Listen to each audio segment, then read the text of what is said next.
GoHighLevel is the ultimate software for running a digital marketing agency, but the only problem is that there's a million different things you can offer with it, and it's pretty overwhelming. But over the last 3 years of running my agency, I've tried pretty much every offer, and out of all of them, I've found website design to be the best by far. You can charge large setup fees for websites as well as monthly subscriptions if you position your offer the right way. Websites are super sticky and clients will almost never cancel on you, and they're extremely helpful to the businesses that we sell them to. But we aren't just offering basic everyday websites to our clients, we're building AI and automation driven sites that I like to call smart websites. So in this 7-hour no fluff tutorial, I'm going to give you my complete agency snapshot so you can literally copy how I run my agency into your own GoHighLevel account. I'll show you how to build and sell smart websites, and I'll share the best types of businesses to offer them to. And last, I'll show you how to fulfill and onboard clients to get them great results in their business and keep them paying you for years to come.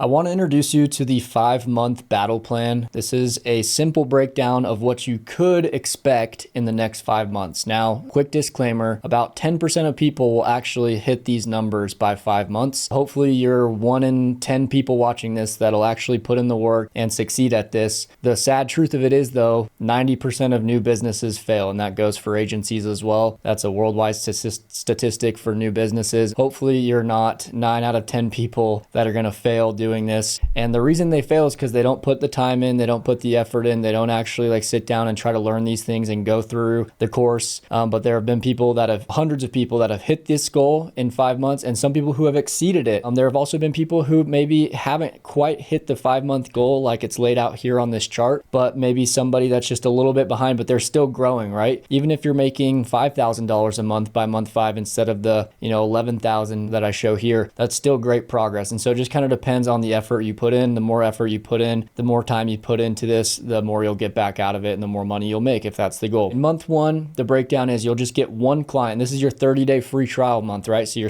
haven't even paid for GoHighLevel. So you get one client at $97 per month. You're selling them a smart website like you're going to learn in the rest of this course. We're not going to charge any setup fees yet because normally I charge $1,000, $2,000, $3,000 setup fees to my clients. But to the start, maybe you're not super confident selling yet, so you don't want to charge these bigger setup fees. You just want to give somebody a really good deal, $97 a month, that's it, and you're building them an awesome smart website for their business. And that would mean in month 1, you're at $97 a month, monthly recurring revenue. That's what MRR means here. And you've made $97 in your first month. Great. And that's monthly recurring, right? So that's going to come in next month and the next month and the next month, as long as your clients don't cancel, which I'm going to teach you how to make sure your clients don't cancel throughout this course. But month 2, this is where you've started paying for GoHighLevel, right? After 30 days, you have to pay the $297. In month 2, let's say you get 2 new clients at $97 per month. You're not charging setup fees still. Maybe you're just still getting comfortable selling to people and you're working up your confidence. That means you've got 3 clients total. So 2 here, 1 here. That's $291 MRR, monthly recurring revenue, that you're making. And then your total for month 2 is $291. Really, you're kind of just profitable right there at that point because you also are paying $297 a month for GoHighLevel because you're kind of at the break-even point at this point. Month 3 though, your confidence is up. You're getting 3 clients in month 3, which realistically you can get 2 clients a week, and I'll show you how you can do that. But let's just be super conservative with it. You just get 3 new clients in month 3. You're now getting more confident. You're selling them your higher packages. You're charging $297 a month for these 3 clients. You're starting to charge setup fees, which per client on average in our middle package is $2,000 setup fees. So you're making $6,000 in setup fees. You're getting 3 new clients at $297 a month. Your MRR, monthly recurring revenue, in month 3 is $1,182. That's how much you've made in monthly. That's how much you're getting paid automatically every single month. But with the setup fees, you've made $7,182 total in month 3. That, for a lot of people, that's enough to quit your day job and go all in on this if you're making $7,000 a month. At this point, or month 4, I'd recommend if you're working a 9 to 5, quit and go all in. If you're making this much, you're going to be able to scale much faster if you're not working that 9 to 5 anymore. Month 4, let's say you just get 1 new client a week. That's 4 new clients at $297 average per month. You charge 4 $2,000 setup fees each, which is $8,000 in setups. Your monthly recurring is still stacking. It's adding from all these other months. $2,370 in monthly recurring revenue. And then in total, your total month 4 will be $10,370. Pretty good. $120,000 a year, even if you just stay at that spot, just getting 4 new clients a month, which is very doable. And then month 5, you get 4 new clients again, $297 per month, $8,000 in setup fees again, $2,000 per client, right? You're at $3,500 $2,558 MRR, and you've totaled $11,558 in month 5. And over the 5 months in total, you'll have landed 14 clients, and then you'll have made $28,310. Like I said, this is pretty conservative. 1 new client in your first month, 2 in your second, 3 in your third, 4 and 4. That's very doable. There have been some weeks where I've landed 5, 6 clients in one single week, which you guys can do, and I'm going to show you the client getting methods throughout this course. But like I said though, 10% of people will actually hit this goal. I've worked with thousands of people and only a few hundred of them have gotten to this goal, but it's just because the other people just don't put in the effort. Like, that's simply what it comes down to. They're not cut out for it. They're not putting the time in. They're lazy, and so they're not going to get these results. But even if you got half these results, by month 5, you're making $7,000 a month. That's still great. To each their own. Just wanted to kind of break this down for you so you can see how, like, what a realistic 5 months could look like for you if you put in the time. And when I say put in the time, I'm talking, at least 2 to 3 hours a day if you're part-time, just doing this on the side. If you are going all in on this and you have 8 hours a day, 40 hours a week, then you can definitely see these numbers no problem and exceed them even. Just wanted to break that down for you guys and show you guys some expectations of this is how similar to how I grew when I was in my first 5 or 6 months growing my agency, and we've seen a ton of other people do it, and so you can do it as well. In order to successfully run your agency offering smart websites and these different AI and digital marketing related services, you're going to need to sign up for a software called HighLevel. This is where we build the websites. This is where we set up the automations and the AI features for our clients that'll really help their business. And so this platform is really the only platform you need. I'll show you another software later on that you can use if you want. This is the only software you're going to need in order to successfully run your agency, and then there are some optional ones later. Y'all can get a 30-day free trial of GoHighLevel with my affiliate link down below. Normally, HighLevel just offers a 14-day free trial, but you can get an extended 30-day free trial, which gives you 30 days to try to land your first client so that it can cover your subscription costs before you even pay a cent to GoHighLevel. The HighLevel subscription is $297 a month. So really you just need like one client paying you $297 a month, 1 or 2 clients, and then your subscription will be covered. Any clients you get after that, you can get unlimited clients, will be pure profit. You just have to get like 1 or 2 clients to be profitable, and then everything after that is pure profit. The margins in this business model are like 95% plus. There are very little costs associated with running an agency when you're using HighLevel because they have a fixed cost. No matter how many clients you get, the cost is still just $297 a month. You guys will want to sign up. You don't have to use my affiliate link. There are other affiliates out there, but if you use my 30-day free trial link down below, I'll jump on 2 free Zoom calls with you every week for as long as you need them to help answer any questions you have, just help you scale your agency. I have over 80 plus smart website templates that you guys can use to land your clients that you get access to completely free. All of this is inside of my HighLevel Vault community. You might be in the HighLevel Quest community right now watching this. You'll get special free access to my HighLevel Vault community, which is my affiliate only community. You guys will get free access to that premium community with all these extra resources where you can book calls directly with me. You can't do that inside of the HighLevel Quest community. I'm giving you this course for free, so that's really all I can offer inside of HighLevel Quest, just completely complimentary. But if you use my affiliate link, HighLevel pays me a commission, so in return, I'm going to give you all these bonuses that I've worked 3+ years on to help you guys scale your agency even faster. But like I said, you don't have to use my affiliate link. There are other affiliates out there you can sign up with, but do go with an affiliate because most affiliates offer a 30-day free trial. If you sign up with HighLevel, you only get a 14-day free trial. So make sure you get the extended 30-day free trial because that'll give you lots of time to land your first client and really take full advantage and learn everything before you have to pay your first monthly subscription for HighLevel. So you'll just click right here, start an extended free trial. Like I said, my link to this page right here is down below if you guys want to use my affiliate link, and then you'll just plug in your company name. You don't have to have a business name yet for your agency. You can just plug in your first and last name right here if you don't want, or if you don't have a name yet. I'm just going to plug in the name of my community, and then you'll put in your name. I created a fake email address just for sake of demoing. I'm going to create a fresh account with you guys so I can show you the walkthrough of everything throughout the rest of this course. So I created one that's jaspergohighlevel.com, but you guys can just use your personal email address here. It doesn't really matter. Jasper HighLevel, it's actually at gmail.com. And then you'll plug in your phone number here as well. Make sure the phone number is real because I think as part of setting up your account, they're going to ask for a phone number verification. So make sure that this is like a textable phone number. Then you'll go to step 2, and this is where you'll select which plan you want to start with. Like I said, it's a 30-day free trial, so you're not paying anything today. They do require a card on file for when the trial is over, but you'll select this HighLevel Agency Unlimited plan, which is $297 a month. Like I said, this is the only package you need. You don't need the $497. The $97 won't be enough for what we're doing, but the $297 is perfect. You can get unlimited clients on this, and the price never goes up. It stays $297 even if you have 100 clients all paying you $300 a month and you're making 30 grand a month. You'll still only pay HighLevel $297 $297 a month. So it's a super scalable model and super high margins. You'll keep the majority of the profit you make in your business minus your subscription here. And then you'll just plug your card info in here. I'm going to go ahead and plug mine in real quick off screen, and then I'll continue and show you how to get the rest of your account set up.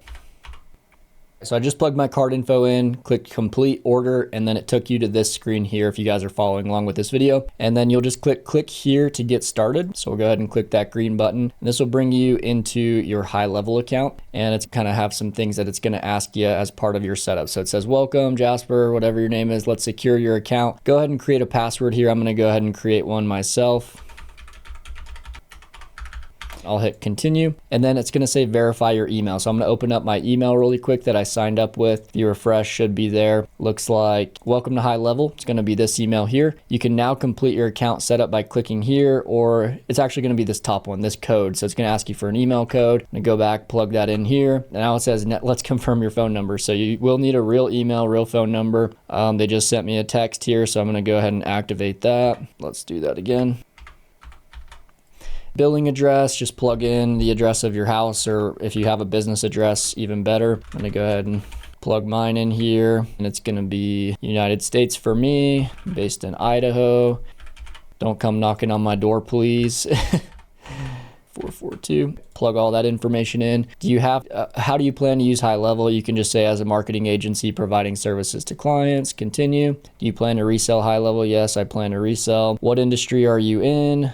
This part doesn't really matter. You can just go do whatever. You don't probably have a niche yet. I'll just select all categories right here and then click continue. How many clients are you managing? You can just say I don't have any customers yet.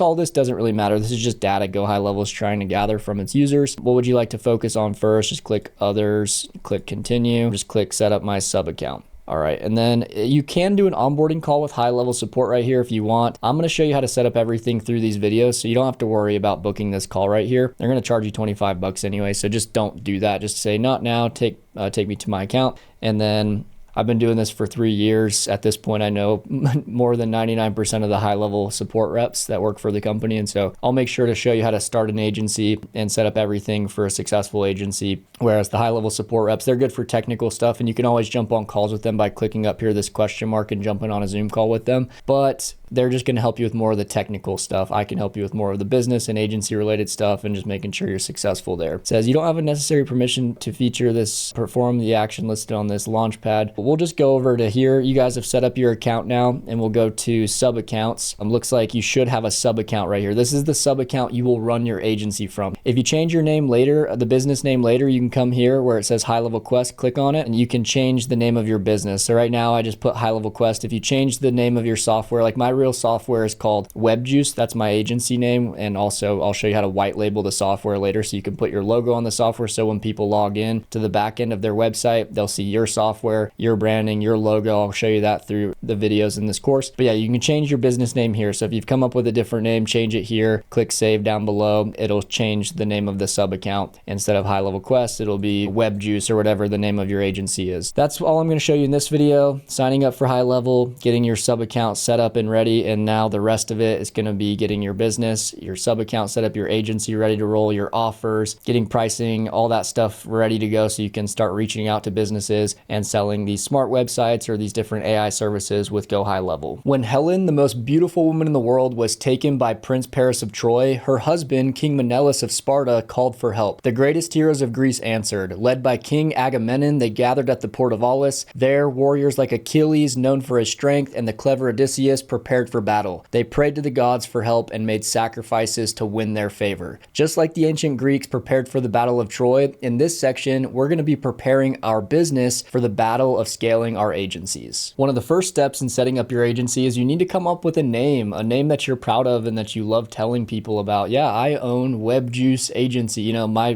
business is called WebJuice, but come up with a name that represents what we offer. And what we're going to be offering, and I'm going to teach you throughout this course, is going to be smart websites. We're building websites for businesses that have AI and automation incorporated in them that are going to help them get more leads, just get more customers for their business, help them save time and make more money. I like to use ChatGPT. In fact, I used ChatGPT to come up with my business name, WebJuice, and I think it's a great place to start to give you ideas for your business name. So what I would do is I'd go to ChatGPT just like I have here, and I would type in, give me 10 business name ideas for an agency that offers smart websites, AI, automations to local businesses. And if you already know your niche, you could say the niche here that you're going to be selling to. So if your niche is going to be like landscapers that you're going to reach out to and focus on, then you could also have something landscape related in your name, but it's going to give you 10 names. These, you might find one here in the first 10, great. If not, you can kind of go through them and, Local Boost AI, Smart Sites Co, Nextdoor Digital, Auto Local. You can just say, and if you don't like any of these, give me 10 more. Just like that, it'll give you 10 more. And then from here, if you like, maybe, let's say we really like robotics, you can say, give me more like number 5. And then it'll give you ones that are similar to the one that you like. And you can just kind of go back and forth like this. I'm sure you guys have used ChatGPT before, until you find something that you really like, something that you're going to land with. We're going to buy a domain for this name, right? I couldn't find webjuice.com. That was the first domain I was trying to buy that I could hook up to my website, but that one was taken, and so I bought webjuice.io. You just want to make sure the name that you choose has a domain associated with it. It doesn't have to be a .com domain. It can be a .ai or a .io domain, because those are like tech related and AI related. But yeah, on this next step, I'm going to show you guys how to buy your domain, and just make sure you pick a business name here that's going to have a domain available. That's just one thing to kind of keep in mind. Find a name that you're proud of, something that you love telling people, something that sounds great. It just makes you more confident in what you're doing, and just having a cool name is something as business owners, as agency owners, we take pride in. So take a little bit of time, come up with an awesome name for your agency. Next up, you're going to need to buy your website domain so that we can get it hooked up to your website later on once your website's finished. We're just going to go ahead and buy the domain for now as part of the business setup. So if you're inside of your GoHighLevel account, you can actually buy domains through GoHighLevel now. If you go up to the top, it should say click here to switch. That means you're inside of the agency view. What we want to do is we want to go to the sub account view. So we want to click here to switch and then click into your sub account. This should be the name of your agency right here, or it could be your first and last name if you haven't picked your agency name yet. Go ahead and switch into the sub account. Once you're in the sub account, it'll show your business name here, and that means you're in the sub account, and your screen will look like this. You'll want to go down to settings at the bottom left, and then you'll want to go to this tab towards the bottom left here called domains. Once you're inside of the domains tab, we can click purchase domain. Right here, we can search for a domain name. I'm going to go ahead and buy a domain. I'll just buy Jasper HighLevel Quest.com, because that's one I probably isn't taken, I would imagine, and I'll click search. You can find your domain typically. If you don't find your domain, it'll say this domain is taken right here. So you may have to try some different variations of it. If your business is called like agencyflow.com, that's probably going to be taken, right? But if you buy agencyflow.ai, maybe the .ai domain isn't taken. So you don't have to have a .com domain. It can be a .ai, .io, .org. You usually wouldn't want to use a .org for like a business like ours, but you can use .io, .ai. Just search it a few times, try to find one that's available. These are only $12.05 per year, so they're insanely cheap. Go ahead and click buy. I'm going to go ahead and buy this one. It'll use your card that's on file at the agency level, the card that you used when you signed up for your free trial. You are paying something, right, for this, but if you're serious about this, go ahead and pay the $12. It's insanely cheap, and there may even be discounts if you buy it looks like it's the same price even if you get multiple years. Just buy 1 year and it'll renew at the year mark. You click I agree, and then go ahead and buy, and it'll use the card on file to purchase the domain. Once the domain is purchased, you're good to go. Now you own, have you created your name for your agency, you've bought in the domain, and we're ready to move on. Now that you've created your business name and you've purchased your domain, we need to create a logo for your agency for 2 reasons. One, we're going to put a logo at the top left of your GoHighLevel account right here, and we're going to replace the GoHighLevel logo. So when people, your clients, log into the software and they go go in to manage their leads and their conversations and just kind of manage all the leads that they're going to capture through your different services, through your smart website and different methods. They're going to be able to sign in through your software, not through GoHighLevel. So that's the whole beautiful thing about GoHighLevel. You can white label it and it can be your own software that people are paying you for on a monthly basis. So first we're going to create a logo that's going to go here. What's best fit for this area is like a long logo, more of like a horizontal logo that's going to look something like this, just a kind of a wider format. We also need to create a square version of our logo because whenever we go in and we add our Favicon, which is this little logo here at the top left, you can see right now this is a brand new account. Yours will just be this little globe placeholder. We can actually replace that with our logo. You see this Gmail one here at the top left has like the Gmail logo. We can put a Favicon right here, and I'll show you how to do that here in a little bit. But first we need to create the logo. Good place to start for your logo would be Canva. Canva has a ton of different logos and it's a free software to use. So canva.com, you can sign up for free, or you can go for their paid plan, which has a little bit more options, but the paid plan is like $12 or $13 a month. But anyway, just click create here at the top left. We can select the type of thing we want to create. I'll just select a logo, which will be perfect for what we're doing here. So this is a square canvas right here that we can start building on. Now we're also going to create a longer horizontal version of our logo, like I said before, but for now we can do the square version. You could scroll down and they've got all these different logo options that are kind of pre-built and they're royalty free, so you can use them for your business. Let's say you have a business that does, you serve home repair businesses and that's your niche. So your software and your whole system is going to be something around home repair. We can literally click on this and pull it onto our logo. We want to make sure it reaches the outsides of the box here, as like fills the entire space. You can kind of move these different elements around. Let's say we don't like the text, we can just delete that. And now we've got this square version of our logo. Now, if you guys want to get more creative with your logo and you don't like the designs that are inside of Canva here, and you just really can't find one that kind of matches the style you're going for, you can also use ChatGPT now to generate images and you can generate a logo with it. So you could say, my business is called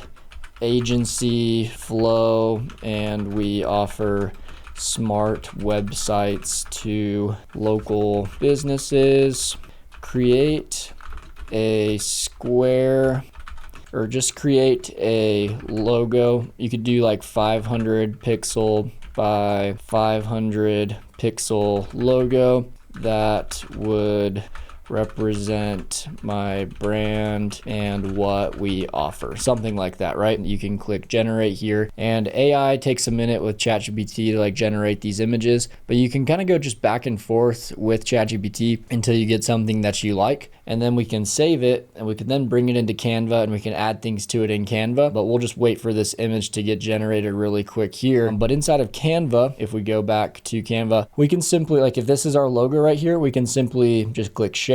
We can download, and you'll want to download with a transparent background and then click download. The transparent background will look the best whenever we put it as a favicon up here. Also, it'll look the best on our software. You could just do a square logo here, but we can actually like fill this space a little bit better. Just trust me, I'll show you in a later video how we do the white labeling part. But let's go back to ChatGPT and see if our logo is designed. I mean, pretty good looking logo, agency flow, smart websites. So like I said, we can download this now. So I just downloaded that to my computer. Let's say we don't like this one. We want to have our own unique design. The ones that AI generates here, this is going to be, no one else is going to get this. Like if you prompted this same prompt again, it's not going to generate the same image twice. This will be a completely unique logo for you and your agency. If you are worried about not having the same logo as somebody else that might use one of these Canva ones, we can go to upload right here inside of Canva. We can go to upload files, and then I can select that logo that we just downloaded right there. Click open. It'll bring it into our uploads here, and then we can click on it and bring it into our square. If there's some part that you don't like about it, like maybe you don't like the smart website part here at the bottom, you can do that and just cut that part out. Maybe this is your logo right here that you really like, or maybe you don't even like the agency flow part. Maybe you just like this little computer logo. You can then, expand it like that and then bring this to fill kind of the square here that this canvas is made up of. That's how you'll create your logo. It does get a little blurry here, so if you don't want the pixelation here whenever you expand it and make it bigger. You can also, I believe, upscale. Can you upscale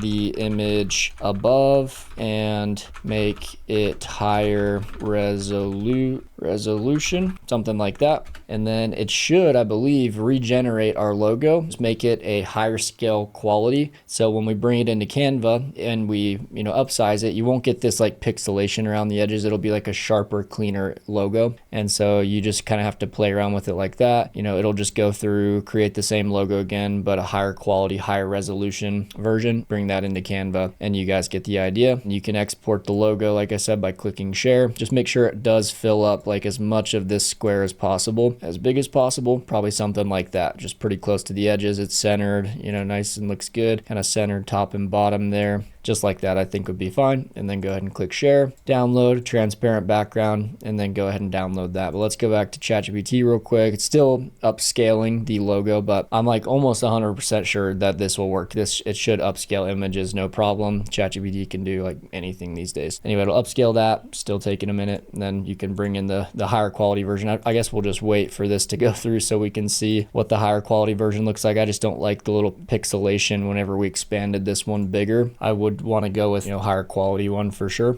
That would be your square version. And then if you want to resize, you can go in Canva here and click resize. You can do like a resizing. So I'll just click custom size here. I can type in the width. Let's say we want to be 1000 and then the height 500. So that'll create a more horizontal logo. So we can save their square version. Go ahead and save that. Let's do 1000 by 500. That'll create our rectangle shape. Maybe do 400. You can kind of see like what it will look like right here. Let's do that 1000 by 400 pixels. We'll just go ahead, copy and resize.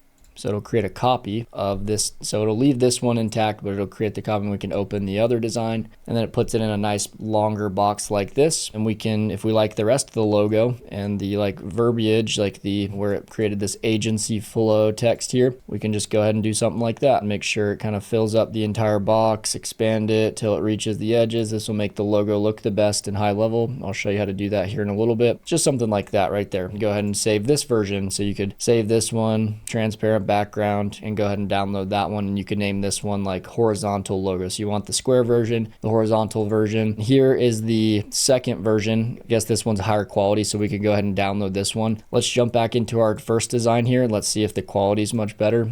Just want to make sure I'm not lying to you guys. I want to make sure this is actually going to be a higher quality version of our logo here. We can expand it bigger, but yeah, this one's looking a lot better. This one's not as pixelated when we expand it. That is how you can create your logo using ChatGPT, or you can just use the designs that Canva has. You can type in like laptop logo, and there will be a ton of different logos with a laptop. You can use these as your logo, but you are at risk. Maybe somebody else is using the same logo as you. Not a big deal, because you can change the words on it to match your agency. It won't be the same as somebody else's, but not that it really matters. That's how to create your logo. Later part of this training, I'll show you how to white label HighLevel and get the software branded with that new logo and with that new Favicon up here. Whenever you start getting clients for your agency, you're going to need a way to process payments from them and get monthly recurring payments from them. Whatever card is on file, it'll just auto charge that card, 100, 200, 300, however much you're charging your clients per month. The software that I use, or the payment processor that I use in order to collect those payments, is called Stripe.com. Stripe integrates directly with GoHighLevel, so it's really nice and easy to use, but you do need to create a Stripe account in order to collect these payments. If you're based in another country that doesn't have Stripe, I know there are some foreign countries. When I say foreign, I'm in the US, but if you're in, I don't know, somewhere in Africa, Stripe may not be available to you. And so you can use a different payment processor. You can use PayPal, you can use Razorpay, and there's a lot of other payment processors you can still collect payments with, but Stripe is the one that integrates most seamlessly with HighLevel. So Stripe is the one that I'd recommend. You'll just go to stripe.com like I'm here, and you'll click start now with your email, and it'll take you through a process of creating your Stripe account. It'll ask you for your EIN number if you have an LLC. If not, I think it'll use your social security number if you don't officially have your LLC created yet. From there, you'll have a Stripe account, and you can integrate that Stripe account with HighLevel, which I'll show you how to do here in a little bit. But first off, go ahead, create your Stripe account, get that all set up, and I'll show you how to integrate that here in a future part of this training. When you run a business or an agency, you're going to want to have a professional looking email. You You don't want to use an at gmail.com email. You want to have an email that says like info at and then your domain. So for me, it'd be like info at webjuice.io. You can have a professional looking domain. You can create it with a platform called Google Workspace. It's just Google's kind of business suite where you can create a professional email for your business and it'll give you like an inbox and everything. We're going to hook this email up to HighLevel here in a little bit, but you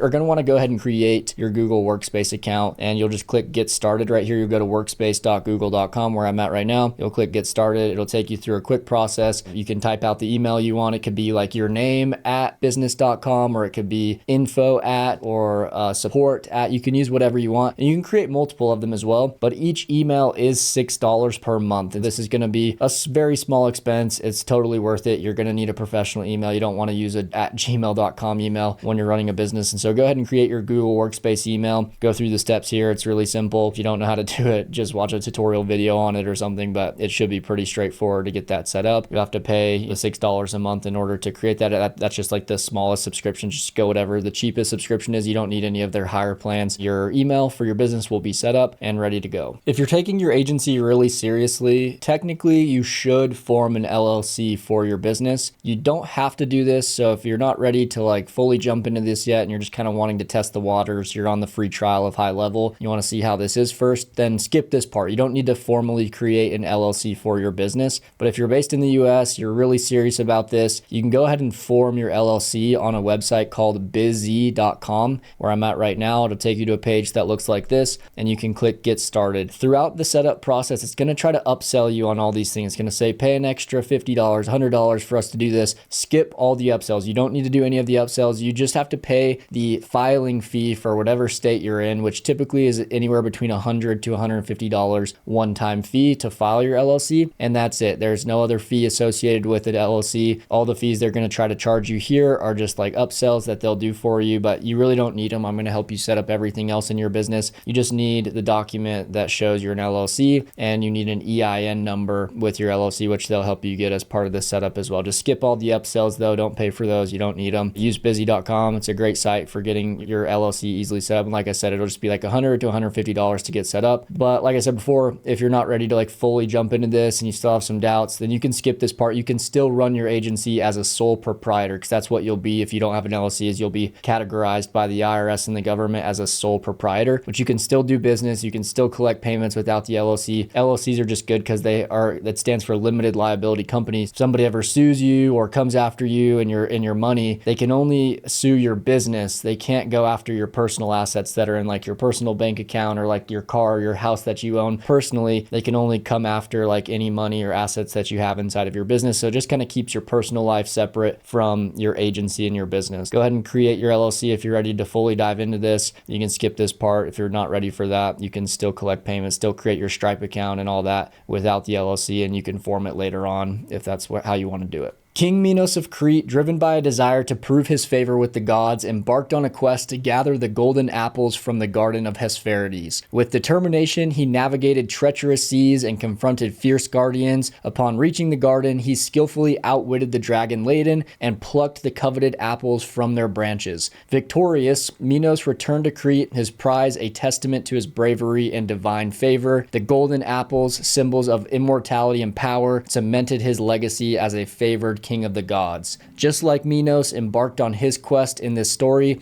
we too in this section are going to be embarking on our quest to set up our HighLevel agency account. Next, I'm going to show y'all how to add your logo here at the top left, which is part of the white labeling process. We can put your logo there that you created earlier on in this training, so that when you log in, when all of your clients log into the sub accounts that you're going to create for them, they will see your logo and they'll be using your software and they won't know that it's GoHighLevel. So we can throw that logo up here by inside of our agency account right here. It'll say click here to switch. That means you're in the agency account. You'll see all these tabs that I see here. You'll go down to settings, and then you will go to the company tab. And then under the company tab, you'll go to where it says white label. Right here is where we can add that logo that we created earlier. So you'll go ahead and click upload logo. Remember, you want to have a horizontal logo up here if you want to fill up the most of this space. You could do a square one like this GoHighLevel one right here, just up to your preference, but go ahead and upload that logo. I got one here, and then it should change. Yep, so you see the new logo showing up here. This looks really bad though because it's like a clashing color. This background here in HighLevel is like a grayish blue color. And so this red looks really bad. And so one thing you can do is you can scroll to the bottom, and if you don't want to use the dark theme of HighLevel with this like dark gray background, you can customize it to be a white color, like a light theme. And with the light theme, my logo looks way better. Like it's showing up, it's popping from the background.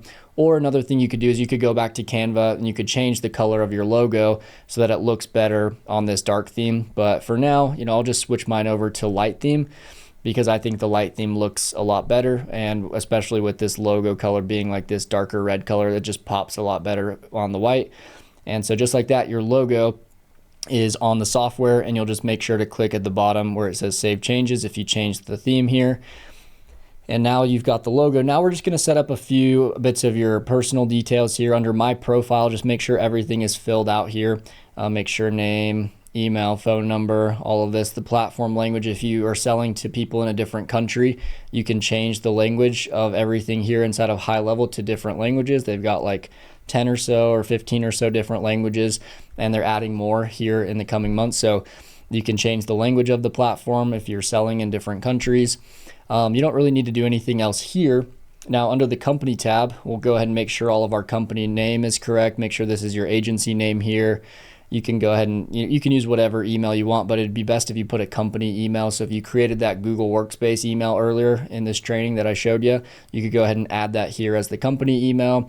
You can go ahead and plug your domain in right here. So I bought my Jasper HighLevelQuest.com domain earlier. So go ahead and plug in your agency domain that you bought.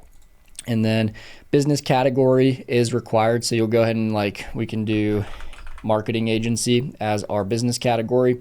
The niche, it looks like it is required, so you could just plug in advertising agency, that's fine. And then what do you primarily use HighLevel for? This part doesn't matter, this part's fine. Down here, just make sure your address is correct. Make sure to plug in your time zone. Time zone is important for certain things inside the software, like the calendar system needs to have the correct time zone. I'm going to go ahead and plug in my time zone, which is Mountain Daylight Time. And then down here, just make sure all these toggle switches are turned on. These are different features inside the platform that you will want to have later on when we get stuff set up. So just make sure all of that stuff is filled out. You got your new logo on the software, and yeah, that's everything for this part. Next up, inside of your agency account, I'm going to show you guys how to white label the domain up here. Right now, yours will say app.gohighlevel.com, but we can change this to say app.whatever business domain you bought.com. So we can change this. When your clients log in, they will log in at app.yourbusiness.com, so they won't have any idea that it's GoHighLevel. So to do that, inside of your agency account, you'll go down to settings at the bottom left, you'll go to company, and then you'll go to this white label tab where we were earlier. And then right here, it's called the white label domain. We're going to go ahead and type this in. It's going to be app dot and then whatever your domain is. So mine is Jasper HighLevelQuest.com. You'll type in yours, whatever .ai.io, whatever domain you bought here. But the app dot part, just make sure you have that on the front of it. And then you're going to go and click add domain. And then right here, I'm just going to click add record manually. And then it'll give us this DNS record that we have to add to our wherever we bought our domain. Hopefully you bought it in GoHighLevel. That's going to be easiest. That's how I'm going to show it. But if you bought this domain in GoDaddy or Cloudflare, Namecheap, wherever you bought your domain, HostGator, you can add DNS records by logging into GoDaddy or wherever you bought it. Go to the DNS section and just add this quick CNAME record that has app as the host name, and then the required value is whitelabel.ludicrous.cloud, just like here. I'll just go ahead and copy this last one because this one's going to be hardest to type out. CNAME, I can remember the record type. Host name, I can remember the app part, but we're not going to have our record verified yet because we need to go add the record first. So what you're going to do is if you bought your domain in GoHighLevel like I showed earlier on in this training, you're going to switch into your sub account where you'll run your agency from. That's where we bought the domain. So I'm going to go ahead and click into this HighLevel Quest sub account. It'll be whatever your agency name is showing here. And then we're going to go down to the settings. Once we're inside of our sub account, go down to settings, and then we'll go to this tab here called domains. And then this domains tab, your domain should show up right here if you bought it earlier like I showed earlier. If not, you can click buy domain. If you haven't bought yours yet, go ahead and buy your domain. It'll take you to a screen that looks like this. You'll click manage, click DNS records right here, and then we can add that DNS record, that CNAME record in, and that's what's going to allow us to white label this domain. So we'll click add record. The type, remember, is a CNAME record. The name is app, just like that with no dot. And then the target I copied is whitelabel.ludicrous.cloud, just like that. TTL set to auto, and then go ahead and save this. Once you save this DNS record, now we just need to jump back into our agency account. The record will show up right here. It's good to go. It says record added successfully. We'll switch back to our agency view by clicking here and then clicking the switch to agency view. Now we're back in the agency view, go down to settings, and then we'll go back to that company tab here, white label, and then we'll type out our white label domain again, mine is Jasper HighLevelQuest.com. We'll click add domain, and then we're going to click add record manually, and then click verify record. Now that we've added it, we can verify it. So now GoHighLevel is basically trying to sync it up and see, okay, is this DNS record active and has it been added? It can take up to 30 seconds right here. But now once we've done this, now we can use our new white label domain. Instead of having this app.gohighlevel.com up here, we can change it to app.whatever business your name is.com. All right, so that was added successfully. It'll save it here. You won't be able to click on it. That means it was added successfully. This one right here, we'll go ahead and add as well. This is the API domain. This is for a few things in your sub account, which I'll cover a little bit later, but go ahead and add this one. And for this one, you can do like API dot and your domain again. So I'll do Jasper HighLevelQuest.com. You'll do your domain, but this time you're going to put API on the front instead of app. Click add domain. We'll add this one manually as well. This one's going to be the same. It's just a CNAME record, API. And this one is brand.ludicrous.cloud. So then you'll go ahead and copy this last one so we don't have to type it out. Switch back into your sub account again. Go down to settings, same thing as before. Go to domains, click manage on your domain. We'll add another DNS record here. We're going to add this one. It's also a CNAME record. This time it's API instead of app. And then we're going to paste in that brand.ludicrous.cloud like it showed us when we copied it, and go ahead and click save. So that added our next API record, or our next DNS record with API as the name. Now we can go back into our agency account here, settings, company, white label, and we'll type it out again because it didn't save it. API dot whatever your domain is, Jasper HighLevelQuest.com. Click add domain, add record manually, and then go ahead and verify this one as well. This will just take a second. We're verifying it. It could take, like it said right here, up to 30 seconds. Once this is good, it's not just going to change our domain. As you can see, we added our white label domain already. It didn't change it up here. It still says app.gohighlevel.com. So here in a second, we're going to have to log in to the new domain. We'll wait for this one to verify, just a few more seconds. There we go. So now both of them were added successfully. Now we're good to go on the white labeling of the domains. So you're going to open up a new tab. Like I said, it's not just going to change it in this tab. You have to open up a new one, type in app dot, and then your new domain. So mine was jasperhighlevel.com. This is your new login. This is where you're going to log into GoHighLevel from. This is where your clients are going to log into GoHighLevel from to their sub accounts. So you'll see your logo because we added that earlier to the software. So that pops up here. You can see it says sign into your account, and we can go ahead and type in your email that you signed up with for GoHighLevel, your password, which I don't know if we set up a password as part of the setup yet. Your password might not be set yet. So just go back to the other tab here, go down to the team tab, and you can see if your password is set here or not. You should see your user profile with the email that you signed up with for HighLevel. Go ahead and click the little pencil button here where it says advanced settings. Looks like there's no password here. So I'm going to go ahead and create a password for myself. Okay, so I just created a password. I'm going to click next, and then I'm going to click save right there. So now it logged me out, but we're not going to use this tab anymore. This one still says app.gohighlevel.com. You can go ahead and close out of that tab and never use that one again. We've got our new white label domain where we can log into the software from. So it says app.whatever your domain is.com now. And I'm going to type in that password that I just said, or you'll type in the password you just set. Just like that, sign in, and then it's going to ask you for your security code, which I'm just going to have it texted to my phone number real quick. So type that out just like that. You can allow notifications if you'd like there. Just like that, now we're logged into our own white labeled GoHighLevel. So now it says app dot and then whatever your domain is.com right there. So now this is where you'll log in. This is where your clients will log in. They'll use this app dot whatever your domain is.com to log into the software. Now you're pretty much fully white labeled. We have the domain, we've got your logo. Really, there's nowhere else where anybody will ever see GoHighLevel. It's all fully branded to your agency now. So that's everything for this video. for the white label domain and the API domain. Next, I'm going to show you guys how to connect your Stripe account that you created earlier. That's the payment processor where you're going to collect payments from your clients through. We want to go ahead and connect that to the agency account right here. You're going to do that by being in the agency account first and make sure it says click here to switch. Go down to settings, and then inside the settings, there's a tab towards the bottom right here that says Stripe. Go ahead and click on that. You're going to connect to your Stripe account. It's going to make you log into your Stripe account. Hopefully you've already created that. If you haven't, go ahead and create your Stripe account. I showed that earlier on in the training. I'm going to go ahead and type in my email right here that I have Stripe connected to. Go ahead and submit. Then it's going to probably make you type in your password. There we go. Submit that again, and then going to send me a verification code to my phone number. So I'm going to go ahead and type that in, and then it'll ask which Stripe account you want to create. You should just have one Stripe account. I've got 4 for whatever reason, but anyway, I'm just going to connect it to like one of them randomly. You'll have just one here unless you've used Stripe for other businesses and stuff. Go ahead and click connect.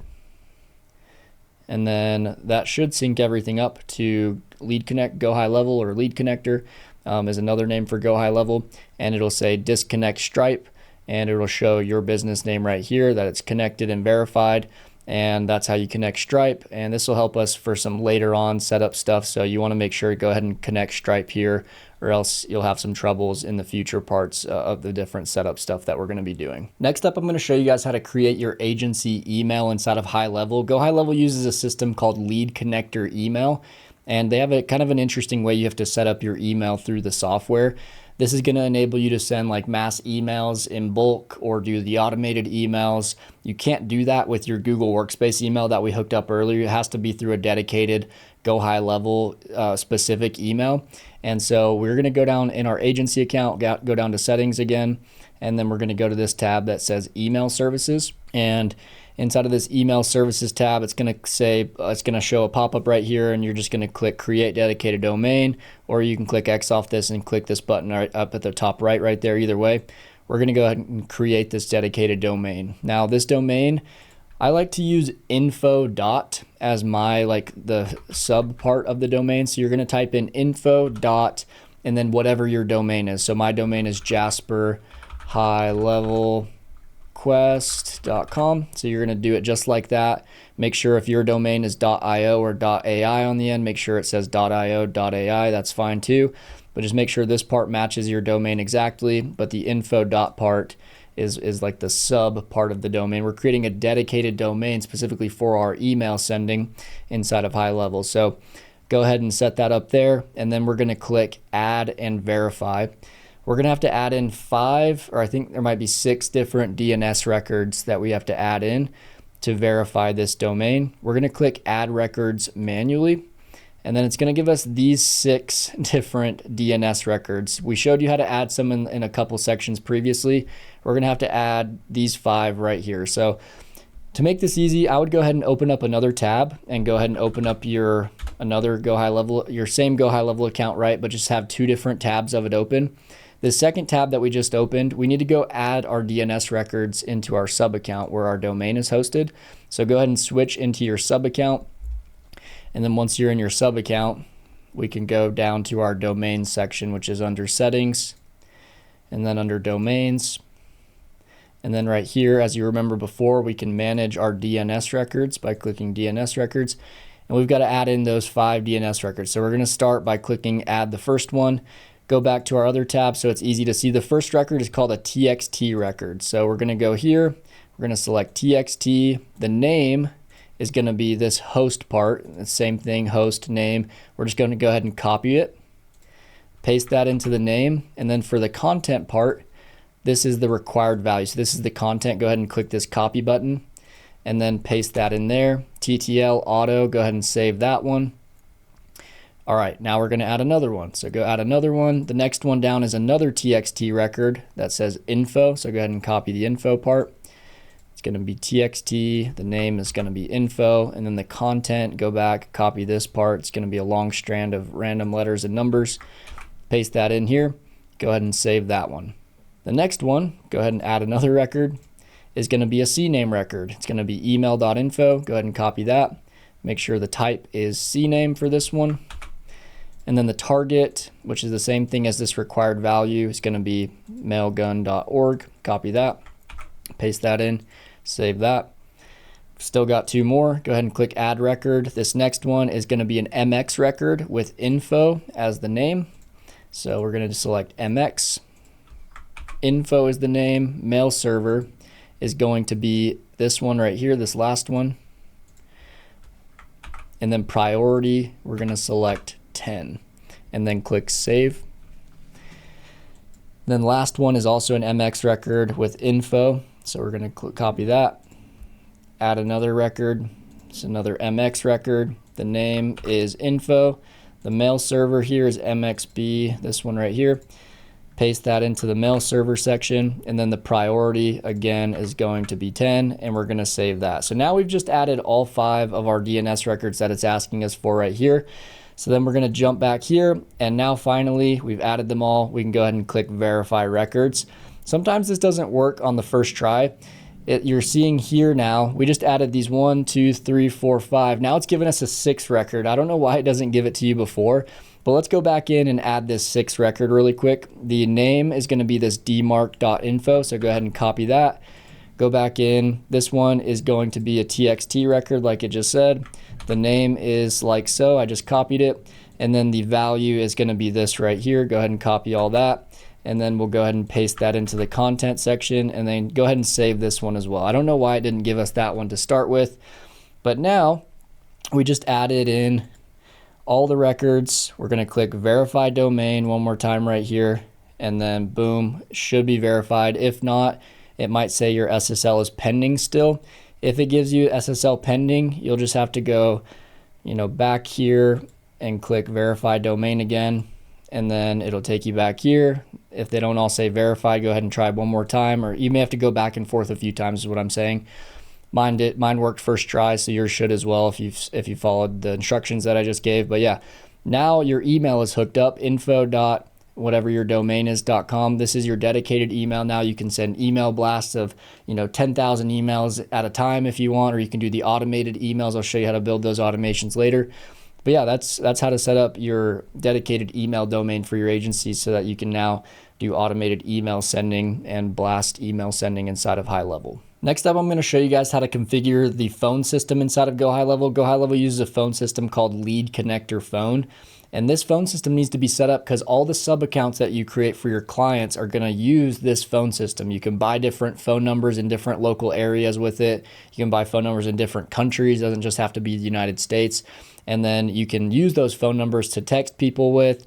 You can call people on those phone numbers. There's a whole phone system built in GoHighLevel, which is another service we can kind of offer to our clients. Say, hey, you don't need your old phone plan anymore that you're paying $100 a month for. We can give you our phone system plus the smart website plus all of our other marketing services in our software for a few $100s a month, so we can save you money there. But anyway, to configure that phone system, we have to do something here at the agency account. So under the agency account, go down to settings at the bottom left, and then you're going to go to this tab right here that says phone integration. Under this tab, it's really easy to configure. All you have to do is switch all sub accounts to LeadConnector Phone.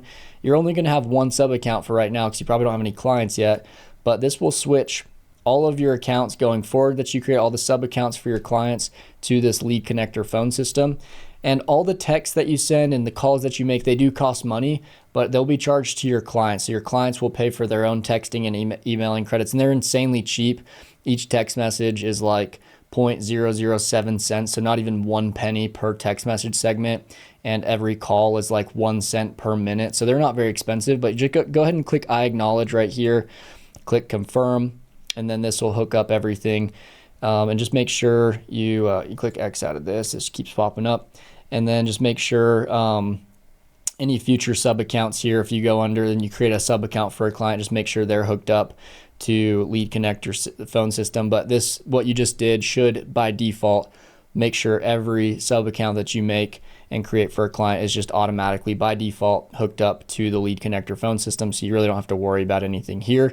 But if you ever do have issues and like maybe your client's texts aren't sending for whatever reason, or their phone's not working the number that you got inside their sub account, you can come back here and check on it. Just make sure everything's good to go here, but this is the only sub account you have for now. But going forward, it should switch everything over to LeadConnector phone system, and all your clients can use that system to make text, send bulk text. You can send 1,000 texts at once. You can do automated text messages using the automations.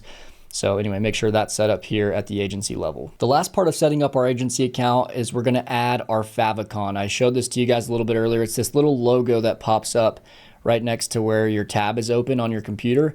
And it looks really jumbled because by default, it'll try to throw this logo in as the favicon, but this logo is horizontal and it's long and it gets scrunched as a favicon. You want to have a square logo as your favicon. So this one will be horizontal. This one will be a square logo. So we just need to change that really quick to make it look good, kind of like this Gmail one right here.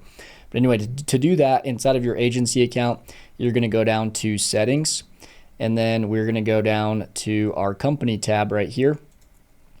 And then underneath our company tab, we're going to select this white label section. And then right here, there's this part that says custom JavaScript or custom JS. Down below this video, I'm pasting a script. It's a code, and it's going to look just like this right here. So when you paste it in, it'll look like this. So you can copy that down below this video you're watching. Whether you're watching it on YouTube or inside of our community, I'll paste it down below, or I'll paste a doc with this code on it.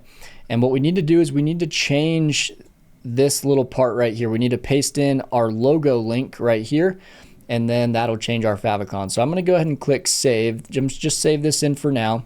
It's not going to change anything or do anything yet because we haven't pasted our logo in yet. We're going to click go back right here, and then we are going to go into our sub account, and I'm going to show you how to grab this logo link. You're going to go to the media storage section. Inside of here, just click OK. We're going to go ahead and upload the square version of our logo. I've got a square version right here. You guys remember earlier inside of Canva, you just kind of want to make it square, fill the whole box, and then download it with a transparent background. So just like that, got the logo here. Go ahead and open that. Once you've opened it here, click on the 3 little dots right here at the top right, and then click Get Link. This is now our image link, and we're going to take that back to our agency account where we just were. We're going to go down to settings, company, white label, and then right between these 2 little, I don't even know what they're, apostrophes, we're going to paste in that link to our image. So now we've got our image link here between the 2 apostrophes, just like that. Keep everything else in the code the same, and then go ahead and click Save Changes. Go ahead and proceed with that. And now it's not changed yet, but look when we refresh the page. Now you can see my clean, nice looking square favicon logo is up here at the top, and yours should be as well. The ancient hero Theseus, renowned for his courage and strength, embarked on a perilous quest to slay the fearsome minotaur. This monstrous creature, half man and half bull, dwelled within the labyrinth of King Minos on the island of Crete, where it demanded a yearly tribute of human sacrifices. Theseus, armed with only sword and shield given to him by Princess Ariadne, ventured into the maze. With cunning strategy and unwavering determination, Theseus navigated the labyrinth's treacherous passages, confronted, and ultimately vanquished the Minotaur. His victory not only liberated his fellow Athenians from the Minotaur's terror, but it also established Theseus's legacy as a legendary hero of Greek mythology. Just like Theseus vanquished the Minotaur, in this section, we're going to be vanquishing and setting up our agency sub-account. Now we're going to be diving into our sub-account where you're going to run your agency from. You should have already created that sub-account. You'll see inside of your sub-account when you've switched to it, so you can switch to agency view where we were just setting stuff up. But now we're going to be jumping into our sub-account. You should say your agency name here. And the sub account is where you'll run your agency from. It's where your clients will run their businesses from. You'll create each client their own separate sub account. They'll only be able to see their stuff. They'll only be able to see their leads, their appointments, their website that you build for them. All of their stuff will be housed in each of their sub accounts. They can only log into their own sub account. Same for you though. You need a sub account to run your agency from, and that's what we're going to be setting up throughout this next section. So make sure you're in your sub account. We're going to set up a few main settings for the sub account right now. So we're going to go down to settings here at the bottom left. And then underneath this business profile tab, we're going to go ahead and fill in some of this information just to make sure everything is set up. So go ahead and upload your logo just like we did with the logo up here. Go ahead and upload the logo here. It'll like be good for like footers on your emails that send out and just different things. So go ahead and upload that logo. Just do the long version of your logo.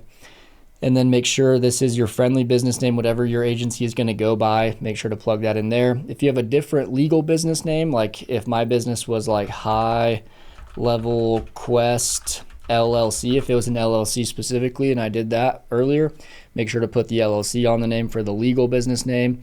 Make sure your business email is right here. This doesn't have to be the email you signed up with for GoHighLevel. This is going to be your agency email that you set up earlier, hopefully already in Google Workspace. So if you created one that was like info@agencyflow.com or whatever your domain was, go ahead and add that email there. Branded domain, go ahead and type in this right here. We're just going to type in, and we're going to actually add another DNS record right here. This one's going to be brand dot and then whatever your domain is. For mine, it's Jasper HighLevelQuest.com, and then we'll go ahead and click add domain, and then we're going to add this CNAME record. It's going to be brand for the host name, and then this required value right here. Go ahead and copy this. We did some of these earlier. You guys probably know how to do this by now. We're going to go down to this domains section. I'm going to go ahead and click update information real quick just to make sure this saves if you've changed anything. Then go down to domains. I'm going to go to manage. If your domain is with GoDaddy or Cloudflare or somewhere else, go to the DNS records like we did earlier. We're going to go ahead and add this CNAME record. Type CNAME, name is going to be brand, and then the target is whatever what I copied earlier. Go ahead and save that. All right, now this is easy. We just stay in the sub account, go back to the business profile, and then it looks like it didn't save that. So go ahead and type it out again, brand.jasper HighLevelQuest.com, and then go ahead and click add domain, add record manually, verify the record. You guys know how this is. It'll take a minute to verify the record. But this is just kind of setting up your main like agency settings. This is for your sub account. So some of the things you set up in this section will show up on your automations and show up in your emails and stuff. So you want to make sure all this information is correct and accurate and fully filled out, because it affects some of the future stuff that we're going to be setting up. So anyway, that looks like it was added in now. And then the business website, whatever your website is that you bought earlier, mine's Jasper HighLevelQuest.com. The niche, I'm just going to type in like agency, and we'll just do, is there one for like marketing?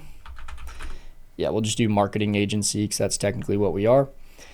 We'll update this information here. Make sure to save that as you go. Business type, go ahead and plug in if you are if you don't have any business set up. You really don't have to plug in a type here, but if you have an LLC or sole prop, I guess that's what most of us would do probably, right? LLC or sole proprietor. If you don't have an LLC, you're technically a sole proprietor, so go ahead and select that.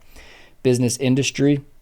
If you have a specific niche that you're going to reach out to, you could do like landscaping if that's the type of businesses you're going to reach, but we can just do like marketing agency again. Looks like you can't type this one out. You just have to pick from one of the options here. And I would just do online, I'm guessing. I don't think there's really any others that would classify us very well. So we'll just do online because we're an online business. Business registration ID type, you can do an EIN number here. That would be if you have an LLC, they will issue you an EIN number, which is like I think it's like a 9-digit number that kind of classifies you, and that's your like how the IRS tracks if you're like paying taxes and stuff like that. But if you don't have one, you could do other, and you could just put in your social security. But you would probably, if you have an LLC, go ahead and plug in your EIN. Even if you don't have an LLC, you'll still want to register for an EIN number. So you'll go to the IRS website. So you'll go to irs.gov and just type in irs.gov EIN or something. Make sure you're going to the actual IRS Gov website and not one of these like third parties. Get an employer identification number, click that there. And then under this, you can go ahead and apply for an EIN. So go ahead and do that. If you're in the US, you'll need an EIN number for something later on. It's like our phone number verification process that we have to do. So go ahead and apply for that. Even if you don't have an LLC, go ahead and apply for it. And you'll have to fill out this form. They'll issue you the EIN number right away. It'll just do an electronic document, you'll have your EIN number. Then come back here and then plug that EIN number right here. So I'm just going to do like fake numbers for now, just like that. But go ahead and plug in your real EIN number. This will help later on. And then just make sure to select US and Canada. Go ahead and update the information there. Then scrolling back up over here on the right, just make sure your business street address is probably just your home address unless you have an actual office that you're working out of. Make sure your time zone is in. This is really important because you want to, like, this is going to be good for your calendars. Like if you're booking calendar appointments with people that are in different cities and different states and different time zones, you need to make sure this is your time zone or else it'll mess up all your calendar bookings and times. So platform language, English or whatever language you prefer, and then outbound communication language for custom values. I'll just select English. Go ahead and update that. Make sure you save any of the changes that you make. And then over here, authorized representative, go ahead and just plug in your name because you are the business owner. So you would also be the authorized representative.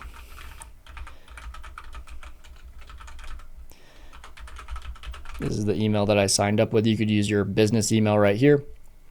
Job position, just do like CEO, I guess. You're technically the owner, but you can classify as the CEO. And then phone number, just go ahead and plug in your personal phone number. And then go ahead and update that information. All right, here under the general things, merge Facebook contacts by name, disable contact time zone. You don't really have to click on any of these necessarily. Verify email when first email is sent. This one's good to toggle on because when you send an email to somebody, you want to make sure it's a real email. And so this will verify if someone's email is real, and it won't send an email to them if they like put in a fake email and tried to, give you a fake email. This will verify if it's fake or not, and it won't waste sending an email on fake ones. Make email compliant, make sure that's checked on. That has to have an unsubscribe link at the bottom of any email that sends out of your account for marketing or for appointments. There has to be an unsubscribe link, just legally now. And then down here where it says contact duplication preferences, we want to keep this toggled off. We don't want to allow duplicate contacts. There's very rare cases where you would use that. And then we will do find existing contact based on email first and then phone second. And so that's all you need to set up in terms of like the basic setup for your business profile here. And then under right here where it says my staff, you might notice, make sure, we'll wait for this to load real quick, but you'll notice there's nobody showing up as a staff member under the sub account, but you should be showing up as a staff member because you are also going to be the admin of this sub account. You're the admin over the whole agency, right? But you also want to be added as a user here to the sub account. To do that, let's switch back to our agency account real quick. We'll go down to the bottom left settings. We'll go to the team tab, and you'll see you will be a team member here at the agency level, but we need to be a team member at the sub account level as well. So you'll just click the little pencil right here. You'll go to roles and permissions, and then make sure you add yourself to your sub account, which should pop up right here. And now you'll be a user or an admin over the sub account for your agency as well. So just click save at the bottom right there. Now if you switch back in to your sub account and then you go down to settings, and then you go to my staff, you will now show up as a staff member of this sub account of your agency, which you want. This is going to help us with some future parts of setup. So make sure you've done that there. And then the last thing as part of the setup of your sub account, go down to this tab at the bottom left that says labs. Now we'll just go ahead and toggle on all the labs. These are just different features that GoHighLevel is coming out with, different beta features. Usually all of them are improvements to the software, so I just like to toggle them all on. So at any point, if you're watching this training right as I'm making it today, July 25th, or if you're watching it a year from now, just make sure to always have the labs toggled on. These are always really good features that we want inside the platform, and they're not fully released yet unless you toggle them on. So just make sure your labs are always toggled on. These are always good features for the most part. So that's the basic setup for your agency sub account. so that we can get everything else set up inside of the sub account. Next up, I'm going to show you all how to configure your email inside of your sub account so that you're able to send automated emails through our automations, which I'll show you how to set up later. And then also any blast emails. We can select a list of 1,000 leads in our sub account here under our contacts tab, and we can send them all an email in blast. And we need to set up our email a certain way in order for that to work. We already set up our agency account email, so it's going to make this part a little bit easier because we can piggyback off that. But in order to get this set up, you'll go down to settings here at the bottom left. And then once we're here, we're going to go to this tab right here that says email services. Click on that. And then once we're inside of this tab, it's going to ask us to create a dedicated domain for our sub account. We already did that at the agency level. And since our agency account is technically the same business and the same agency as our sub account that we're going to be running the agency from, we don't need to set up two different emails. We already set up one earlier on in this training if you guys watched that video, the agency's email setup. So we can just click X out of this box, and you'll see by default, our sub account will default to the agency email that we already set up on the agency account level back here. So this one's going to be the info dot and then your domain right here. If you don't see this, then you need to go back to my agency account email setup part, and you have to add those 5 different DNS records like I showed you before. But anyway, your email will show up here, and this will be the default email that all your automated emails will send from. All the bulk blast emails that you want to send out will send from. But that's already done, so you don't need to redo anything here. But a couple things to note is under the reply and forwarding settings, you can also set up where you want emails to forward from. So it says you will receive the email replies not only in the conversations view, but also in your personal email inbox. So you can set up, if you have like a Google Workspace email that you've created or just a Gmail that you want to forward things to, you can set that email up here. You'll just type out the email, hit enter, and then you'll see that it's popped up in this box, and then click save. So you can do that. That's just more of a preference. Like it says here, your emails will still go to the conversations view, which is here inside of your sub account under this conversations tab. You'll see all the emails of people replying to you and the ones you send out. You'll see them here, but you can just set up that forwarding address there if you'd like, just for personal preference, if you'd like to receive emails and in a different inbox.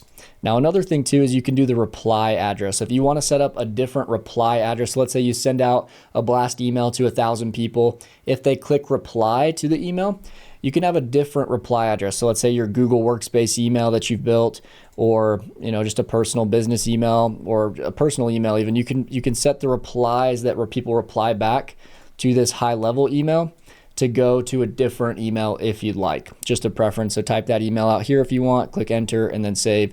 And that's how you add the forwarding and reply address. One other thing too is if you go under the My Profile tab, you should already be a user. If you followed along with all the videos previously, you'll see your user profile here.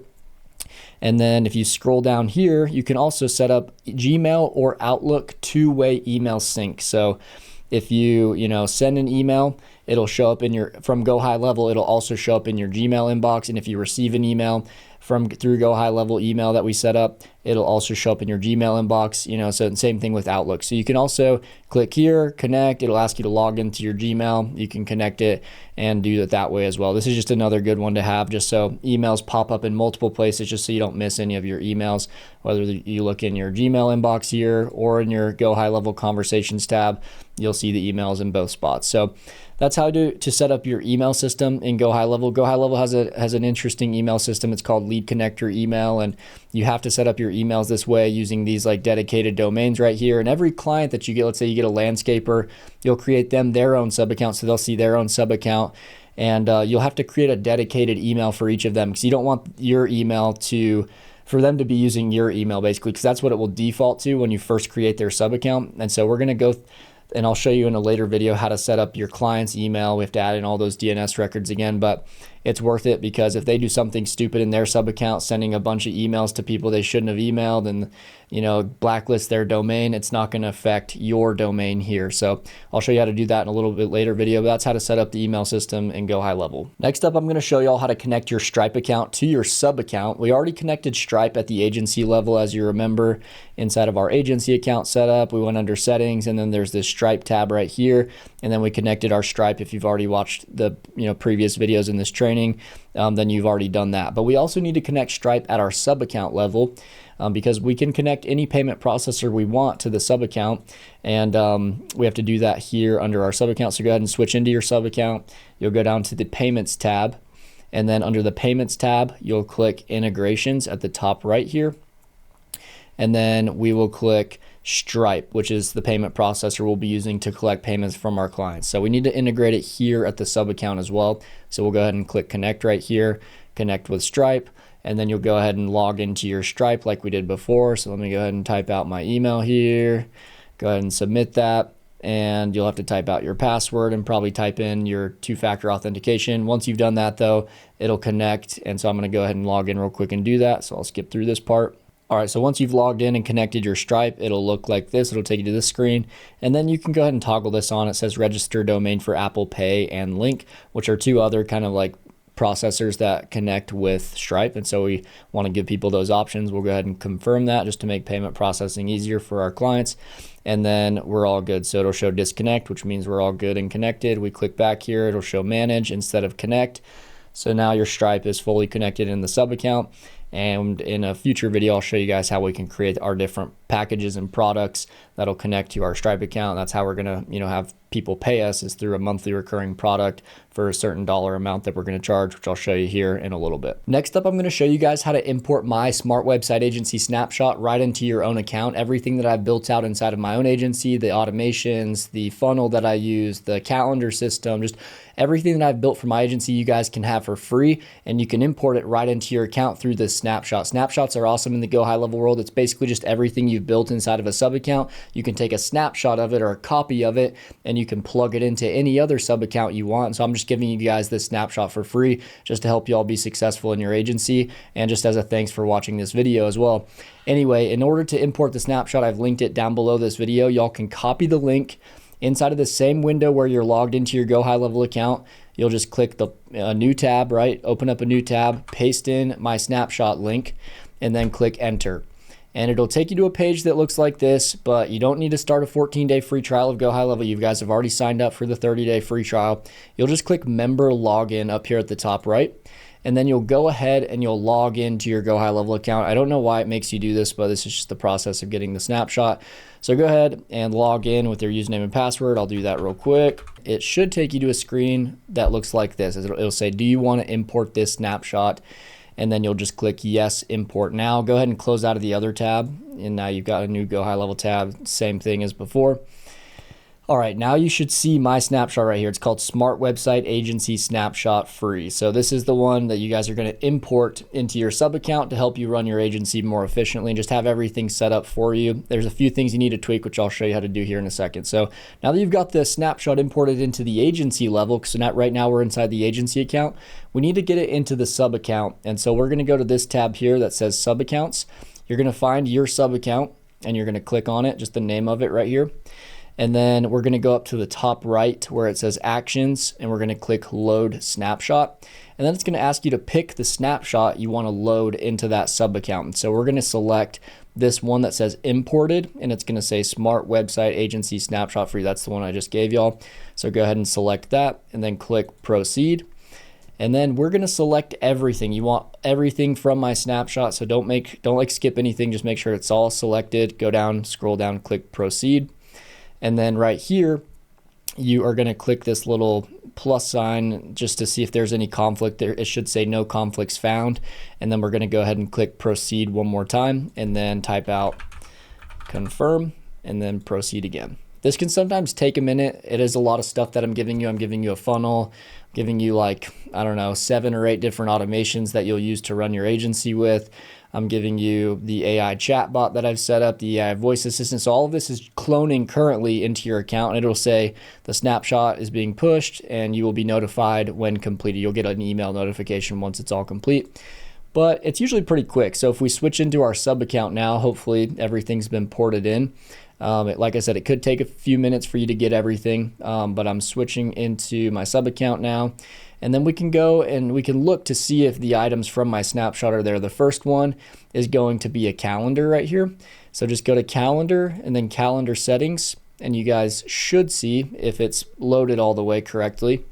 you'll see this smart website consultations calendar. So that's good. You got that there, hopefully. Like I said, if not, just wait a few more minutes and it'll show up, or refresh your page and it should be there. Next up is going to be under the opportunities tab. You're going to see my pipeline that I use for clients. So this is kind of the flow of our prospects through the client journey. New lead, they've booked an appointment with us to learn about our services and what we can offer them and how we can help their business with our smart website. If they no showed to the appointment, here's a stage for them, and all the leads will show up under each of these stages, so you'll be able to see and kind of manage all your leads really nicely. And that's what this opportunities tab is. It's just a view of your pipeline and where your different customers and leads are at. And then if they, appointment showed, but this one's called appointment showed but not ready. So they showed to their appointment, but they're not ready quite yet to move forward. This is a stage for those people. And then the paying client stage. They've booked an appointment, they paid you, they signed up, and we're going forward with the smart website and some of these different AI services we're offering them. And that would be people that would show up here under the paying client stage. So that's our client journey right here. You guys should have that here now that you've imported my snapshot. The next thing is going to be under the AI agents tab. If you go to this voice AI, this is going to be an AI agent that you can use and you can hook up to your phone number that you'll get here in HighLevel. And then you can basically just hook this up and it can answer calls. It can talk to people. It's pretty crazy. I'll demo it for you guys a little bit later on in the training so you can hear what it sounds like. But it's a conversational receptionist that'll answer calls and chat with your leads for you and get them to book appointments. So that's set up for you right there. One thing you need to do here is just click on it. And you want to make sure all the information is correct here. I just named it Kai, so you could name your agent whatever you want. You can select from a bunch of different voices. I just select this voice named Kai. I like the sound of it. Hey, this is, here's a mistake already. Here's Kai, so make sure to just change it to the name. If you change the agent name, make sure to change it down here. Go ahead and save any changes you make down at the bottom right.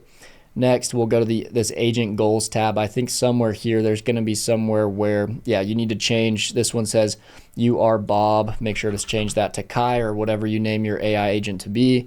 And then the name of the business. I said WebJuice. That's my agency. You need to change this to your agency. So we'll call this, for the sake of this one, HighLevel Quest, since that's the name that I named my agency, or we could say Agency Flow. Either way, but you'll just plug in your agency name there. And then make sure just throughout there's no other spots. It has my branding in it. Just make sure it has your branding through the prompt here. Look, everything else should be good. Go to this human call transfer section. Go ahead and click edit. And where it says human call transfer, just plug in your cell number here, because this is where if the person talking to the AI is like, I would rather talk to a human, I know this is AI, then it'll forward the call to you. So you can just go ahead and plug in your cell number. Just like that, and then make sure to save that in there. Right here, send website link. We'll go ahead and click on this one. This one is where it'll send a mock smart website to the person that it's talking to while they're talking to them. It'll say, hey, let me send you a quick link to a smart website that you can check out to see what they're like. And so you'll want to paste that smart website link in here, which I'll show you how to do that in a later video in this training. So you can come back here and do that later once you're ready to start reaching out to clients and launch your agency. But you'll want to make sure you'll want to paste in that link there. So there's just a few things, like I said, you'll need to change throughout. So just make sure to kind of go in here and clean up your AI agent, and then also make sure to go and clean up your AI voice assistant, this is the AI voice assistant. You'll also want to clean up your conversational AI agent. Well, it looks like the snapshot doesn't import the conversational AI agent, so I'll show you guys how to build that here in a little bit. And then under the automations tab, you guys should have all of my automations, which are these main ones that'll run your business. So 1, 2, 3, 4, 5, that'll run your agency. And then you'll have this folder here, which are 2 automations that you can use for your basic website clients that you land. Let's say it's a landscaper. These are the automations you'll use for them. And you can quickly import these over to their sub account just by clicking, this duplicate workflow. And then, not duplicate workflow. There's an option here somewhere where we can transfer it over to another sub account and we can snapshot that. But anyway, we will send these over to our clients' accounts once we get some clients. But anyway, they're just there ready for you, ready for your clients when you need them, which I'll show you how to do that in a later part of this training. And then under the sites tab, I'm giving you guys my funnel as well, this smart websites funnel. This is just a funnel or kind of like a website, right, that you guys can use to promote your business.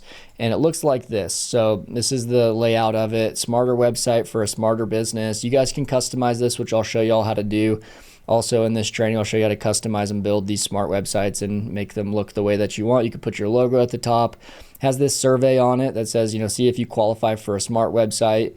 And then people will fill in their businesses, will fill in their information.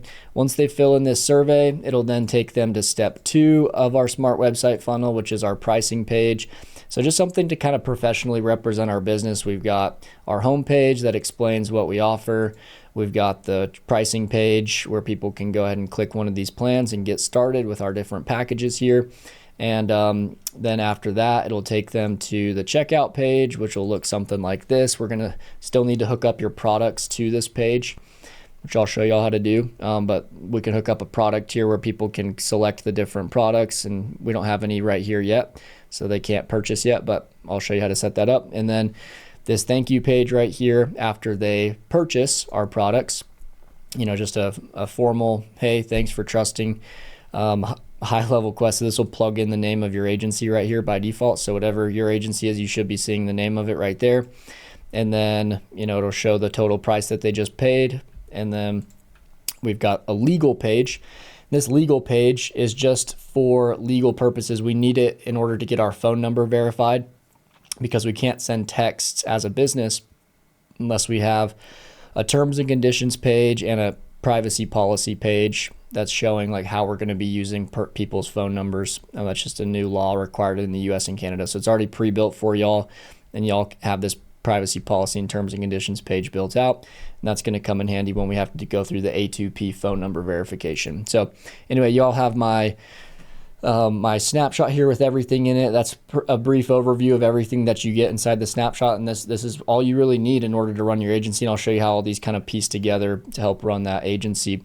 But one thing you do need to go do is settings. And this is the last part of this snapshot setup. You'll go to settings. You'll go down here to this tab called custom values. You're going to find 2 custom values here from my snapshot. One that's a calendar link, and you'll see that there's no value under it, and one that's called Zoom link, and you can see there's no value. So we need to go ahead and edit and fill in these values. So we need to paste in our calendar link first, and then our Zoom link. So first, let me do my calendar link. You'll find that if you go to the calendars tab, calendar settings, and then right here, my smart website consultations calendar, which is now yours. You guys can use it to book appointments with your prospects and sell them. You're just going to click this little share calendar button, and then you're going to copy this scheduling link. This is the link that your clients can schedule on, and it looks something like this. Let me just open it up in a new tab. But this is the link where your clients can go and they can schedule, an appointment for their smart website consultation with you. One thing you may want to do is you may want to click edit on the calendar, and you can change the end of the link. You can see the link is just this long letters and numbers. You can just change this to the name of your agency. So I could just do HighLevel Quest, and it says this is already taken. You just may have to put another thing on the end of HighLevel Quest calendar. And so go ahead and save that. So that'll kind of clean up your calendar link a little bit more. So I just saved that. You guys can go through and change your availability and just the different calendar settings here. But go ahead and go back to your calendars.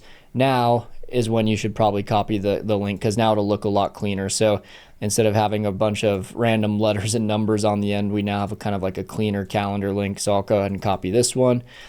And then we'll go back. And then we'll go down to our settings, custom values. And then right here under calendar links, we'll go ahead and click the 3 dots over here, edit custom value. And then under the value section, go ahead and paste this in. This is important because this custom value is used in a bunch of the automations that you just imported from my snapshot. And if you don't paste this part in, the automations aren't going to send the appropriate calendar link to your prospects. And so go ahead and click update there. And then the next one that we have to do, just the last one, and then we'll be ready with my snapshot, is going to be the Zoom link. So if you want to use Zoom, you could also use Google Meet. So you could change this to say Google Meet if you want. I like Zoom for all of my all my calls with prospects. So you're going to need to go grab your Zoom link. So I'm just going to go ahead and open another tab here, and I'm going to type in zoom.us. And I'm going to go grab my Zoom link and show you where to get that. So you'll need to log in to your account. I'm going to go ahead and click sign in here at the top right. If you don't have a Zoom account, go ahead and create one, or you can use Google Meet. Like I said, doesn't really matter either way. And you're just going to go in to your account. Let's see if this logs me in automatically. Hopefully I don't have to type in any password or anything.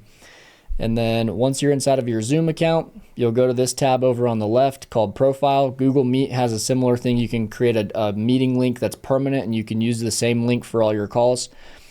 But in Zoom, it's right here. It's just this personal meeting ID. You'll click the little eyeball to expand it, and then this you can copy. And this is your Zoom link that you can use for any calls that you jump on. I just like to use the same Zoom link for every call, just so I don't have to like chase down a brand new generated Zoom link every time.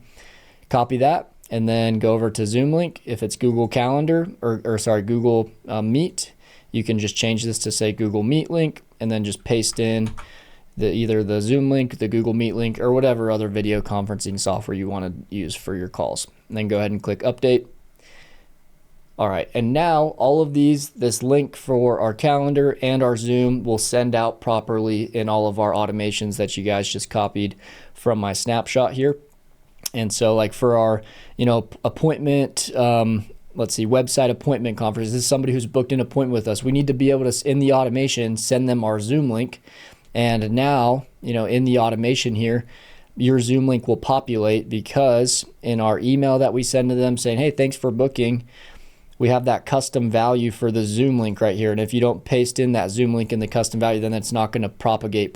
This part of the email will be blank, and then it'll be like, where's the Zoom link at? So you have to make sure to do that custom value step that I just showed you, or else just things won't propagate properly. That's a tongue twister in your automations the right way. So that's my snapshot. That's how to import everything, and those are the two main things you need to do. Just make sure to create and add in those custom fields, the Zoom link, the calendar link, and then you'll be ready to go. And I'll show you kind of how all this runs together and ties together further on in the training. Now that y'all imported my snapshot and you got access to my funnel, which is now your funnel, the funnel you're going to use to promote your services, this one that I showed y'all earlier, you'll notice this funnel doesn't have a clean domain at the top. It's got this like random domain. It's like a preview domain for the funnel. So we can still pull it up and check it out, but we want to hook up our own domain that we bought earlier through GoHighLevel. We want to hook this up to this funnel, so it's just like a cleaner domain that's branded to our business, to our agency.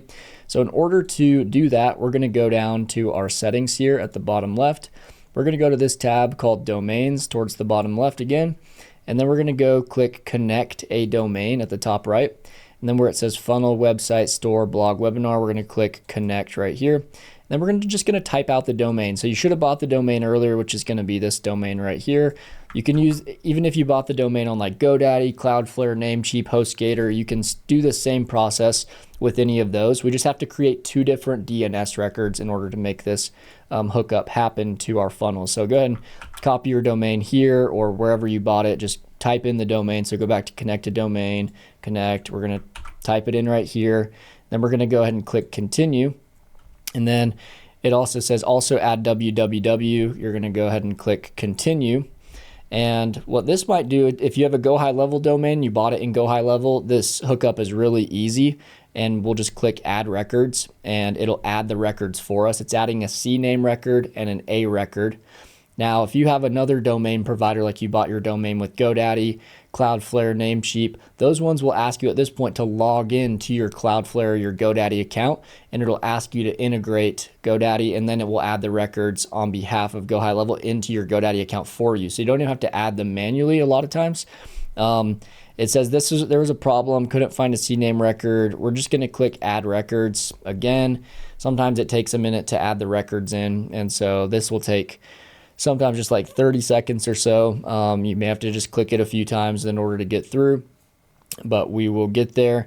And if this doesn't work, I'll just show you the manual way of doing it, which I think is a good idea anyway, just so if you're using another domain provider, you can do it manually with that provider. But anyway, it hooked them up for us already, so we're good to go if you guys bought your domain here in GoHighLevel. But if not, what you can do is you can click connect a domain, go through the same process, right? If it didn't work for you and you didn't buy the domain through HighLevel, type out your domain. So we could do like Jasper Aiken .com or something like that. I don't actually own that domain, but you can click add records manually. If it's not working on the automated way, just click add records manually. And these are the 2 records you have to add. I showed you how to do this earlier with like the different email setup we did. You'll just add an A record and a CNAME record into GoDaddy, Cloudflare, Namecheap, wherever you bought your domain. Go into that account, go to your DNS records and add an A record with the host name @ and then this value right here, just copy it, and then CNAME with www, boom, then click verify, and within 30 seconds or so it'll verify, and you'll get a notification like this that just shows that it's hooked up here properly. So anyway, now that we've integrated and connected our domain here, we're just going to click manage, and then where it says connect, we haven't connected it yet to our funnel. So now we got to go, and I'm going to connect this one here to my funnel, and you're going to do the same with yours. Go ahead and click the 3 dots here and then click edit. And then right here, we're going to default to our landing page of our funnel. That's going to be like the main home page. If someone types in Jasper HighLevelQuest.com or yourdomain.com, then it'll land on the landing page, which is the page we want them to land on, right? And then the 404 error page, we'll select landing page as well, and then go ahead and click save. Now that we've done that, it will connect our domain. Might just take a second. Looks like it's still saving that.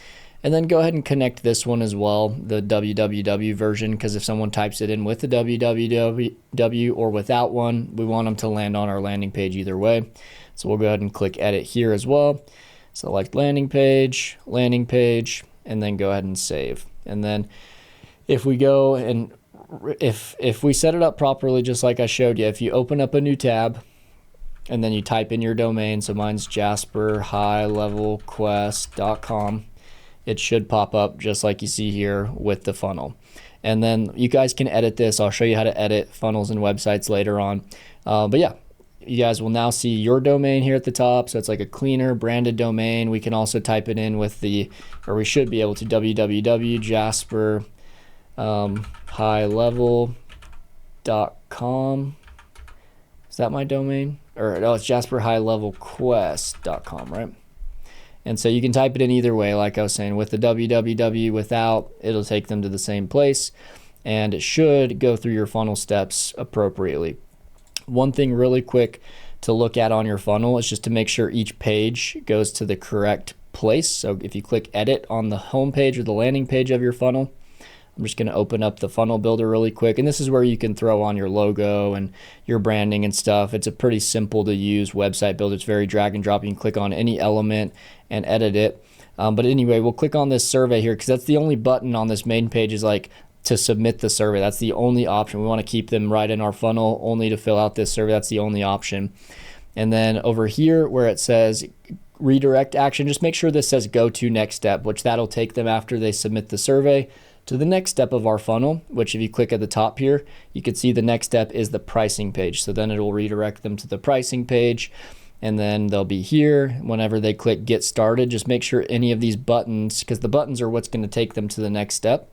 When they click get started, just make sure to scroll down over here, and then where it says link to, just make sure it says next step on each of the buttons. Next step. Okay, so we're good to go there. So just make sure everything says next step. So that it's like flowing properly. It should automatically do that when you imported my snapshot. I just want to make sure it's all synced up correctly in your account as well. But yeah, that's how to hook up your domain to the funnel. This is going to act as your website for your agency. You don't really need a full-blown website. You could build one if you wanted to. You could even like transfer this funnel over as a website if you wanted to. When you build a website, you can click like copy and clone pages from other funnels and websites, so you could clone it and build your own like full website with different pages. But the funnel's plenty enough for us to promote our business and get started as an agency. And if you want to start and build your own smart website agency website later on, you can do that. But I want to give you like the most basic thing you can do with the most basic automation so you guys can get running, and really just the meat and potatoes of what you need here I'm giving you in this snapshot so you guys can successfully run your agency without a bunch of overwhelm and extra fluff. Next up, I'll be showing you guys how to add products to your funnel. So right here on our funnel here, we have these 3 different pricing packages. We've got $1,000 setup, $2,000 setup, $3,000, and then our $97, $297, $697 per month.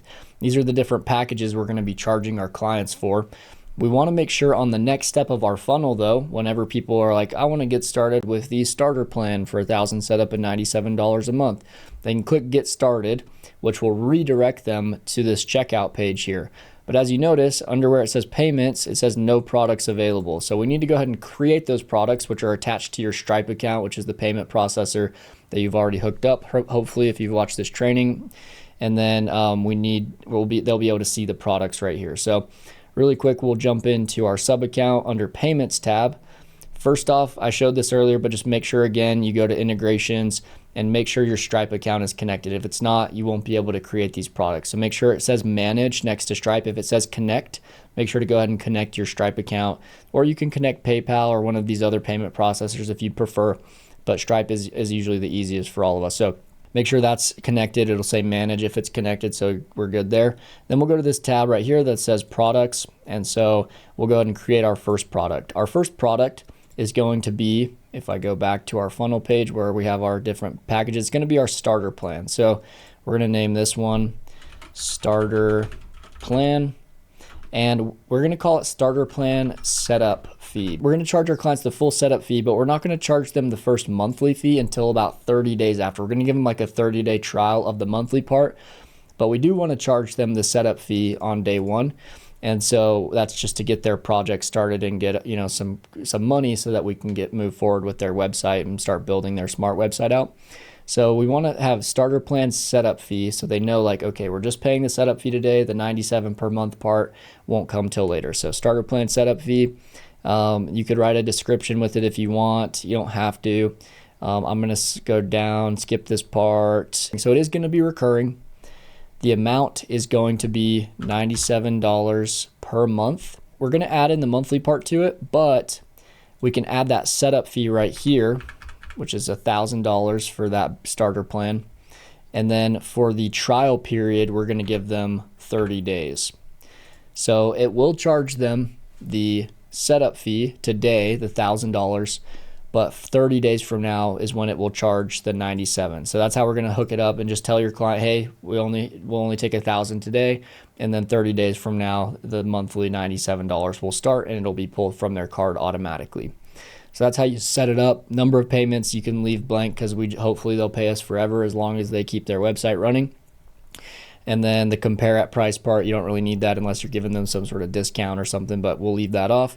And then we'll go ahead and click save right here. So that was just our first package. Now we should see our starter plan setup fee right here. And then right next, we'll go to create product. Next plan is our growth plan setup fee.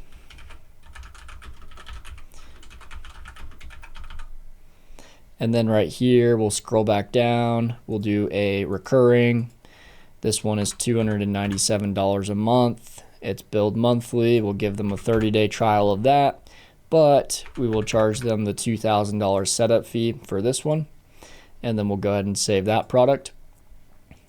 So now we should see two products here. There we go. And then we'll create our third plan, which is our elite plan. So I'll go ahead and copy that. This one's going to be elite plan setup fee.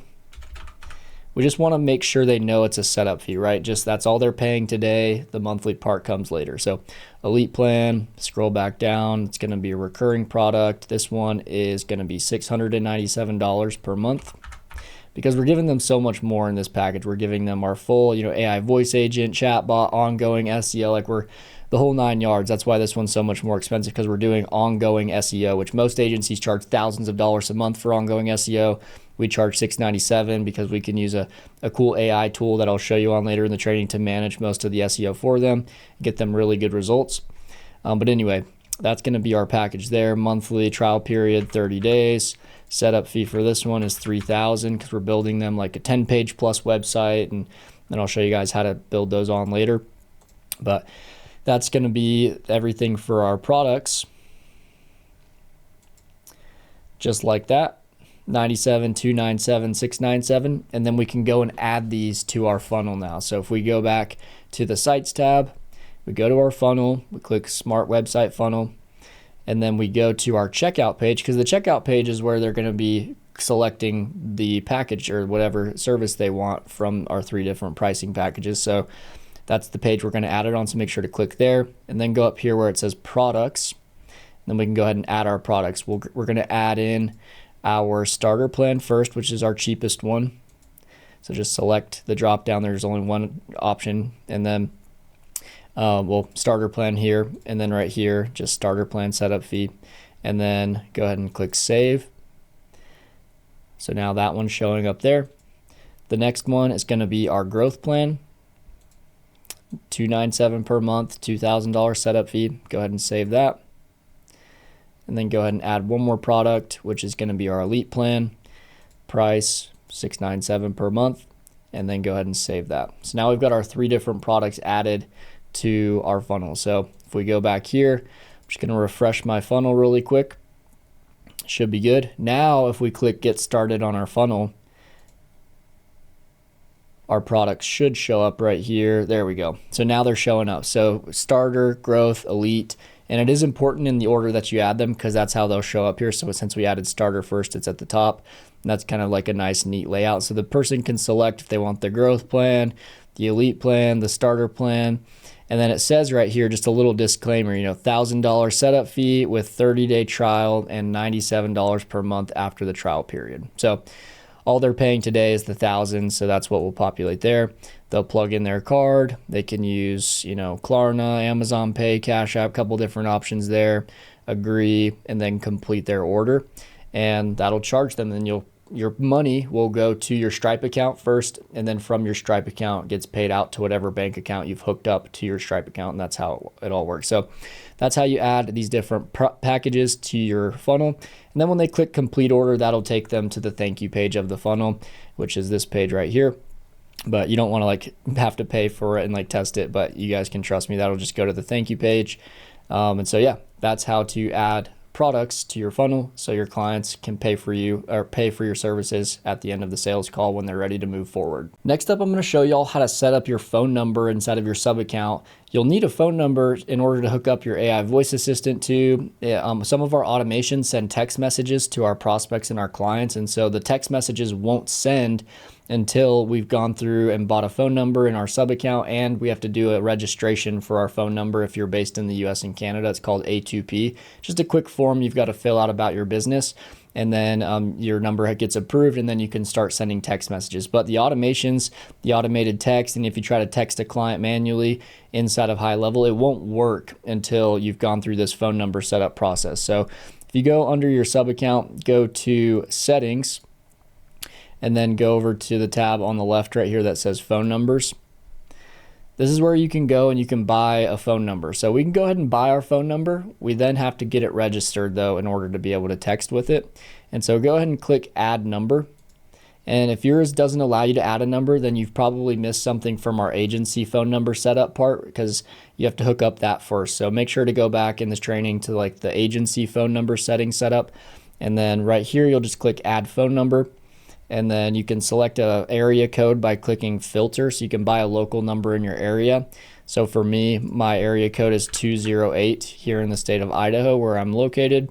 And then where it says any part of number, I'm just going to change to the first part of number. So I want to look for a number that has 208 in the very first part of the number, which is my area code. So then I'll click apply, and then it should pull up a bunch of different options. So I can buy a phone number in Idaho, and you can just look for your city. Sometimes you won't be able to find it, but getting a city that's somewhere close by, like a Boise, Idaho would be perfect for me. Each phone number costs $1.15 per month to just to own that number. And then you have to also pay for the text message credits, the calling credits. Each text message segment in GoHighLevel costs 0.007 cents. So it's not even 1 penny per text message segment that you send. Same thing with the phone calls. It's a cent, 1 penny per minute on the phone. So it's not very expensive, but just a disclaimer there. And then your clients will pay for their own crediting system. They'll pay for their own text messages, their own emails on top of the monthly subscription that you charge them. And so they'll pay for that separately, but it doesn't really add up to very much. So it's not going to be a big deal breaker for many clients when you tell them about that. But I'll go ahead and just buy this Boise number real quick. Proceed to buy. It'll use the card on file, or at least it should.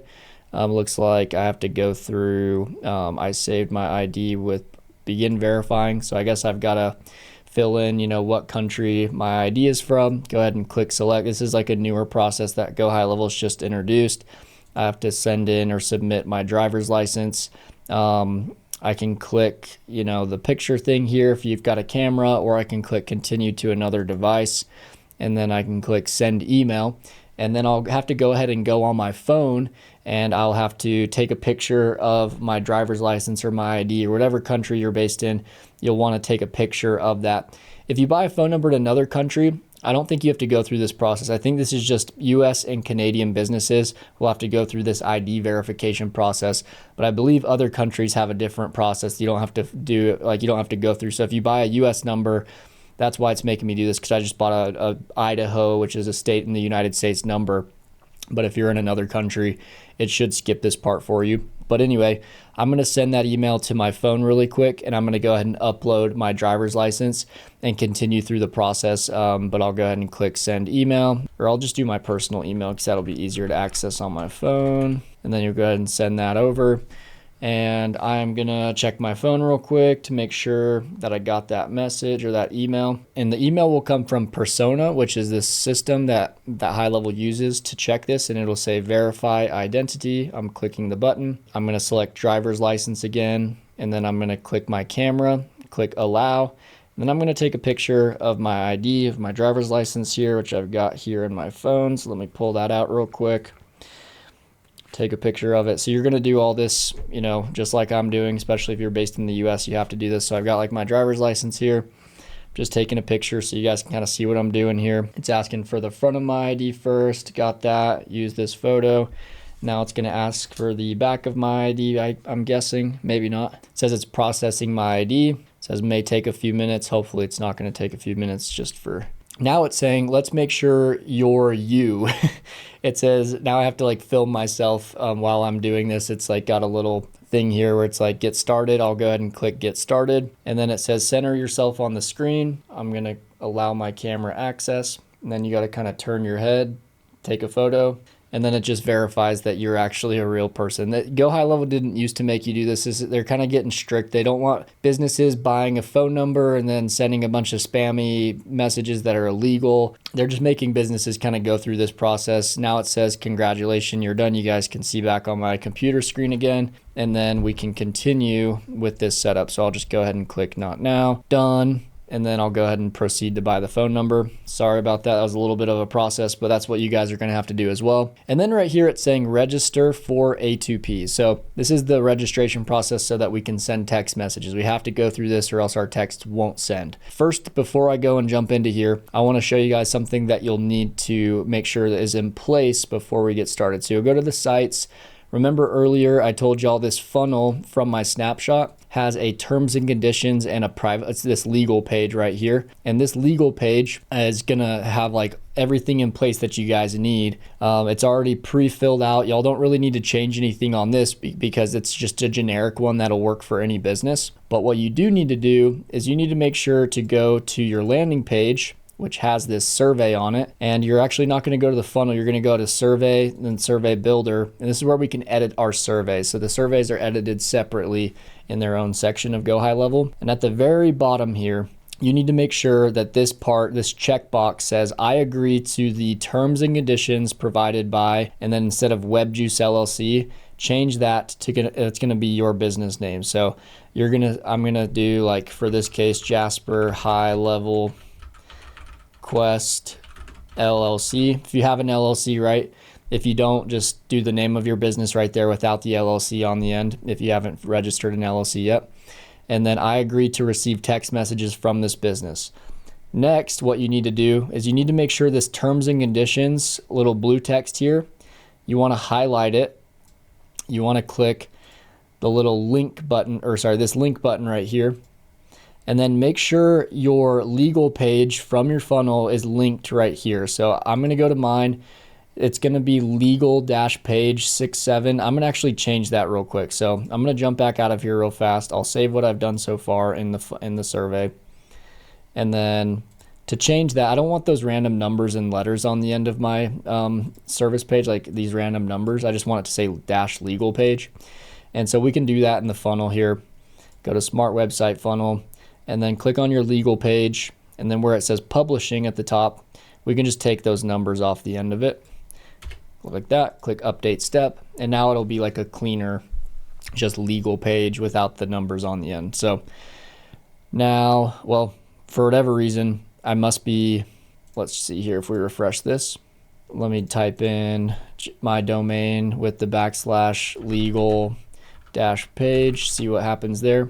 Okay, so it's working now. It's just clean now. So go ahead and copy that, go back into your survey builder, go to the survey, go to the very last slide, which is going to be our submission slide where they're going to submit this. We've asked them a couple different questions on the survey about their business, and then make sure to select this section here. Oh, I must have clicked on the blue text. Go ahead and just select the box, highlight the terms and conditions so that when they're reviewing this, they're going to have an actual person review this. They need to make sure they can see your terms and conditions page. So we need to make sure it's linking them to the correct spot. Click the little link button again and go ahead and paste in your legal page of your funnel from my snapshot. Go ahead and confirm that. All right, and then go ahead and save this. So now that's all updated. And so now when they're reviewing our campaign, they'll be able to see that, hey, when people go to our website, they are checking a box. They're agreeing to receive text messages from us. We're not just going to text them without their permission. That's basically what they're asking for. So we just need to show that, that we're going through that proper process. Now we can go back to our settings, to our phone numbers. You've already bought the phone number, but it's saying you have to do this A2P registration. So we're going to go to the Trust Center. Well, you can go click Start Now right here, or you can go to the Trust Center and we can click Start Registering Now. Right here is going to ask you for some information about your business. Is the business entity you're registering located in the US or Canada? If not, you can skip this whole process. You don't have to do this process. If you're in the US or Canada, like probably the majority of us that are watching this video, go ahead and select yes. And then right here, does your business registered have a tax ID? You need to have a tax ID. If you do not, then you're not going to be able to get your phone number registered, and you will never be able to send text through GoHighLevel. So you can get an EIN number even if you don't have an LLC. An EIN number stands for Employer Identification Number, and it's the most common type of like employer number in the US, and you can get one for free super quickly. So you can go to irs.gov EIN, something like that. Right here, you want to make sure you're on the official irs.gov website, get an employer identification number, and you're going to go ahead and click apply for an EIN. It's going to ask you for some info. You don't need to be an LLC to get this. Anybody, even a sole proprietor with no official business setup, can still get an EIN number, and they'll issue it to you right after. It doesn't cost any money. It's free to do. They'll give you like a document. It's an EIN number. It'll start with like 2 digits, dash, and then like 6 more, I think, or 7 more. I think it's like a 9-digit number. So you need to go ahead and apply for that EIN. Get it really quick. It'll take a few minutes to get, and then come back into HighLevel, and you'll just say, yes, the business I'm registering does have a tax ID. Go ahead and click continue. Where it says legal business name, you'll type in the name of your business. It should already pop up because it'll pull from your sub account. So I'm just gonna pretend for this one, and this isn't a real business, right? So my campaign will probably get denied if I submit it. But just go ahead and make sure this is your legal name. If you don't have an LLC, you can just take the LLC off the end. That's fine. Business type, you can select the type. Most of us in the US are going to be either a limited liability company, an LLC, or a sole proprietorship. If you don't have an LLC, that's what you would classify as. So just select this. That employer identification number is going to be this one, employer EIN. Go ahead and select that. And then this is where you'll type in the number. And I'm just going to type in a fake one for now, so I can continue showing you guys the setup. But make sure you type in your real number, make sure it matches exactly. And whatever business name you put here, you got to make sure it's the same business name you filled in on this EIN form. You need to make sure they match up. So anyway, business industry, online, business email, that doesn't really matter. Go ahead and plug in your email there that you created earlier with Google Workspace or Gmail, doesn't really matter. Website URL, plug in your website, should already be there. US and Canada, go ahead and click continue. Country, your address, that's all good. Should already be there. Click continue. And then first name, last name, email, phone number, Position CEO, go ahead and continue. We already filled all this in earlier, so it should just auto populate for you. We're going to select this low volume one. This can send up to 6,000 texts per day. That's plenty. Like, we're never going to send that many texts. So anyway, and then click I acknowledge. This, to register for this, it does cost $24 or $23.95.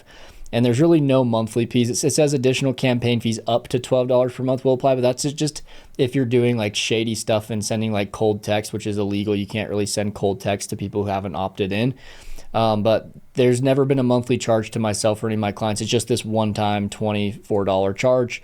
And anyway, that's just what we have to pay to get our number registered. And anyway, go ahead and click continue here. On this $24 charge, we'll pay for that for our clients, because we're charging them a setup fee anyway, $1,000, $2,000, $3,000 setup. So we'll just kind of build that into our setup costs. We'll just pay for it for our client, bite the bullet on that one. Click continue.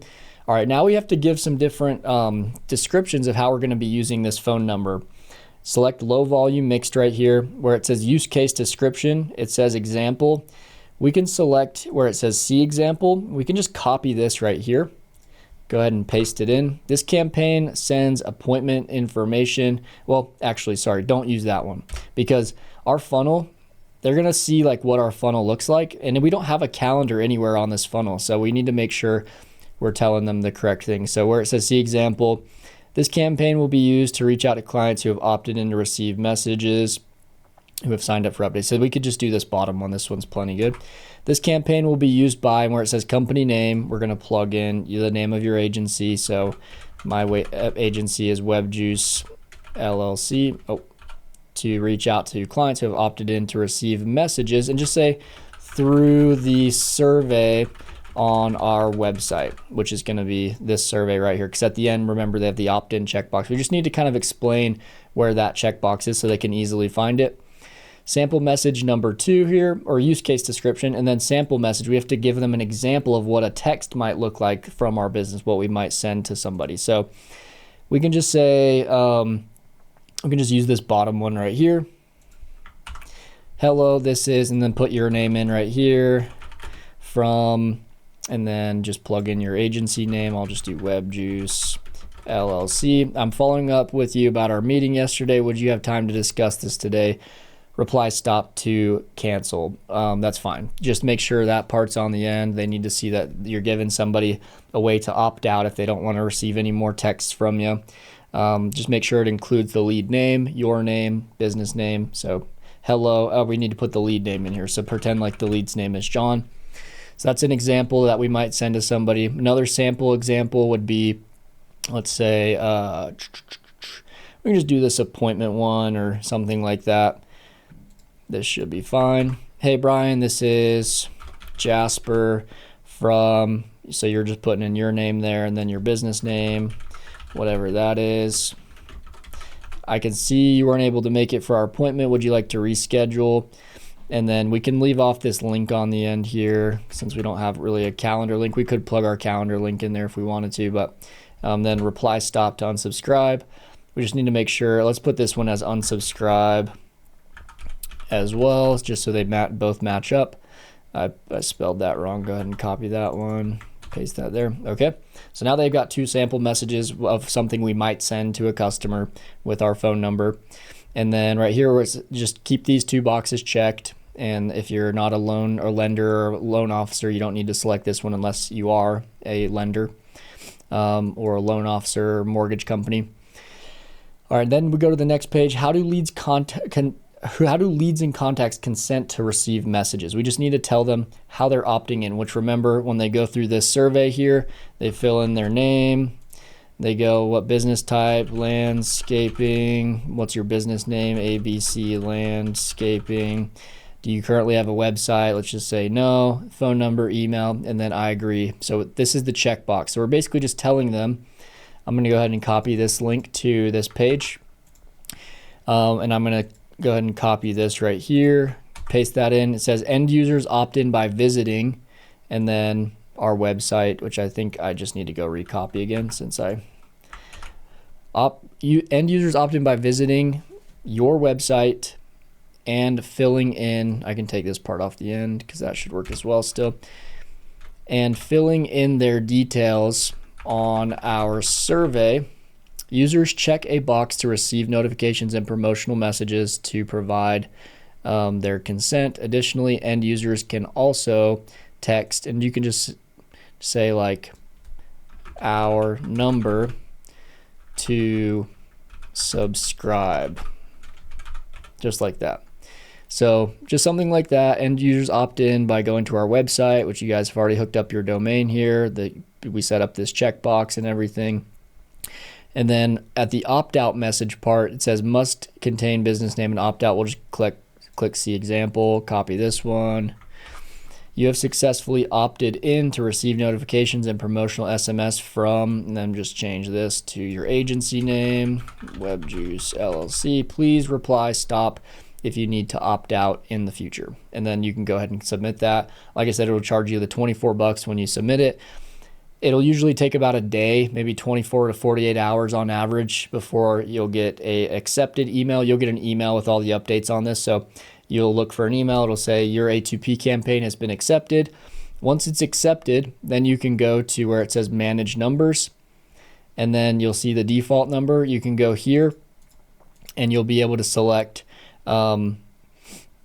it'll say A2P something right here, and you can connect the A2P registration to this phone number. So then you can start texting. You just have to go here first and make sure the A2P is properly connected to the phone number you want to connect it to, and then you'll be ready to go. And this red banner up here won't pop up anymore. If you get rejected, it'll show up under your trust center here, and it'll say, instead of yet to start, it'll say rejected, and it'll say reason for rejection. You can click on it. It's a little drop down, and it'll show you why your campaign was rejected or why your brand was rejected, and then you can go fill it out again and correct whatever issue there was. So that's how you get your phone number verified. Now you can start sending text messages and making phone calls, and everything in our automations from my snapshot will run smoothly, and all those texts will send out properly. Next up, which is going to be the last part of this sub account setup for our agency, we need to download the LeadConnector mobile app. LeadConnector is just another name for HighLevel. So when you think HighLevel, just think LeadConnector. It's the same thing, but that's the name of GoHighLevel's mobile app that you can download in the Apple App Store, the Google Android Play Store. And you can use some of the core features of the software from your phone, which just make it really easy when you're on the go and you don't have your laptop or your computer with you. You can manage leads. You can, talk back and forth with your clients through text message, email, through the different communication channels here. You can book appointments from the phone. You can manage and see all of your contacts. You can see your pipeline. It just has some of the core features here, mainly these ones. You can send invoices and stuff through your payments tab. It doesn't have a lot of these, like you can't edit your websites through the mobile app. You can't build your automations and stuff. You can't edit your AI agents, but it has some of these core features here on your phone, which is really nice. So down here, you'll notice you don't see a tab that says mobile app, and that's because we need to set it up first in the agency account. So we'll go to switch to agency account, and then right here, there's this tab that says mobile app.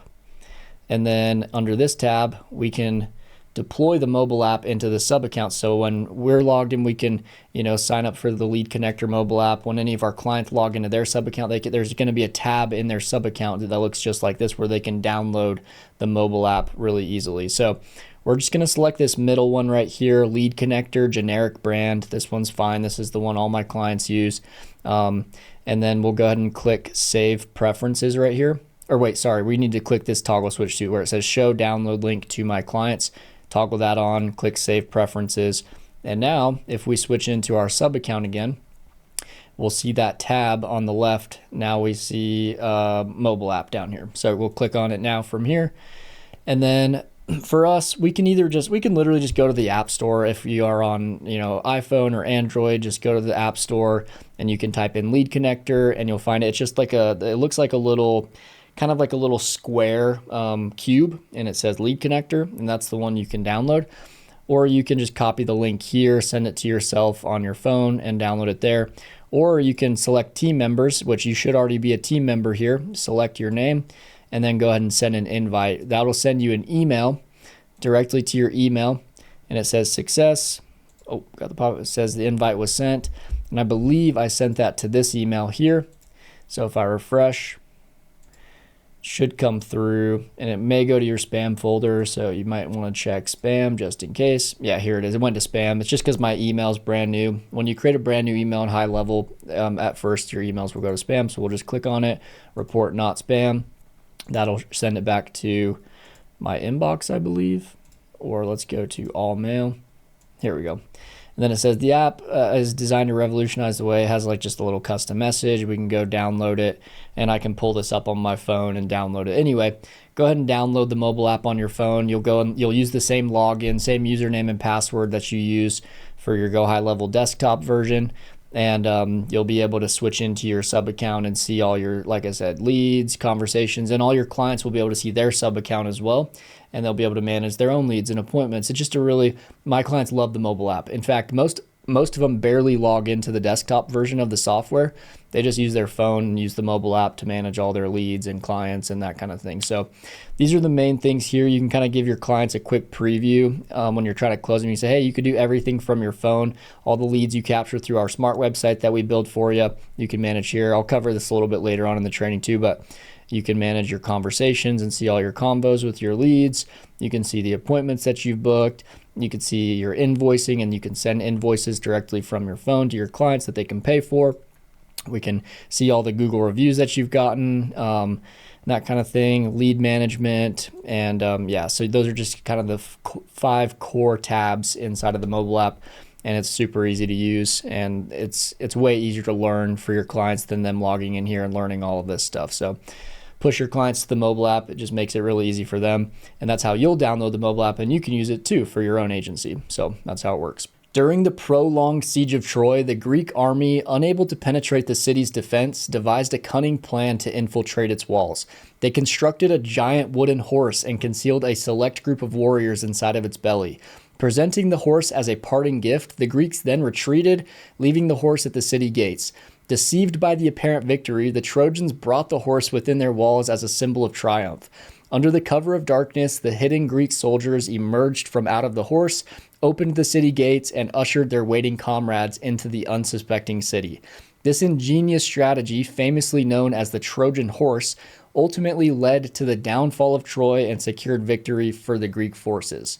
Just like the Trojan horse in this story, our Trojan horse for our agency is the smart website offer, because once we sell a smart website to a client, we can then upsell them on other services that go along with it. I want to show you an example of a smart website so you can see exactly what it is you'll be offering to your clients. And there are 4 main components that make up our smart websites that really set them apart from all the normal boring websites out there that most businesses have.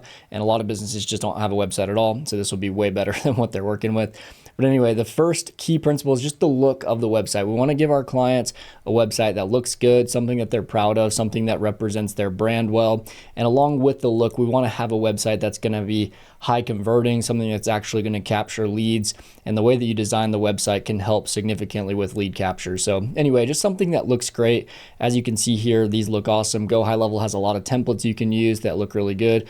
We have a lot of templates you can use as an affiliate of mine. We have like 80 plus smart website templates that you can access and use that are built by my web designers. But anyway, you don't have to be an amazing web designer to be able to make good looking websites, because there's so many templates out there. It makes the design process a lot easier. So that's the first principle, is just the look and the design of the smart website. The second is the lead capture. We actually want to be able to capture leads on our website, or else the website is kind of for naught. You know, we want to be able to get names, emails, phone numbers of potential prospects that are interested in our services. And we have a few different ways we do that through our smart websites. We have this chat widget bubble right here where people can message. These are super effective and they work extremely well. People can send in a quick question. In order to send in the question, they have to put in their name, email, and phone number though. And so it's just a great way to capture leads. We can also hook up an AI chatbot to this. This one is an AI version. So if I say, you know, do you offer lawn care? This one has an AI chatbot hooked up to it that'll say 1 moment, and then it'll type out an answer, and it's trained on this business here and on this website. And so it'll come up with a quick response. And anyway, you can hook up the AI chatbots here. You can do a normal chat widget where it just asks them to send in a question and then it gets their name, email, phone number. So that's one way you can start conversations and capture leads. The next is going to be this call us button. This is extremely effective on mobile phones. Most people go and visit websites through their phone nowadays, not as much on desktop. And so this button, when you're on the phone version of the website, if I do right click, inspect, we can kind of see what mobile version would look like. And so there's this button right here. People can click it, and on mobile, it'll pull up the number. All they have to do is click the number, and then it's calling the business. So they don't have to type out the phone numbers. These are really effective. A lot of people don't want to message or mess around with a form or whatever, and so they'll just call the business right away and they want to talk to somebody. So those are very, very effective as well. And then the next lead capture is going to be on our contact page. We always put a form on the website. This form is very basic. It just asks for name, email, phone number, how many square feet is your yard, but you can add custom questions. So this one right here, how many square feet is your yard, is a custom question that we added to this form, and you can add as many of those as you want. And you can add like these little drop down menus and things like that. This one's just, you have to type out the answer, but you could do like drop down options, that kind of stuff. So if people want to submit a form to get a free quote or something like that, they can do that, and you can add those forms to your client's sites. And then the last lead capture that's very effective for a lot of different types of businesses, let's say a barber shop, they always want a calendar booking system. They want their clients to be able to go right to the website, book in their haircut, come in for the haircut, and so on. And so the calendar booking system, asks what day and time they want to book the appointment. This is based off the owner's availability, so they can set up their own availability, the hours that they're working, etc. And then we can capture their information on the back end when they book the appointment. So calendars are very effective as well. So there's 4 lead captures right there. The chat widget, we've got the call us button, the book appointment, the calendar, and then the contact page with the form. And so multiple different ways that we can start capturing leads from our clients. So that's the second feature of our smart websites. So the first one, design; second one, lead capture; third one is going to be SEO. We SEO optimize all of our smart websites, so we give our clients the best chance of ranking on Google and showing up at the top. For example, when a client or a potential client types in landscapers near me, we want our client here, this smart website, to pop up at the very top. And the way that we do that is we create service pages. So each of these service pages is an individual page on the website talking about a different service that this business offers. And these are all keywords that we can now rank for on Google. So if we click on one of the service pages for, let's say, landscape design, we have that keyword in the heading. We have it through the paragraph of text here. We have a picture that represents that service. We have the word here again. So we're just basically signaling to Google, hey, this is a service that we offer and we're ranking because of it. And we have a dedicated page for all these different keywords that we're trying to rank our client for. And this is just a short list here. You could create 20 different pages with different keywords. And because you have a dedicated page, it puts precedence to Google to notice, hey, they have a whole page dedicated to just landscape design, which helps you rank higher. And then on the other side, we have location pages. So location, meaning this landscaper does business in probably a few different cities, right? And most landscapers would. And so you can create pages for all the different locations that they serve. Now we're sending signals to Google. Let me just click on this Idaho Falls page right here. Now we're sending signals to Google that these are the areas that our business is located in, and we'll start ranking in those areas. So when somebody from, Idaho Falls types in landscape design, this business will start ranking because they've got a page dedicated to Idaho Falls. They've got a page dedicated to landscape design and that keyword and service. And so anyway, we're just creating these pages. These are pretty heavy pages. This site has the home page, a couple service pages here. This is probably a 15 to 20 page website right here, and that's a good thing. We want our websites to be beefy because that'll help us rank better on Google. So that's the third kind of key component to our smart website. So first component is beautiful design. They look great. Second one is going to be our lead captures. We're actually capturing leads through the website. Third is that we do SEO and we optimize their site to give them the best chance of ranking on Google so that they can actually start getting traffic to their site. And then the fourth component is the AI and automation, which I covered a little bit here. We can hook up an AI chatbot here to the chat widget. You can see it answered my question from earlier. I said, do you offer lawn care? It said, yeah, we offer lawn care maintenance. and it's trained from the website. So we actually had this chatbot crawl the entire website here, train itself on all of the text that's here on the site, and now it can answer questions based off what people ask.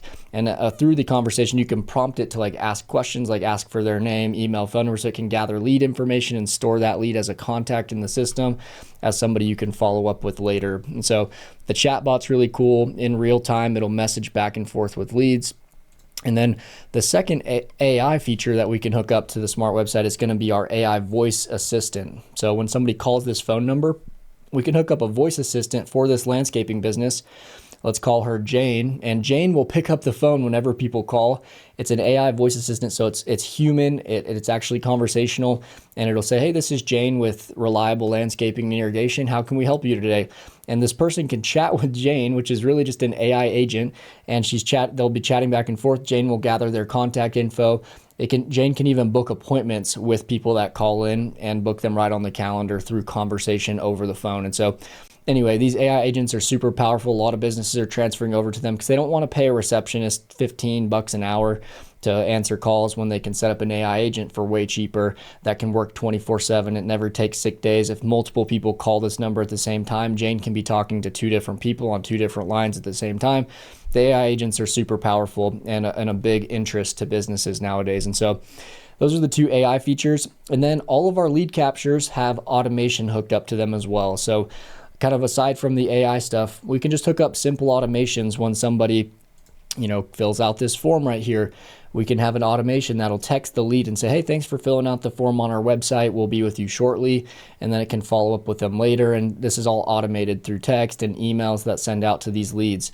Same thing with the calendar. If somebody goes and books an appointment, they're going to get a text and an email after they book that's going to say, hey, thanks for booking an appointment with us. We'll talk to you Monday at 5 p.m.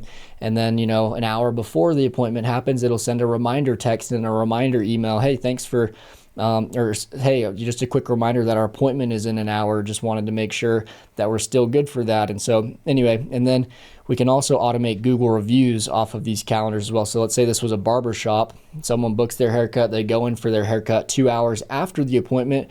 We can send them an automated text that'll say, hey, thanks for coming in earlier for your haircut.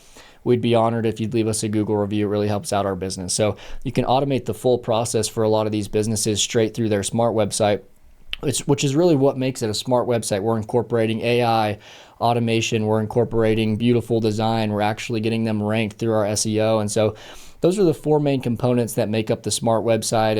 And then we set up the automations here inside of HighLevel. I actually gave you guys access inside of the snapshot that you uploaded earlier to this folder, which is Smart Website Automations for Clients. So you guys already have the 2 simple automations that I just mentioned when somebody fills out the form or messages on the chat widget here. So form on the contact page, chat widget here. If they message here, that's a simple automation that'll follow up with them.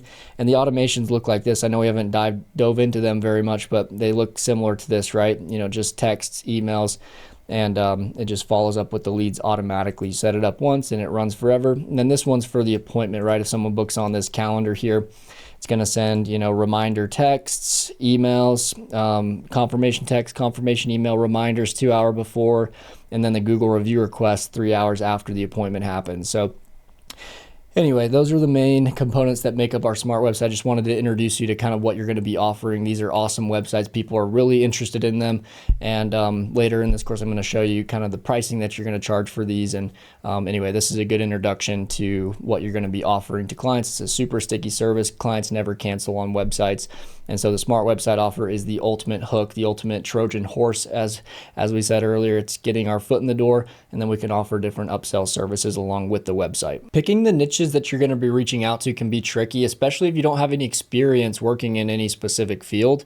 It can be tough to know like which types of businesses are going to be the best to reach out to or which ones are going to be harder to get as clients. And so I'm going to cover a few different types of niches and give you the pros and the cons of each of them so you can make a better decision on the niches that you're going to work with. And when I say niches, we're just going to pick 3 different niches that we're going to be reaching out to, and I'll explain why here in a minute.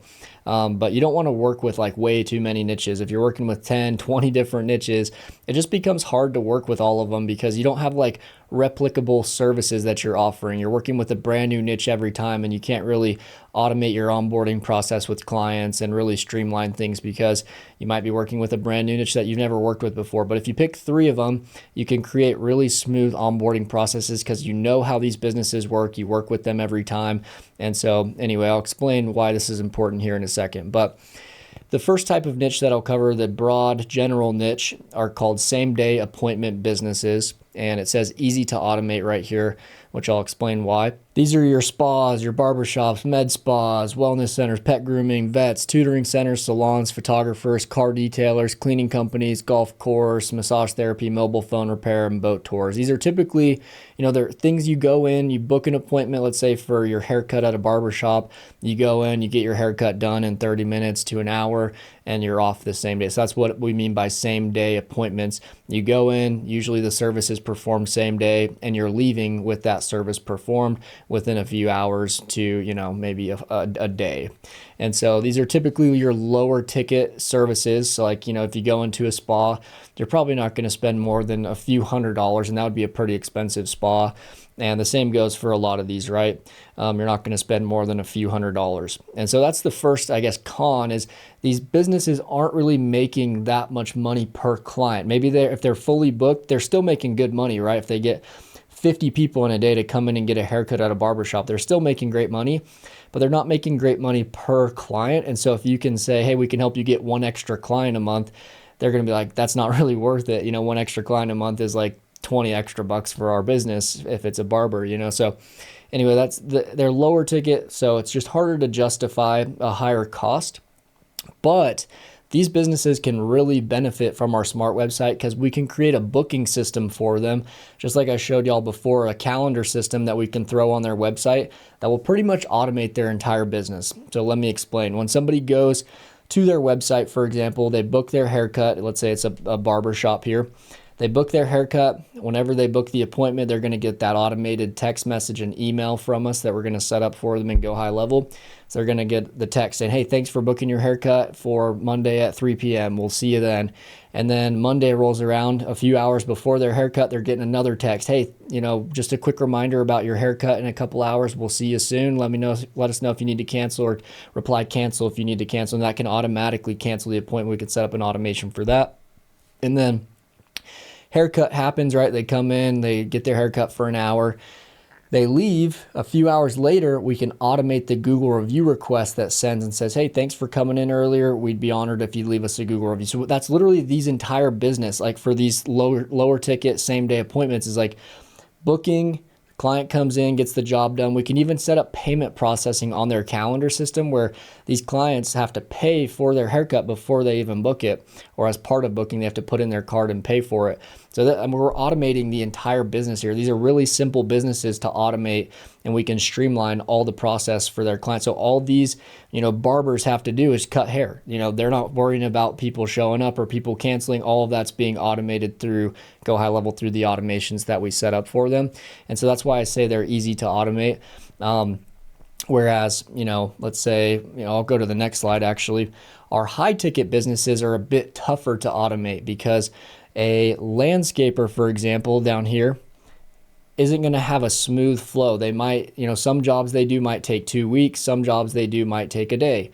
And so it's really tough to kind of gauge when the Google review request should be sent out after. And it's just harder to, build in that calendar system for these kind of businesses. These kind of businesses usually are pretty strict about their calendar. They don't want anybody just going to their website and booking on their calendar unless it's for some sort of like quote call or something like that. But the high ticket businesses are good though, because they're easier to sell, especially home service businesses. So your custom home builders, your roofing companies, HVAC, plumbers, electricians, your, let's jump down to landscapers. So those are like the home service. Those are people that go out to people's homes and perform some sort of service, right? These ones are really easy to sell because if you call up you go to Google and you look for a landscaper and you call the number, it's probably the owner's number. They probably just put their cell phone on their Google profile, and you call up and you're talking with the owner on the first call. So there's like no gatekeepers. There's very, very rare is there ever a receptionist that has to that'll block you from getting in touch with the owner. Whereas if you call, there's also these, higher ticket, like your dentists, your plastic surgeons, your chiropractors. And these ones we can help with their lead gen. But if you cold call a dentist, you're going to get on the phone with a receptionist. You're not going to get straight to the dentist, the decision maker. And so those ones are a little bit harder to sell, but the home service guys are easier to sell. And all these businesses are higher ticket. And so when you're pitching them, you're on a demo call with them and you're like, hey, we can help you get an extra few clients a month. That's a lot of money to them. That could be, thousands of extra dollars for their business. And our services are only, a few $100s a month. And so they can easily justify the cost that we're charging them. And so these businesses, for those two reasons, are easier to sell, easier to get in touch with the owners for the home service businesses.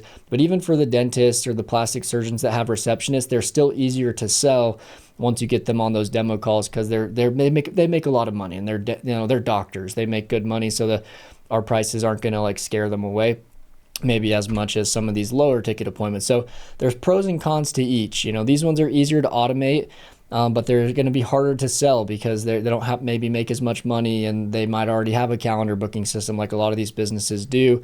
Whereas these guys, they're easier to get in touch with and easier to sell, but they're harder to set up a fully automated system for. But both of them we can help. I've landed more home service businesses than any other niche out here. So I've landed more roofers, HVAC companies, window washers, pest control, carpet cleaners. That has been the niche that has resonated for me the best, and I've landed the most clients in.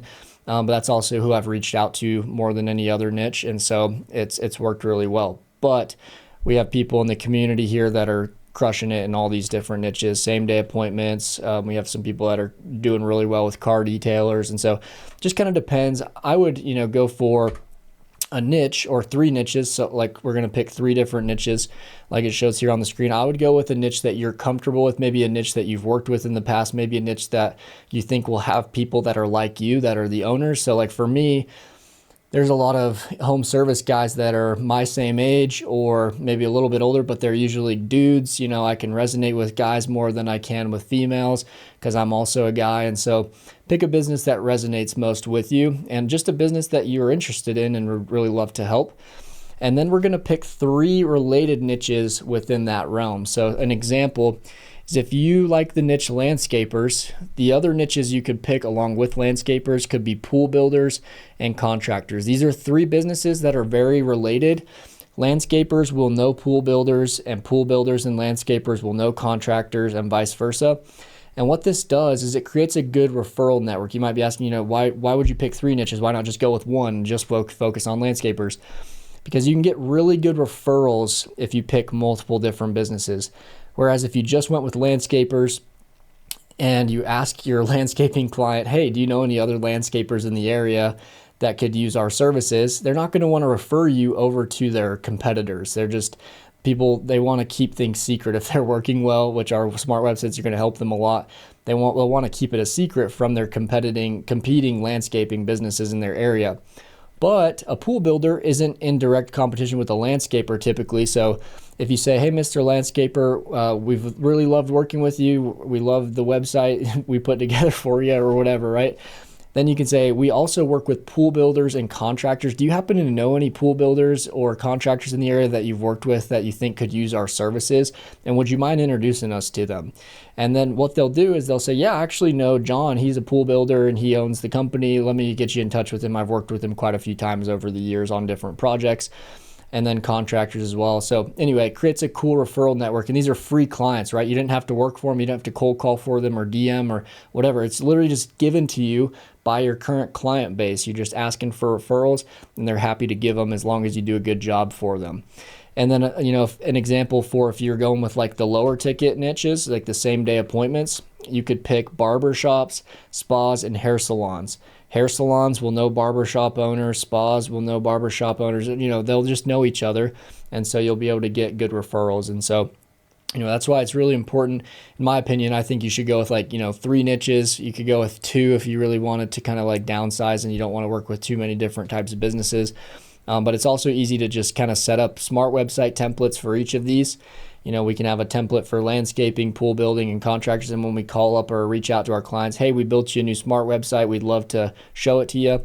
You've already got these smart website templates ready to go, and it makes it easier because you're only working with 3 niches instead of 50 or in unlimited niches, right? So anyway, pick the niches that resonate most with you. Pick 3 of them that are related to each other, and that's your game plan. You're going to reach out to those businesses. Makes life a lot easier, a lot more organized, and so on. Next, I'll show you how to package your different plans and what you should charge for them as well. You guys should have this as part of my snapshot that you uploaded earlier on in the training. It's going to be under the sites tab, funnels, and then it's this smart website funnel, and then it's just this pricing page. So that's what I have pulled up here. This is a great page to go to when you're on a sales call with a client, and you can show them your different packages and see which one they want to go with and move forward with. The first plan is our starter plan. You can rename them if you have different names you want to go with, and you can customize these a little bit, but this is what I recommend, and it's been tried and true for the past few years and has worked for over 1,000 other people that have grown their agencies. And so first one, starter plan, is $1,000 setup. That's just a one-time fee that you charge your client to get their website set up, and then $97 per month. And what that includes is a basic 3-page website, so something really simple, nothing crazy. On-page SEO optimization. So we're not doing ongoing SEO. We're just going to set up their website as we build it and make sure it's optimized with the keywords that we include in the headlines and the paragraphs, and just as we set up and build the website. Next is lead capture form and chat widget. So we're just including the form that's going to ask for like name, email, phone number, and what they want to get done. And then the chat widget, the little bubble at the bottom right of the site. So those are the only 2 lead captures we'll include on this basic plan. We'll give them obviously the mobile app where they can manage all their leads that come through the smart website, mobile friendly website design too. That's going to be making sure their website looks good on both desktop and on mobile. And then we'll do 1 website edit per month. So if they reach out to us once a month, they're like, hey, can you change this picture on our website? Or can you change this paragraph to say something different? Just simple edits like that. That would be like considered like 1 edit for the month. And you can be a little bit like lenient with them if they've got a couple, just go ahead and change the things for them so that they're happy with the site. You don't want them to be dissatisfied and cancel on you. But anyway, that's the basic or the starter plan right there. Growth plan is $2,000 setup fee and $297 per month. And this is for a 5-page website now. So we're building them more pages for the $2,000 setup. We're giving them everything from our starter plan. Plus we're giving them now a calendar appointment booking system on their website that people can book on. We're giving them payment processing so people can pay to book those appointments on the website, that we can hook that up to the calendar system. We're giving them automated Google reviews. So now their Google reviews can be completely automatic after appointments are booked. Someone came in for their haircut, for example, a few hours later, they're getting that automated Google review request text message, and that's fully automated for them. And then they can do 3 website edits per month. So they can request 3 different changes on their site from us every month. And that's part of that $297 per month package. Then we have our elite plan, which is $3,000 setup fee one time, and then $697 per month. There's a pretty big jump from this plan to this plan in terms of monthly. And the reason for that is because now we're giving them a big 10-page website plus, on these, a lot of times we'll do like 20-page websites, all their service pages, all their location pages. We're adding in lots of different pages to fully SEO optimize their site. We're going to give them everything from our other plans, plus an AI voice agent now that's going to talk on the phone with their leads that call in, an AI chatbot that we're going to hook up to their chat widget window, the little bubble on their website that'll message back and forth with their leads and collect their information. And then we're going to do ongoing SEO. So we're going to actually manage their website and Google Business Profile and help them rank over time. And we're going to be making updates to their site and changing things, which we have another software called Search Atlas that I'll introduce to you guys later. That's how we do our SEO management. It's really not that much work. We can automate most of it with AI now. There's Search Atlas software is really cool. It does most of it for us, but we're going to do ongoing SEO, and then we're going to do 5 website edits per month for them if they request them. So those are our 3 different packages, and you can mix and match these if a client's like, I want the $3,000, 10-page plus website, but I don't want all these features on the $697 plan. I just want the features on the $97 plan or the $297. then you can say, okay, no problem, it'll just be 3,000 setup, and then we'll just charge you the 97 per month. So these can be mixed and matched. They don't have to go with the plan that's right below it or above it. So anyway, that's one thing to know. Another thing to know is your clients will need to pay separately for their texting, emailing, and calling credits. GoHighLevel uses a credit system that charges us 0.007 cents per text message. So it's like 3/4 of a penny to send a text message segment. It's 0.003 cents per email. So it's like 1/3 of a penny per email USD. And so, your clients, and then calling credits as well. So the calling credits, I think, are like 1 cent per minute on the phone or something like that. So you can kind of tell your client, hey, these are the fees that we charge you. And then on top of that, you just have to pay for your phone, your email, texting, emailing, and calling credits inside of our platform. And then you can give them an example, be like, yeah, if you wanted to send 1,000 text messages in our platform, it would cost you $7. And that's the calculation. So it's really cheap. It's insanely cheap to send these emails and text and make calls through the platform. But you just want to tell your client, if you see a $10 charge extra per month, that's what it is. It's for your credits. And that's on top of the monthly part. We don't cover those as part of our subscription. You just have to pay for those extra. Most people don't even care. They're like, oh, that's super cheap. Those are insanely cheap. 10, 15 bucks extra per month for that's not a deal breaker. So make sure to tell them that. And then, like I said, I've tested lots of different prices. I've tested higher prices than these, and I've sold clients at higher prices. I've sold clients at lower prices. And I've just found these are a good sweet spot that's fair for you as the agency owner. It's fair for your clients. Everybody's happy, and it keeps your clients stickier. They'll pay you for a very long time at these prices. Whereas if you start charging a lot more, people will start to cancel more often. And so these are the really, really good prices that I've found have worked really well, and have worked really well for a lot of other people who have used them as well. And then the things that go in these packages, I recommend sticking pretty true to these. You could change a few of the different features that you offer and things like that. But these are going to be ones that are tried and true and work extremely well, and it'll be really easy to land clients at these prices, especially because you're the business owner. You can discount these at your will. If your client is like really hesitant about the price, they just don't have a lot of money to invest, you can be like, hey, I hate playing phone tag, and so I don't want to have to chase you down over the next couple weeks. If you'll move forward with this today, we can get your website started, and we can get payment from you today, I'll discount this $2,000 setup fee down to just $1,000 for you as a fast action discount or something. You can make these discounts up for your clients because you're the business owner, you're the agency owner, and so you can decide when you want to discount prices for people. I usually don't recommend discounting the monthlies because these monthly prices are really fair. But I would all day, every day discount the setup fee if it means landing a client that would have walked. If they're like going to walk and be like, hey, I know this is the plan you want to go with and would really help you guys the most. If you move forward with this today, I'll discount this in half, just 1,000 instead of 2,000.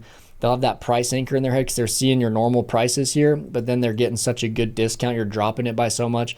It'll entice people to move forward, especially if, you're saying, hey, you do something for me. Let's move forward today. I don't have to chase you down and play phone tag, and I'll give you the discount. So it's like there's something in it for you, something in it for the client, and just makes it feel more legit. And so anyway, you guys can decide if you want to discount these. I recommend probably just keeping these on your funnel the way they are, the prices, and then discount them if you feel like you need it. If the client's really pushing back and is hesitant, that's when you can drop discounts and give people discounts and better deals. So that's the pricing, that's the packaging. I would recommend sticking with it. You'll find really good success with it. Next up, I'm going to show you guys how to create a demo smart website, which is important because when we start reaching out to potential clients, we need to have something to show them how our smart websites work. And we want to give them a good example of a smart website in their niche. I showed you earlier how to pick that niche. So hopefully you've kind of come up with an idea of the niche you're wanting to reach out to, or the couple niches that you're wanting to reach out to. And you would ideally want to create 3 different smart website templates, one for each of the 3 niches that you chose. So if you chose landscapers, pool builders, and contractors, you would want to have a landscaping template ready to show people. You'd want to have a pool building template and a contracting template. And so You don't have to go for all 3 niches at once. You can just start with one. And so let's say our niche is landscapers. So inside of our sub account, we're just going to create the demo smart website right inside of our own sub account. We don't need to create a whole nother sub account just for the demo. And so basically you're just going to go under the sites tab where I am now, and then under websites, and then we can click new website right here. When we click new website, we can explore GoHighLevel's template library from templates. This is what I recommend. If you start from blank, it'll be really hard unless you're already a previously skilled web designer. It'll be kind of hard to create a website from a blank page, which I never recommend. I've never done myself. I've always used templates. They're a lot easier to build off of. And so click from templates, continue. This will pull up the template library of all the different templates that GoHighLevel has. And there's like 1,000 of them in here, or maybe even more by this point. You can type in different niches. So let's say the niche we're going to be doing this demo account for is a landscaper, and these are the businesses we're going to be reaching out to. So type in landscaping, and it looks like they've got 2 different landscaping templates. So we could just click the little eyeball on each of them to give them a quick preview real fast. And so let's see what this first one looks like right here. So we scroll down. A yard you'll love coming home to. Looks pretty solid. You can obviously change any of this if you don't like a certain section of it or whatever, but I think this looks pretty good. Like, this is a pretty good looking website, especially compared to landscapers. Landscapers have terrible websites. It's pretty crazy. If you start looking through Google, you'll see what I'm talking about. So there's that one. And then let's see, I guess I got to go back in from templates, type in landscaping again. And then let's check out the other one real fast. I should have just hit back. That would have been quicker. But this one, you know, you can decide. I think this one looks pretty solid as well. I mean, these are good looking websites. Really, the look of the website is up to your client, right? If they like the website, that's what's important, and you want to design around what they're interested in. But having good templates that at least look pretty presentable and really good are going to make it easier to land your client. When you pull this up on a sales call on a demo, and you're like, hey, we could build you something similar to this. Doesn't have to look like this, but just something similar. And here's an example of one we've put together. Then it's just giving them an idea of what their website could look like. And so anyway, you can pick one of these, both of these. I think having both of them in your template or in your library of demo sites is good, because you can give your clients multiple different options and different ideas of like what their site could look like. So all you'll do is you'll hit continue right here if you want to add this template to your website library, where we can go in and edit it and change it and add things to it and so on. So we'll go ahead and add that one, which is going to take a minute to upload into our account here. And then let me go and I'll edit the other one as well. This is going to by default pull up the website builder, which we'll come back to and revisit here in a second. But I'm just going to go back out of here real fast. And then this box might pop up for the tax ID stuff. You can just click off of it. Looks like I accidentally clicked back into the website builder. And then I'm going to go grab the other website template as well. So I'm going to click back. New website. We'll go ahead and add this other one in, the other landscaping one, if that's our niche. And then we'll add this one to our library as well. Like I said, the more the merrier. We want to have lots of templates, and I'll go ahead and continue with this one. While this one's loading in, you guys also have access as my affiliate to my template library of custom built smart websites. These are not found in the GoHighLevel template library. So as you saw here, there were 2 landscaping templates. I also have a landscaping template that y'all can use for your clients, and mine's a little bit more fully built out. Like this one has 1, 2, 3, 4, 5 pages, right? And the other one I think only had like 3 pages. Yeah, so mine are a little bit more beefy and have more pages added to them. You'll find them inside of our HighLevel Vault community. So if you open up the HighLevel Vault, this is my affiliate only community. So if you're not my affiliate, you can join as my affiliate and get free access to this community. And then under Classroom, and then go down to this section right here, Jasper's affiliate resources, and then full niche specific snapshot list. You can find all, like I think we've got like 78 right now templates, but the one we're looking for right now is going to be landscaping. So you can see all these different niches. So let me just do a Control F search real quick and type in landscaping. And here is our landscaping website snapshot. And so we can take a quick preview of it by clicking the preview link right here. And so we can just check it out. But this is one that was built by my team. And these ones, as you'll notice, have like service pages. They've got location pages, and they're just, you know, location 1, 2. You'll fill this in for your client based on their real locations later. But They have a lot more pages to them, and in my opinion, they look really good. My web designers do a really good job. And so anyway, a lot of them people have, said look better than the GoHighLevel templates. A little bit slow to load here, but that's just because my internet is slow right now. But anyway, so if you want my template, just go into the vault as an affiliate and you guys can download it. So we'll jump back right here. You'll copy this link. If you just want the website template, you don't really need the full snapshot for this. You'll just copy this link here. And as we imported a snapshot earlier, we're going to do this the same way. We're going to open up a new tab next to where our GoHighLevel account's open, and we're going to paste in that snapshot link. And it should take us straight to a page that's like, do you want to import this website? Just like, oh, got to click X out of this box. But right here it says copy of landscaper template. We'll click add website. And then it's just going to ask you which sub account you want to add it to. We'll click your sub account that you'll run your agency from. This is where we're going to put that template. And you can just delete the copy part. So you can have the real version. You don't have to have the copied version. So we'll go ahead and click clone website.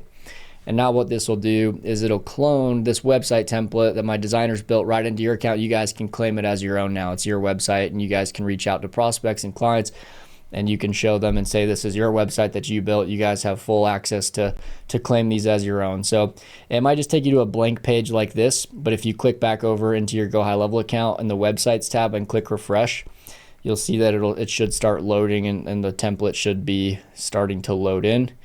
And just like that, it's loading. It has one page, so it'll take a few minutes to uploading because these are beefier websites with lots of pages. But yeah, you guys can use my template there.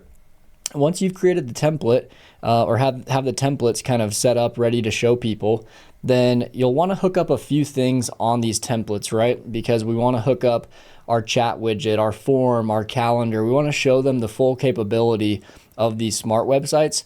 And in order to do that, we have to make sure they have the form, chat widget, calendar system. They have we can even hook up an AI chatbot just to demo for them.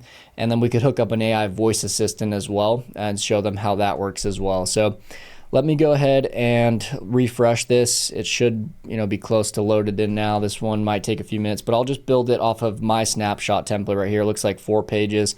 So it's taking a minute. But anyway, let's go ahead and go into our form builder here. And we're going to need a form, and you'll notice landscaping lead form is already here because that came with my snapshot template that you guys just uploaded. This website that's loading in right now, this template or this form came with it. And so this landscaping lead form right here, you can click on it. And if you guys want to customize it, you can. This is what it looks like as of right now. First name, last name, phone number, email, what services are you looking for? I think this is a good enough form for demo sake. You don't really need to create some custom form. That's only after you land a client that you'll need to customize the form a little bit more to the questions that the landscaper wants to ask their prospects. But anyway, you can just keep this form here. We want to make sure we have that. And then also make sure we have a calendar built out. So we'll go to the calendar settings, and then we'll want to make sure to create like a landscaping demo calendar. This isn't going to be used for your agency, but just one that we can throw on our demo website. So we only have our website, or sorry, our calendar from my snapshot that you're going to use for your clients. But let's go ahead and create a new one, and let's create a service booking calendar. And then the name of it can just be like landscaping calendar, just like that. Staff member, you'll have to select yourself. You have to add a member to the calendar as a service calendar. We'll just call this one landscaping ABC 1, 2, 3. Just find a slug that's not taken. Yeah, it looks like that one's available. Let's say the duration of this calendar will be like 15 minutes. Let's say this is a calendar for landscaper clients to like just get a quote. They want to talk to a landscaper about their job and get a quote. So let's say that's what this calendar is for. Let's say Monday through Friday, 8 a.m. to 5 p.m. We don't really need to go into the advanced settings of this. We'll just go ahead and confirm this, and we now have a calendar created. You guys can go in and edit the calendar later to your client's availability once you land the client, but just for demo sake, this is fine. So now we've got that calendar, and hopefully now if we go back into our site, it should be loaded by now. So if we go back to the websites tab, oh, it's loading slowly. It's still going. But anyway, while this is loading, we can also go in and we can create our chat widget. So if we go up to the chat widget here, We're gonna have to create a new chat widget. We're gonna do a live chat. This is the one that's gonna hook up to our AI chatbot and message back and forth with leads and customers. And so let's say this is the one we want to use, and this is a good one to show on demos because it's really cool. It's like conversational AI messaging back and forth. All right, so it looks like this here at the bottom right, and then over on the left is where we can style it. So if we click styles, there's a few different like little widget. You can see the icon changes to look different. Let's say we like this one here. You can change the color, and you can also pick custom colors. If you go to the custom color template right here, you can choose like custom ones. Let's just say we want to go with this green color. I think that'll match our landscaping site just fine. The welcome message that it says, hi there, have a question, text us here. You can just say, you know, message us here. And the welcome back, if they come back for a second time to the website, it can say welcome back, and then the person's name, how can we help you today, if they've already sent a previous message. Then we click widget customization, and then right here we can decide where the widget is going to be placed on the website. Bottom right is the most common, so I would go with that, but if your client really wants it in a different spot on the site, like top right, top left, bottom left, whatever, you can do that as well. And then let's go to chat window. You can go to title and intro, and you can say, you know, have a question. That's what it will say right here. And then intro message, enter your question below, and a representative will get back to you. So that's fine. You can change that if you'd like. The contact form options, you know, name and phone number is typically good. We can also ask for email if we'd like. And then send is what the button says down at the bottom or whatever. And then live chat assistant, give us a minute to assign you the best person to help you out. You guys can customize this. You kind of get the gist of it. It's just a lot of different customization options for the widget here. And so anyway, once you've created your chat widget, just name it. Let's call this one, you know, landscaping widget. And then that should be good. And then we will go ahead and save it. Once you've saved it, we can go back out. And now we have this created. Now we can go back to our site, which hopefully is loaded by now. Boom, there we go. Landscaper template. It's now loaded all 16 pages. It's no longer loading. So we can go click this template now, and then we'll go to settings right here. And then we will go to the the widget chat widget right here. It says none, but we can add our landscaping widget now. Should show up right there once you've built it. And then we can go ahead and click save right there. And that will add the widget now to our website. So if we jump in to our website template, let's go to like this home page and we click preview. We can open up the preview of the site, and you can see our widget is now down here at the bottom right. We click it, this gal shows up. You can change the picture of this gal to whoever the business owner is as well. And now the chat widget is working, but now we need to go and we need to add in our other like lead captures. So we want to make sure, you know, if we go over to the contact page, for example, we want our form to pop up right here. It's not showing up because when you import my snapshot, there's a few things you just have to fix on the websites. It just doesn't import over properly. So we'll go back. Let's go to our contact page. That's where that form is found. We're going to open up the editor here where we can edit the website. And then right here, it says, this is where the form will be. Then you go over here where it says generic contact form. We can add our landscaping lead form. And now our landscaping lead form pops up right there. So just like that, the form is now on the website and can capture leads on submit. And then you can also set up the settings of the form. You know, if you have a different page, it says redirect action, and you can go to a certain, you know, page or whatever after somebody submits it. We can just do whatever. We can send them to a URL, or we can just not send them anywhere. We can just take this part out, and it'll just say thanks for submitting the form if we don't send them anywhere. So anyway, the form is good there. Go ahead and save that. We don't really need to publish because we're not hooking this up to a real domain. We're just going to use this preview domain up here. And so we don't need it hooked up to an actual domain or anything like that. We don't need to pay for one. This is just for demo sake. And then also let's make sure our calendar is added. So if we go down here, looks like this template does not have a calendar booking page, which is fine. We can still or we can add the calendar. Landscapers, I think my designer didn't put a booking page on it just because landscapers don't usually have a calendar. Most of them just want to, like, their jobs vary in length, right? Some are like 2 weeks, some are a day. Like the jobs it just depends on the type of job. So this one doesn't have a calendar page, but what you could do pretty easily is you could grab one of the other pages. Oh, it does have a calendar page. My bad, I missed it. It's booking right here. So we'll go ahead and open this up. Sorry about that. And we can add our calendar here on the booking page. So it says make an appointment, fill in your info below. This you might want to change the color of, because this green against this background like just kind of blends in. So we could change the color of the text to be like white, like that. This text I think should also be white as well. There we go. That shows up a bit better. And maybe it'll look better once we add the calendar. So we'll click this section, which is where the calendar should be.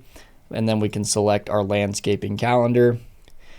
And now the calendar pops up. So that's why it was green before, because now this box is a lot bigger. So let me change this back to the green color again, because that looked a lot better. Let's change this back to that black color. There we go. So now that shows. And then they can book their appointment right here on the calendar that we created inside of our account. Go ahead and click save there. So now we've got chat widget, form, calendar, and then we've also got, we can switch to our home page from up here, and we've got our phone call button here. We've got the address. So this is a button. People click on it, and then it can call the business. So that's the link to, and make sure this is call, and then you could, put in the number. You could just put in a fake number right here for now, and call that good, just like that. And this is going to be the number that our voice assistant we can hook up to, and you can demo that for your client. So let's go ahead and jump into some of that stuff. So we're going to go ahead and click the save button on all those changes that we've made. Then we'll go back out of here, and let's create a chat bot that we can hook up to our chat widget bubble. So on this little bubble, we want to have a conversational chat bot, messages back and forth with leads. You might be asking, like, how are we going to train that? So let's go to AI agents. Let's go to conversational AI. And it's actually really easy to train this chat bot, because this chat bot, when we build it, we can train it on the website. So it can crawl and scrape all the text on this entire website. And now it'll be able to answer questions based on how you've trained it, based on the website. So that really helps. Having a website built, it makes the training of these chatbots super easy. You can do an appointment booking bot, but for a landscaper, I think general Q&A would be more likely, because landscapers, like I said, are pretty particular about their calendar. They don't just want people going and booking. They want to talk to them first about the job and what they're looking for. So let's just do general Q&A. Whereas for a barbershop, the appointment booking one would be very useful, because like if someone's going to a barbershop website, they're probably looking to book a haircut, and a haircut takes 30 minutes. So it's a lot easier for the booking to work that way. But for a landscaper, it's a little bit trickier. The brand name, let's just call it like whatever is on here. Let's call it Gardeners. I think it's spelled like this. Gardeners Landscaping. Let's just pretend that's the name of this business that we're hooking this bot up for. The website, we can just plug in this link up here. This is the preview link, but we'll plug in that for now, since this isn't a real website, just a demo one. Company email, we will just do gardeners@gardeners.com or something. You can just put in a fake email there. The address, we can just grab that from the website here. Doesn't have to be real. For a phone number, just plug in a fake phone number for now, because we're going to change this later. Business hours, whatever. We'll just keep it defaulted here. That's not required. Tone of voice, let's just do friendly. And then you can add additional information down here. Target audience. You don't really need to do all this. If you get a real client, this would be better to do, because you want to get like super dialed in with your bot. But for demo's sake, we'll just do this stuff up here. And then we should be able to click save there. Gardeners Landscaping. We can create, well, this is our brand voice here. So let's just click next. Bot settings. We can name this bot. Let's name him Kai, just like that. Make this as primary bot. So you can have multiple bots. You can have primary, secondary, but we'll just make this the primary. Preferred channels. Let's just hook this one up, not to Instagram, not to Facebook, not to SMS, not to SMS chat widget, but our live chat. That's our live chat widget that's on the site right here, because we made a live one. And then WhatsApp we don't need. So we're just going to do live chat for the demo sake. But if you get a real client and you're hooking this up for a real client, you can select whatever channels they want the chatbot to work through. It can send Instagram DMs, can send Facebook DMs, all this stuff here. And then bot's initial message, you could just say, hey, how can I help you today? Or just say, how can we help you, since it's a business. And then wait time before responding, we can just do like 1 second. I guess 1 doesn't work. There we go, 1 second. And then we'll go ahead and click next. We want the bot to be really fast to reply. It won't take 1 second, it'll be a little bit longer because it has to generate a message, but anyway, we want it to be as fast as possible. Information collection, we want it to capture someone's name, email, phone. You could capture street and city, but name, email, phone is usually good. So these are fine there. Add questions. You can add your own questions if you want to have like pre-qualifying questions, like what job are you looking for, that kind of thing, or like what are you looking to have us do. You can get creative there with that, but for demo, we'll just do this for now, and then we will turn it on autopilot mode. Go ahead and save it. It doesn't look like it allowed us to train the bot quite yet, so let's go back in to edit, and then let's go to bot training, and then it's going to ask us to select a knowledge base. We have our smart website knowledge base, as you remember from earlier in this training, but we needed to now create a landscaping knowledge base for this landscaping bot. So let's do landscaping, whatever. We'll just call it landscaping, and then click create. And then this is going to be cool. We can have it scrape this entire website. So we're going to select web crawler here, click add source, web crawler, and then we're going to enter in this domain up here, this preview domain. Doesn't have to be a real domain. And we're going to go ahead and enter that in right here, and then click extract data. And now what it's doing is it's fetching the pages from our website here. It's going to go through all these different pages. It's going to read the entire website, and then it's going to scrape all the information from it, and then it'll be able to answer questions about our business.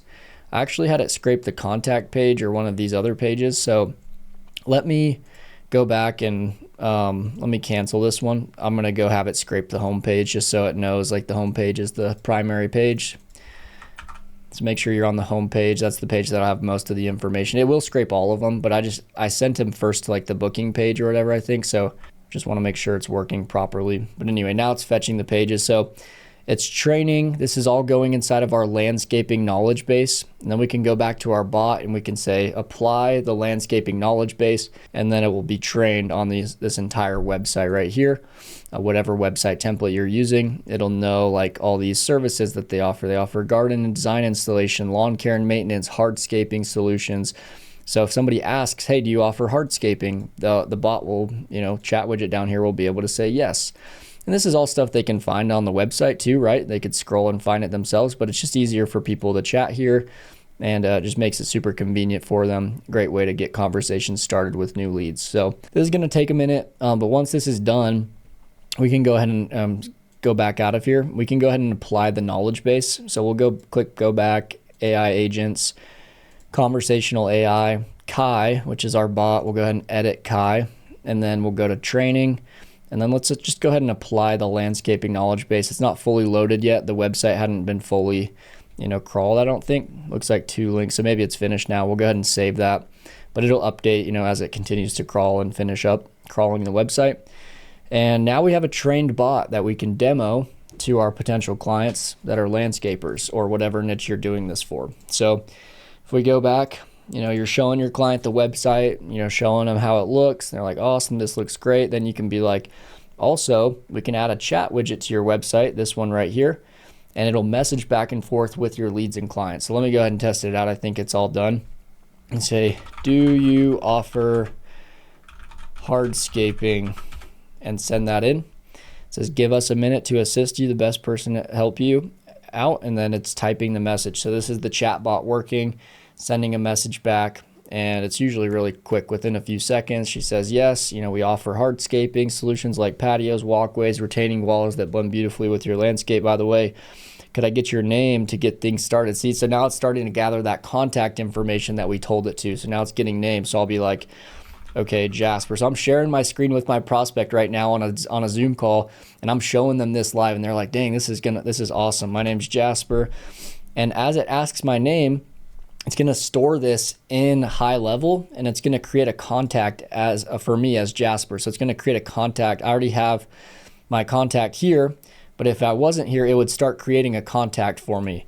So now it says, thanks, Jasper. Could you share your email with me? That way I could get you in the loop about our hardscaping services. It's very conversational, very good. We didn't even tell it to like say these things, right? It's AI. It's just doing a really good job on its own. So I'll give them my email, which I think is already as a lead. So they already have me in the system here in this sub account, but if they didn't, it would, like I said, would be adding me now as a contact to the system. And you can show your prospect, show them, hey, it's messaging, gathering this info, and you can show them in real time how it's going to update their lead profile here. Thanks for that. Just to double check it, Jasper is the best email to reach you about hardscaping, landscaping details. Could you give me your phone number so we can get in touch if needed? So it's handling it really well. 208-360-6977. Whatever, send them in the phone number, and now it's going to update my contact information right here. So it might even change the phone number because I just gave it a different phone number than the one that's showing here. So I think it'll change it and update it. But anyway, if it sees that I'm already a lead in the system, then it's not going to add a new lead, right? It'll just show, okay, Jasper's already in our system. But if I'm a brand new lead, now we've just captured a new lead, name, email, phone number that we can reach out to and try to sell them our landscaping services. So chatbots are super, super powerful. It says, thanks for sharing your phone number. If you have any other questions about hardscaping or landscaping, just let me know. I'm here to help. Handled it like a champ. Just another awesome way to get leads through sites. And your client, the landscaping business owner, doesn't have to do any of this. The AI is doing it all for them. And then we can hook up our AI voice assistant. Now, this one, we're just going to hook it up to a secondary phone number. So we're doing this all under our sub account, right? So we're going to go to settings. We're going to go to the phone numbers tab. And then in this phone numbers tab, we have our phone number. We don't want to hook it up to our number because our number already has our AI website agent hooked up to ours as we built earlier. But we're going to just buy a secondary number real fast. So I'm just going to click add number. I'm going to get another Idaho number. Doesn't really matter, but I'm just going to stay local. If I'm reaching out to other local landscapers, the 208 will resonate better with them. First part, apply. And then we'll find a 208 number. Doesn't really matter. I'll just grab this one, proceed to buy. And the cool thing is we don't need A2P registration on this number. We just need it on our number. This one is just going to be for the demo for the AI agent. So you don't have to have A2P because A2P phone registration is only to send text messages. So this one's not going to be sending any text. It's just going to be talking to people over the phone. So now we've got this secondary number right here. It's the 208-904. I need to remember that because I don't want to hook it up to this one on accident. 208-904. Okay, so now we can go back to our AI agents tab. We can go to voice AI, and then we can click create agent. It says right here, choose from your curated collection of pre-built AI agents. So there are some pre-built ones, it looks like. We're just going to create a custom agent just so you guys can get in the rhythm of building these. Agent name, let's call him Kai. Let's say in our chatbot and our AI agent both named Kai. Business name, we're going to call it Gardeners Landscaping, just like before, because that's the brand on our website. English, the voice. Let's go ahead and choose a voice that we like. I think there's one here that I liked. It's like an Australian guy. Oh, it's Kai right here. You can listen to his voice by clicking play. I'm Kai, an Australian with a subtle British twist. Use me for engaging storytelling, natural narration, social media posts, and commercial spots. I clicked it too many times, so it sounded pretty echoey because there was two of it happening at the same time. But anyway, that's his voice. So we'll just go with Kai. You guys can pick whatever voice sounds the best to you. If it's female, male, whatever. You can name them whatever you want. But let's say this is the time zone. This should default to your account time zone, which is perfect. Inbound calls. And then right here, agent's initial message. Hey, this is Kai with Gardeners Landscaping. How can I help you today? Or you could say, how can we help you? Whatever. That's the initial message that whenever somebody calls in, that's what Kai will say whenever he picks up the phone. Next, we can select that knowledge base. So we'll just go ahead, we already have our landscaping knowledge base from before. We'll go ahead and apply that, which makes it really easy. When to use this knowledge base. Use this knowledge base if a user asks a question about the business, services, products. That's perfect. We'll just leave that right here. We could go into advanced mode and get more detailed with our prompt, but basic mode's fine because this is just for a demo, right? This is just for demo's sake. Details to collect from contacts. Let's grab their name, let's grab their email, and let's grab, we already get their phone number because they're calling in from their phone, right? So it'll automatically save that. Just name and email is fine. And then trigger workflow when it's completed. We can set off other workflows, other automations that we've built if we'd like, but we can just keep that off for demo's sake. Receive all admins, so they'll get an email notification after the call has gone through with Kai, because like I said, Kai's a bot, right? The business owner, other than getting this email, is not going to know that this call happened. And so we want to make sure that the sub account, admins that are under the staff tab are getting an email saying, hey, Kai had a conversation with John Smith. And anyway, it'll give them a quick note of how that call went. And then click next.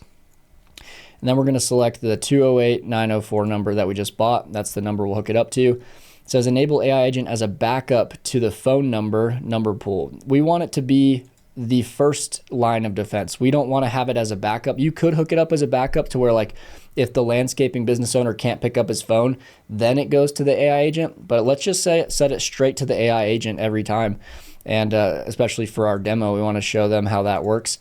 And so anyway, set working hours for agent. You could, but otherwise I think it's the purpose of these agents because they work 24/7. They never take sick days. And so I think we should keep it 24/7. So if someone calls at 10 p.m., the agent will still pick up the phone and be able to answer questions and help people out.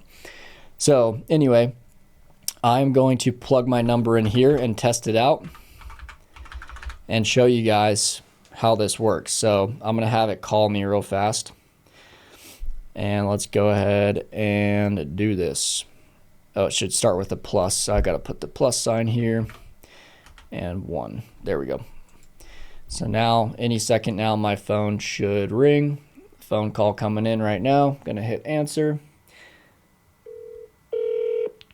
Hey, this is Kai with Gardener's Landscaping. How can I help you today? Hey, Kai, I was interested, do you guys offer hardscaping services? Yes, we do offer hardscaping services. Our team can help with patio ways and retaining walls, all designed to blend beautifully with your outdoor space. If you're interested, I can have a team member reach out to discuss your ideas and next steps. Would you like to leave your contact information so we can get back to you promptly? And is there anything else you'd like help with today? Sure, yeah. I can leave my contact info. Thanks. What's the best name and phone number for our team to reach you? And if you'd like, you can also share your email address. My email is jasperaiken15@gmail.com. Thanks for that. Just to confirm, your email is jasperaiken15@gmail.com, right? Could I also get your phone number and the best name to reach you by? Yeah, phone number 208-360-6978.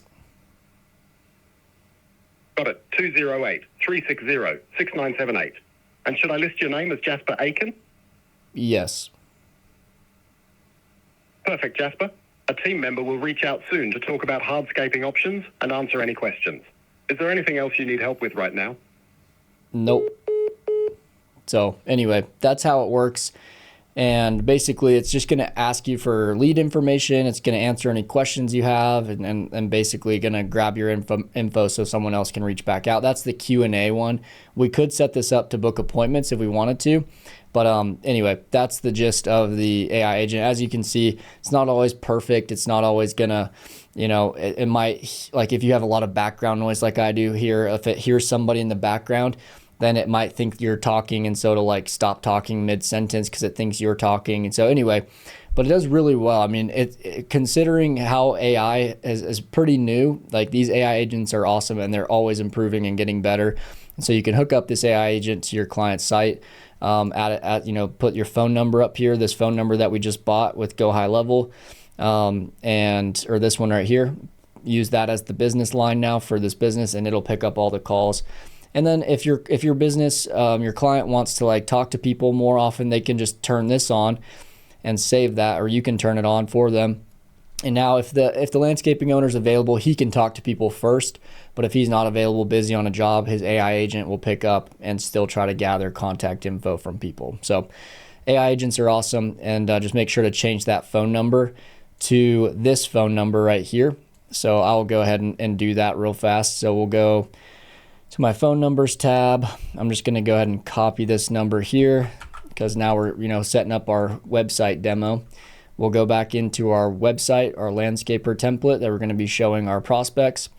And we're going to go into the home page right here. And then under the home page, we're going to go up to this button.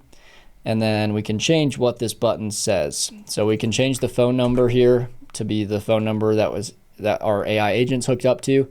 And then we also need to change what the button says up here. Because you can see that part didn't update, so we also need to change that. And now our new number is here. You can still say call us, just like that. And then we can go ahead and save that in. So now when you're demoing this smart website for your client, you're showing it to them, right? And showing them kind of how some of these AI features work that are tied to the smart website. You can now call this number here. I need to refresh the page because I just made that update.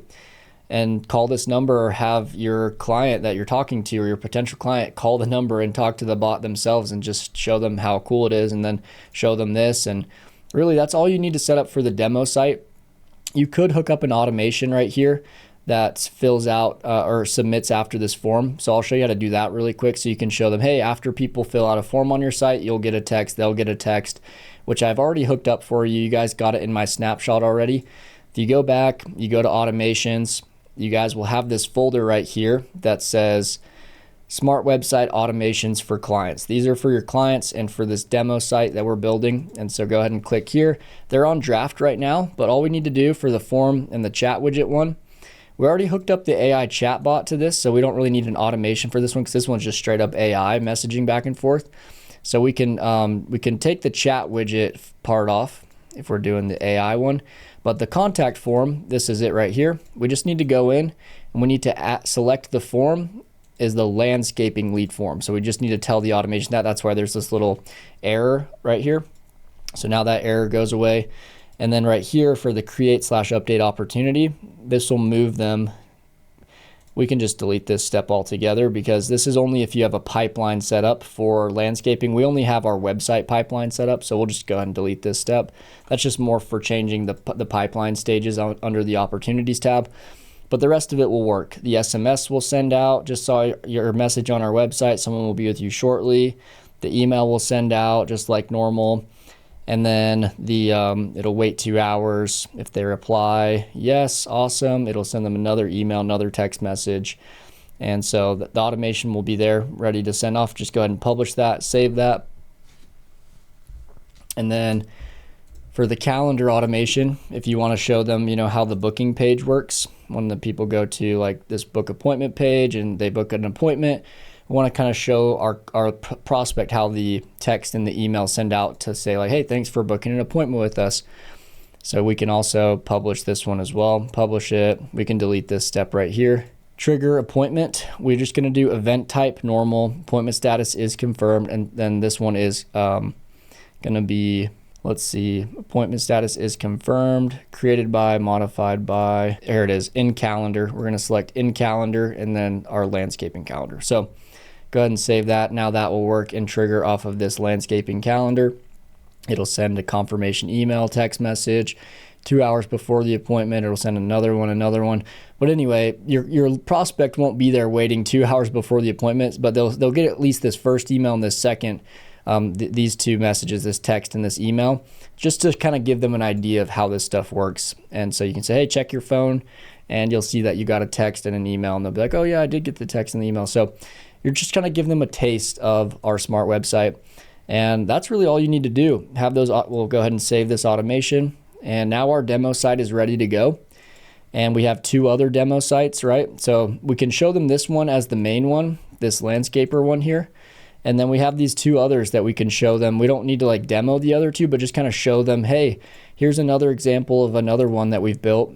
This one's really basic and just kind of a one that we put together really fast. But if you like this one better, we could build you something more like this with all this, all these pages too. And then you could also show them, the other one. So this is just for when you're on Zoom calls with potential clients trying to sell them.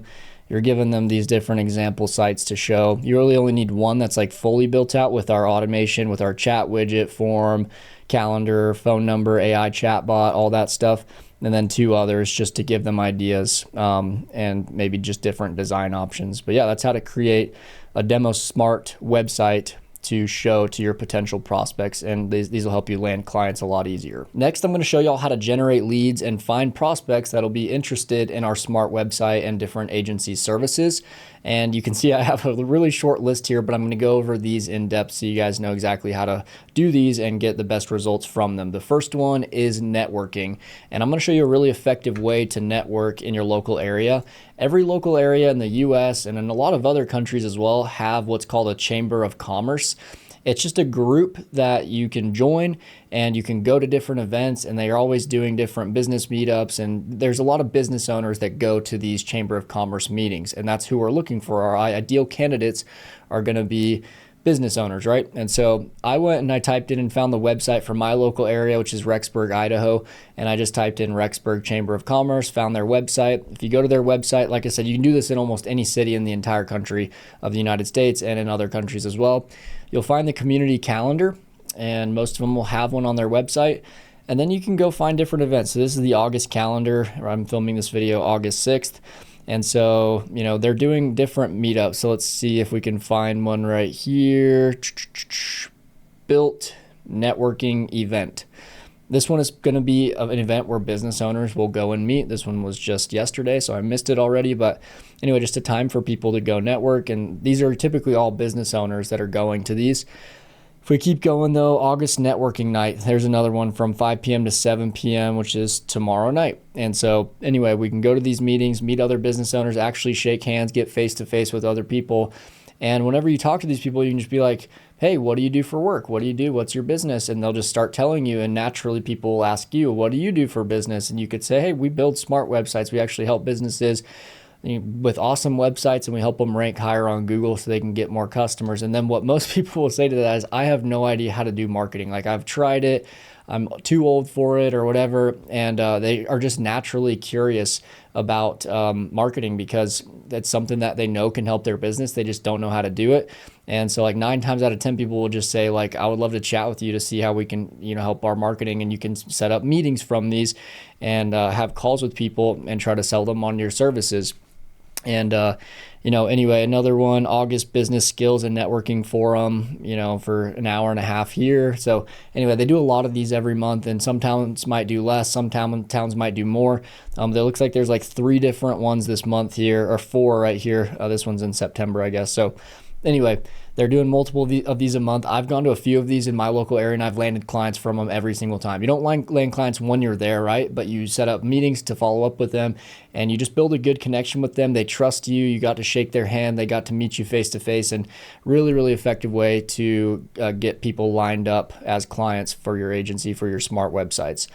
The next one here is going to be Facebook groups. I've got a really effective method for Facebook groups. I call it the free Facebook post strategy or the free website strategy. And what you'll do is you'll join local groups in your area. You don't want to join the business groups.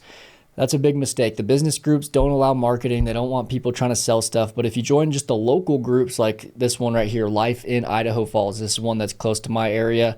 There's 86,000 members in it. This is just a town group. People are posting different things, just different life updates, just like a bunch of random things, kind of like a town talk group. You want to find groups like that. So just type in your city or just the suburbs around your city and find these groups and join quite a few of them. They're usually free to join, and they allow people to self-promote, just like right here. Shout out to Sal's Papusa, is so good. And this might even be the owner of this pupusa stand shouting out themselves. You never know. And they get, 27 likes, 9 comments. Like, that's pretty solid. This is a very active group. There's people posting all day, every day. And these groups allow self-promotion. So they allow us to promote our services. Now, we're not going to exactly promote our services. We don't want to come off too salesy because that just turns people off in general, even if the group does allow it. You don't want to say try to like shove it down people's throats and, try to sell them really hard. But what we can do is we can do the free website post. Let me pull up the one that I did last, which was like earlier this year, and it works extremely well. So this is the post that I made, and you guys can read it right here. Really short. For my Idaho Falls business owners, do you or anyone you know need a free website? No strings attached. All I ask is to feature your business in one of my YouTube videos so I can show the process of how we helped. Comment below or PM me if you or someone you know could benefit from this. Now, you guys might not have a YouTube channel, that's fine. You can just say, no strings attached. All I ask is to feature your business, or all I ask for is to get a Google review from you if you like the business or if you like the website we build for you, or all I ask for is a positive testimonial if you like our website that we build for you. But you're giving away a free website, right? But what this did is it caused 26 business owners to comment on my post. They're like, hey, I need a free website. We would like a website. We'd like a website. And so all these people have raised their hand. I didn't say I'm going to build everybody a free website. I said I'm going to pick one person to build a free website for, but I'm going to, right? I'm not lying. I'm going to pick one of these people for a free website, and I already did. But now I have 25 other people, and I actually had some people DM me directly and they didn't even comment here. So I had more than 26 people reach out to me from this post. And that's, 30 other people that I can now reach out to and say, hey, we already picked the free website winner, and just wanted to let you know, and sorry about that. But we would still love to do your website for a discounted price since you commented on my post. So you're still going to build them a website. You're still going to be able to sell people on paid websites. You're going to do the one free one, and that one's going to be completely free. You're not going to charge a setup fee, no monthly fee, no nothing. You're literally giving them a free website, just something really basic, just a few pages. But now you have all these other leads that have raised their hand saying, I need a website, I need a website. You can then DM, click on their profile, send them a DM, and comment on their post. You'll just say, hey, I sent you a DM, or what kind of business do you have? You can kind of start conversations like that. People comment. These are hot leads. These are leads that have literally raised their hand saying we need a new website. So anyway, from this post specifically, I ended up landing 2 paid website clients, and I did the one free one that I promised. And so anyway, I ended up getting 2 free website client, or 2, not free, but 2 paying website clients from this Facebook post right here. And just to show you that it works, not just for me, but for everybody, here's another one of my affiliates right here. His name's Caden Noble. He's also in this group. He's one of my neighbors actually down the street. He posted a similar post. Hey, I'm a small business owner based out of Idaho Falls. I want to provide a free professional grade website for a few business owners in exchange for an audit testimonial. And then he said, here's what's included, everything from our smart website any takers. He posted a picture of himself, his wife, and his daughter and their baby. And he also got, looks like 26 comments. He also had some people text him because he added his number here. And so he had I think he said he had 40 people reach out between the comments, between people texting him. He ended up booking 9 or 10 demos. He picked a few of them to do free. I think he picked 2 of them to do a free website for. Then he reached out to the others and said, hey, we already picked our free website winners, but we do yours for a discount. And he ended up booking around 10 booked Zoom calls. And then he closed 7 clients from those 10 calls. And so he got 7 paying clients from this post right here. And all he had to do was take a few minutes to write it up. And then he just had to work the leads that he got from the comments and the people that texted him and called him up. So very, very effective way to get clients. So that's the Facebook group method. Next would be cold DMs. Cold DMs are pretty simple. I don't really have anything to show you on those, but the basic script you'll want to use is, hey, Mr. Whoever, you'll go type in on Instagram, whatever niche you're reaching out to. So like landscaping, you'll find a bunch of landscaping pages. You'll reach out to them and say, hey, we built you guys a new landscaping website for your landscaping business, and we wanted to see if we could show it to you. It's a smart website, so it includes AI automation. You could just, you could say it'll help you get more leads. It'll help you save time with AI and automation, and ultimately help you make more money for your business. Is it cool if I send it over to you? And what will happen is people will say, yeah, sure, send it over. That means they're a little bit interested. And then you can call them up and say, hey, I was the one that was DMing you guys on Instagram, and we built you that new website. I just wanted to let you know I sent that over to you. And I also just wanted to introduce myself. My name's Jasper. I'm with WebJuice, and we build smart websites for landscaping businesses. And anyway, I just wanted to introduce myself. And are you guys, in the market to getting a new website done? And they'll either say yes, no. But if they initially said yes, sure, send the website over, then they're probably somewhat interested. And so that's why we're calling them up, because we want to call the hot prospects and we want to talk to them. It's very hard to book them in through a cold DM back and forth with them. So you just, at some point, you want to call them up once they're like a warm lead. They've said, yes, sure, send the website over, and then we'll call them up. So that's the cold DM strategy. Lead scraping. Lead scraping just kind of makes the whole process a little bit more efficient, because normally, you know, we'd go to Google Maps, which anybody can do, right? We can all go to Google Maps, and this works well. And so I'm not saying this is bad, but landscaping, right? And then we can start scrolling down the list of landscapers, look for ones with no website or bad website, call them up. But you can also lead scrape. I use a guy on Fiverr. Fiverr is where you can hire different contractors and people that do different services for really cheap. And I like this guy named Ahmed. I'll drop his link down below this video so you guys can hire him if you'd like. But he'll get you 10,000 leads for 45 bucks. 25,000 for 75, and 100,000 leads for $175, which is a killer deal. He'll scrape them all off Google for you. So he's basically scraping Google Maps here.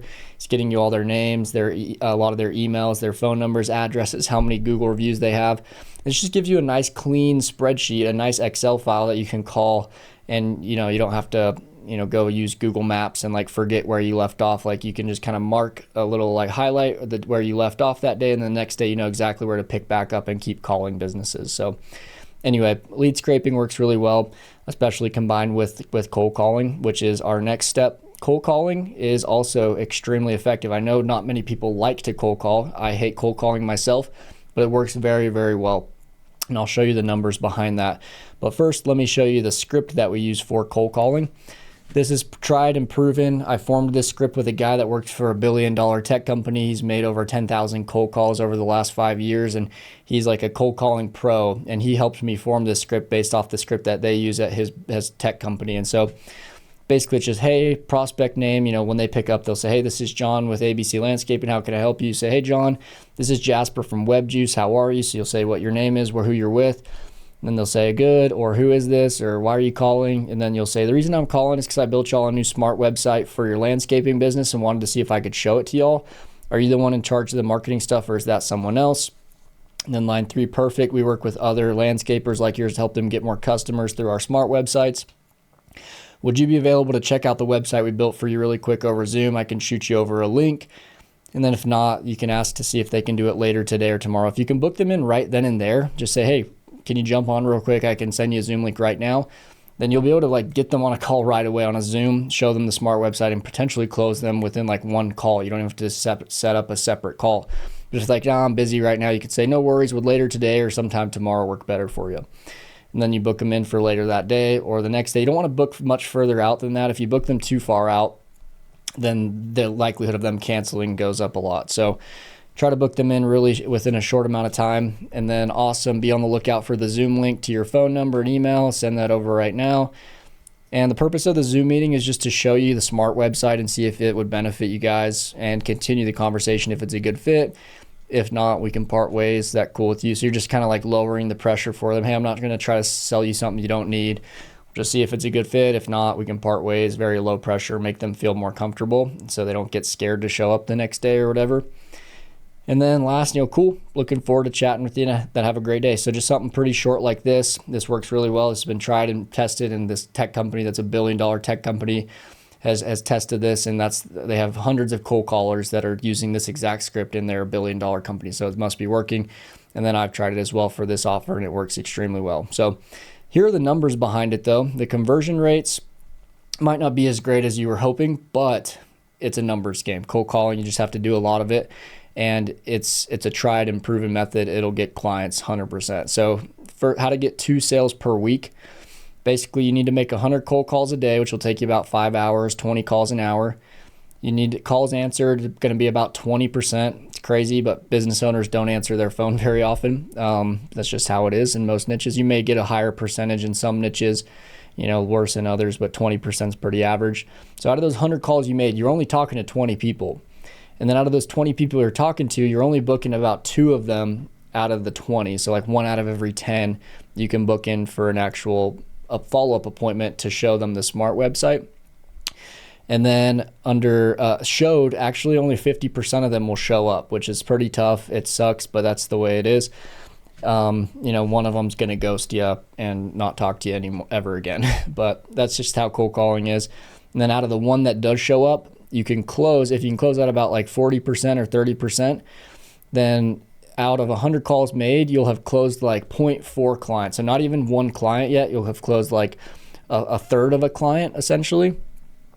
And so that's where you need to make between like 250 to 300 cold calls, which will take you 2 or 3 days to get one paying client. And 2 or 3 days doing this 5 days a week, that's how you get your 2 clients per week. You make, 600 cold calls a week, and then you're getting 2 clients from that. So that's the numbers breakdown on all of it. You just have to do a lot of it. 600 cold calls a week is not that bad. If you guys after your first, 20 calls, you'll be in the rhythm. You'll forget about people hanging up on you and saying no to you, and it won't even affect you anymore. So just start doing it. You'll get really good at it. And this is like a surefire way for anybody. And everyone has a phone, right? You can pick up your phone, just start calling businesses, and you're in full control of your own destiny when you're cold calling. And then the last way to get clients and get leads and get people to book appointments with you is just through organic content. I'm going to pull up my second Instagram page here. This is the Instagram page I run for my agency. It's called jasper.webjuice. As you can see here, you guys, I won't play through these videos, but you guys can go check it out on my Instagram, just jasper.webjuice, and mimic the videos that I make. These worked extremely well. They get clients for me. And you can see this one got like 84 likes and 32 comments, 80 comments, 68 comments. The comments are for people that are interested in learning more about whatever I'm talking about in the video. So these are potential clients that are commenting, and I can reach out to them, DM them, comment back to them.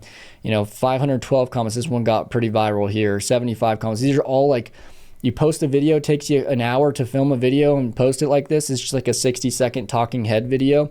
And if it goes viral, that could be like, 5 new clients for your agency right there. So content is very, very powerful. I know a lot of people don't like to do it, but get over the stuff that you don't like. Cold calling, if you hate it, just do it. It's going to work. If you hate posting videos of yourself, practice it, get better at it, do it. It's going to help you out. So there's a lot of things you might not like doing about running an agency, but they're things that will work and things that'll help you. And that's the benefit, is because if you don't like doing it, there's probably a lot of other people that don't like doing it. And so if you do it, you'll stand out from the crowd and you'll get leads this way. And so an hour video could turn into 5 clients, which is a really good use of time. Very high leverage, right? You spend an hour to potentially get a lot of clients, or your video could go bust and not perform well at all, and you might get 0 clients from it. It's all just, repetition, posting videos. And if you're really going to go hard on content, post 1 video a day. It'll take you an hour to film it, just kind of talking to the camera, coming up with an idea. And just go check out this page here. It's, like I said, it's jasper.webjuice, and you can see the types of videos I'm posting. And anyway, this page here had gotten me a lot of clients. I'm not really pushing my agency as much these days, but this page has worked really, really well for me. So anyway, those are all the best ways. There are other ways that are a little bit more advanced and have other softwares that you have to pay extra subscriptions for, and just other ways you can get clients. But these are the true, surefire ways to get clients. Anybody can do. They're free to do. And so anyway, go ahead and try some of these out, and tell me that they don't work, because they 100% work. If you do enough of them, they'll 100% work for you. And you might join a Facebook group and you make this free Facebook post like Caden did, and it might not work. So you just join a bunch of other groups and try it in other groups. You just got to keep trying. You can't just give up when you try 1 cold call. I know a lot of people say, I made 10 cold calls and I didn't get any clients from it. It's like, dude, you need to make 300 cold calls and then come back to me and tell me cold calling doesn't work. So anyway, it just takes reps. And some of these are higher leverage than others. Like networking's really good. Organic content's really good. These ones are more like numbers games, though. Just have to send a lot of cold DMs, post in some different Facebook groups, cold call a lot of businesses. And so anyway, try these out, try a mix of them out, and you'll get clients from all of them if you do enough of them. Next up, I'm going to show you how to close clients once you get them to a Zoom call. They're interested in your services. You cold called them, or you DM them on Facebook, or you found them in a Facebook group, or you networked with them at a local Chamber of Commerce meeting and you got them to the demo call. This is how you're going to conduct those demo calls to have the best chance of closing them. It's a 3-step sales framework. It's really simple to follow. You don't need any presentation or slideshow or anything. I'm going to show you a super easy way to close that's very conversational, very non-salesy, non-pitchy. And this is it right here. So To preface all of this, you're going to start by asking the prospect, hey, is there anybody else from your business that should be on this call to hear more about our smart website services? If they say, yeah, my business partner, he should be here, you can ask him, is he available to jump on real quick so I can show you guys both, just so we don't leave any questions on the table. And if they're like, no, he's not available right now, then you can say, no worries, is there another time where I could jump on with the both of y'all? I just don't want to have to relay information on 2 different calls. We'd love to just knock it out on one call so we can give you all both the information. Y'all can decide if it's something you're going to go with or something that's right for you. So I would honestly try to reschedule the call if both decision makers aren't there. But if he's like, I'm the only decision maker, let's do this, then awesome. Then we'll proceed with phase 1. Phase 1 will start by asking the prospect, is it cool if I ask you some questions about your business to see if we can help y'all out with our smart website services? And we're going to ask them quite a few questions here. I think there's 8 questions we're going to ask them. So we don't just want to start, hitting them with questions. We want to ask for their permission first. We're going to show some interest. Hey, we'd love to learn more about your business. Is it cool if I ask you some questions to get started? Awesome. They'll say yes every time. And then now you have permission to hit them with one question after another. Then you're going to start by saying, are you currently generating any leads through your website? That's if they already have one. Some of these businesses won't have a website at all when you're talking to them, so that's even easier. You'll skip that question. Are you currently getting any leads through digital marketing methods like ads, SEO, or social media? What do you like about your current website? If they have one, we want to see all right, what do you like about it? And then we can ask, what do you not like about your current website? And, they can start tearing it apart. Usually if they jumped on the call with you in the first place, they probably don't like their current site if they have one. And so they're going to start tearing it apart. I don't like this. We want this change. We don't like this, whatever. So that's good ammunition for you, because the things they don't like about their site are even better and make it easier for us to sell them on a new site. And next, do you have any website examples of competitors or other landscaping businesses that you really like? So whatever niche you're talking with, do you have any competitors of websites that you really like, or just any other examples? So you can start pulling these up, sharing your screen and saying, oh man, this one looks awesome. And they'll show you these different sites that they really like. Usually they like websites that look good, right, and are designed well. We're going to help them with the actual converting with the chat widget and form and calendar, but they'll usually just show you websites that they've seen before that look really nice, which will get their ideas going and get them excited about this new website we can build for them. And then, do you currently use any softwares to help run your business? I know it's not supposed to be softwares. Someone told me that recently. You say softwares, and even if it's multiple softwares, it's still supposed to be pronounced software. Anyway, do you currently use any software to help you run your business? If so, which ones, and what do they do? That just gives us an idea of if all right, our stuff in GoHighLevel, can we help them with it, or do they already have a system in place that does everything that we offer? Are you happy with your current number of customers you have, or cloud, or could you take on more? If so, what would be your customer goal over the next 12 months? And then last question, do you feel like you could use more software in your business to help get more time back? So anyway, these are good strategic questions that'll start getting the gears turning for your client. So they'll be like, oh, no, we don't really use much software. Definitely could use more software to help automate stuff in our business, or, our website looks terrible and there's actually a lot of things that I hate about it when you ask them this question. And so it just kind of gets the gears turning in your client's head, gives you a better idea of how you can help the client. And so these are really important to start with this discovery phase, just figuring out more about their business. Next phase, it's all right. Well, the phase is the presentation phase. This is where we show them the smart website that we built for them. Because when we reach out to them, we say, hey, Mr. Business Owner, we built you a smart website. We'd love to show it to you. So we want to actually show them the smart website, right? So this is where you'll share your screen, pull up the smart website. I showed you earlier on in the training how to create that demo smart website. And you'll pull that up at this point. You'll share screen and you'll cover the smart website features and components, which we have 4 components that we'll want to cover during this phase. The first one is the beautiful design, right? So we're going to say our websites can look awesome, and you'll scroll through it and show them how awesome it looks and how good it looks compared to theirs, or compared to the website that they don't have at all if they don't have one. And, we want to give you guys the best looking website in the area. That's, you want to kind of hit on their pain points and their emotions a little bit. hey, we want your website to look better than your competitor ABC Landscaping or XYZ Landscaping. We want to get you the best looking website in the area, just so everybody knows you're the top dog. That, kind of pulling on their emotions like that will help them get more excited about it. Number 2, you want to cover the SEO. Hey, our websites will help you actually rank at the top of Google so that you can get more customers visiting your website and visiting your Google business profile. So it's not just a website. This is going to actually help you get ranked. And so we just want to hit on that, how we do SEO for our sites. Third is the lead captures, like the chat widget. So the chat widget here, the form, the call now button here at the top, the calendar, and so on. So those different lead captures that I showed you how to add to the demo site here, you'll want to show them, hey, these are all the ways you can capture leads through the website. We're not just doing one form. We have like all these different methods for you to gather leads, names, emails, and phone numbers through your site. And so anyway, that's something that is good to hit on. So the lead captures. And then the fourth thing you'll want to hit on is the AI and automation that we incorporate into the smart website. We're going to be talking about the chat widget and how we can hook up an AI chatbot. You can demo that for them like I showed you earlier. You can show them how the AI voice assistant works when you call this number here. You can show them how the automation works when someone fills out a form on the contact page, and you can show them how the automations work when somebody books an appointment. All the stuff that I showed you earlier on in this training, you can show them how that AI and automation will help them save time. It automatically follows up with their leads for them. It talks with their leads for them. It really just saves them a lot of time. So you would want to cover those 4 features: beautiful design, good SEO, the lead captures, and the AI and automation. And that's what all the components that make these websites a smart website, right?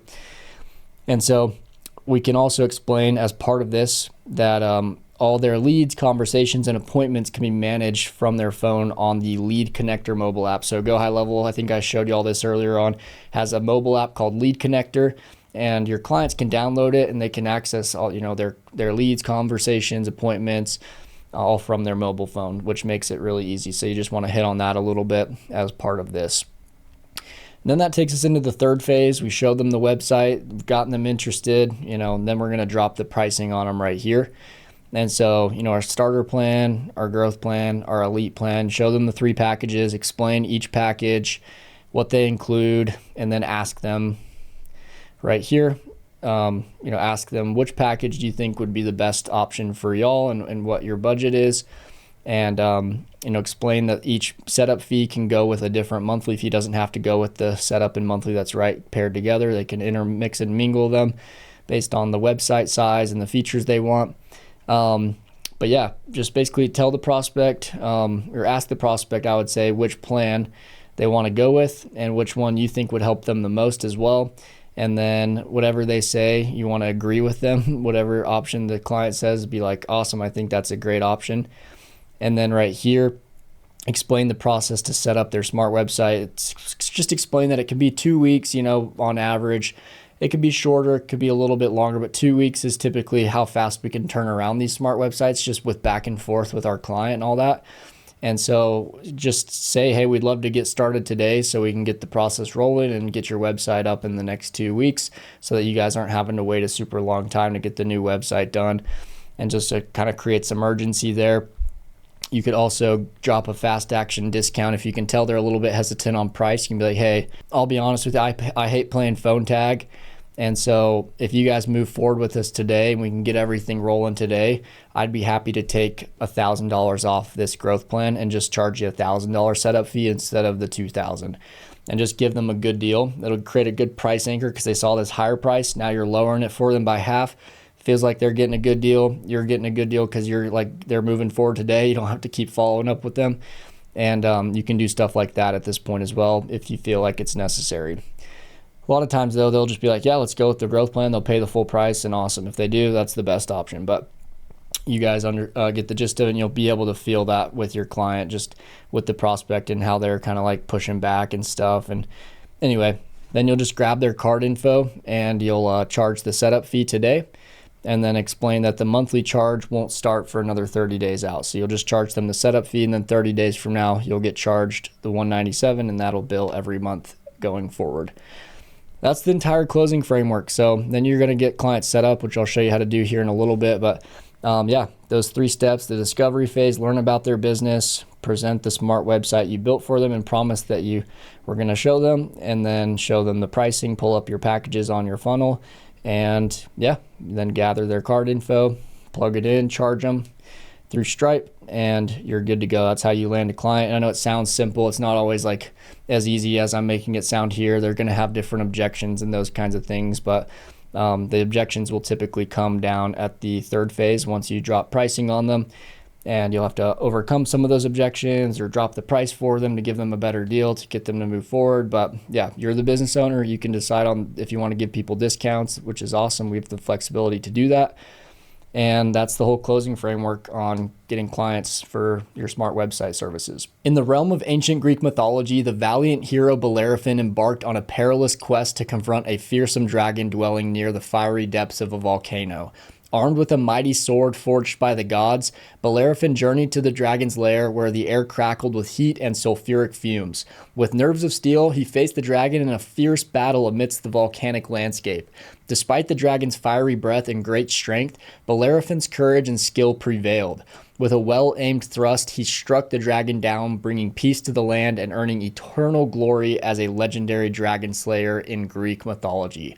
Just like Bellerophon took down the volcanic dragon, we too can take down the onboarding process for setting up our clients. Next up, I'm going to show you guys how to charge your clients. Once they're ready to go and ready to move forward, you need to collect payment from them so you guys can get the website project started for them and any other services you're going to be setting up for them.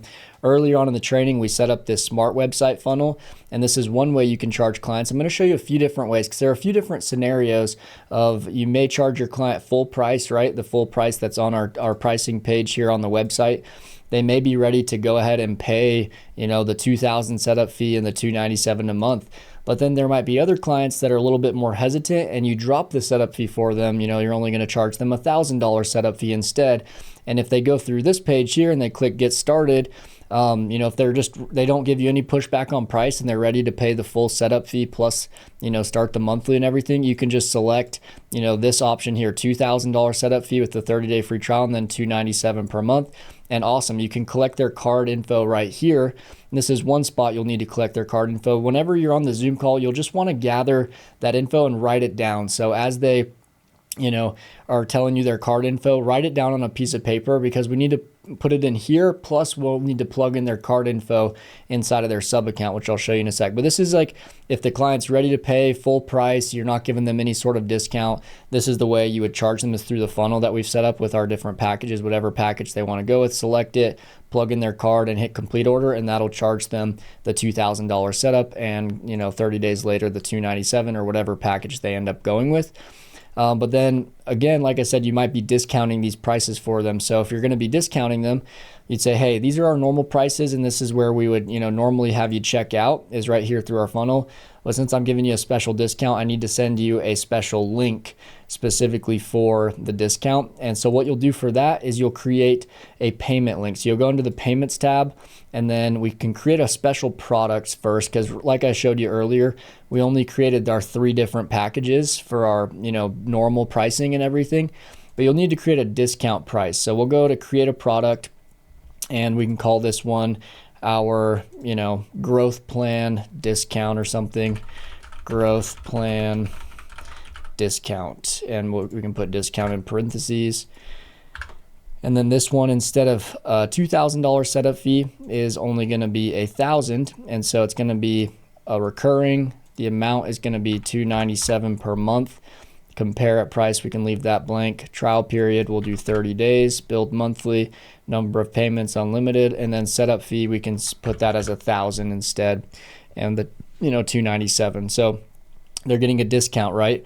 Because we're not charging them the $2,000 anymore, just $1,000, and then we can save this product. And instead of adding all these different products to your, checkout page right here, that'd just be like way too many options, and you don't want to give them all the options.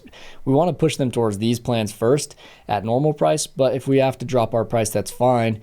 And now we have this new growth plan discount option, and we can create a payment link out of this. So now we'll go to the payments link tab, create a new payment link, and we can select our, discount product right here, 1,000 setup, $297 per month.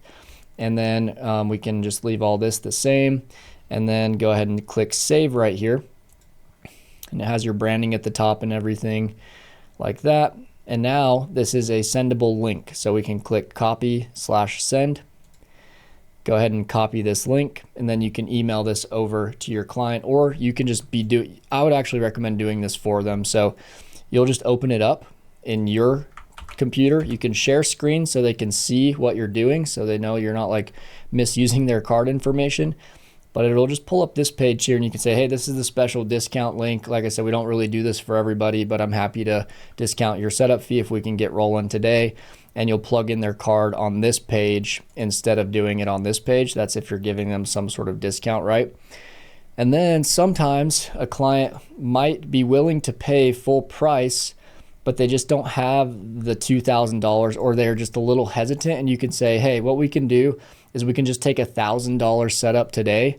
And then once the website's finished, after about 2 weeks, we'll be in touch with you throughout those 2 weeks back and forth. But after it's finished, just the way you like it, looks perfect for you, then we'll take the other $1,000 setup fee.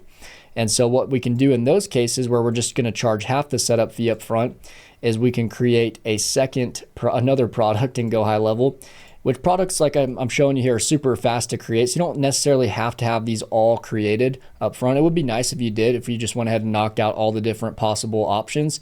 But for this one, let's say it's for our growth plan, and then we're going to do like half the setup fee. So we can call this one growth plan half setup, something like that. So this one means like half of the setup we're going to have now, half the setup we're going to have later.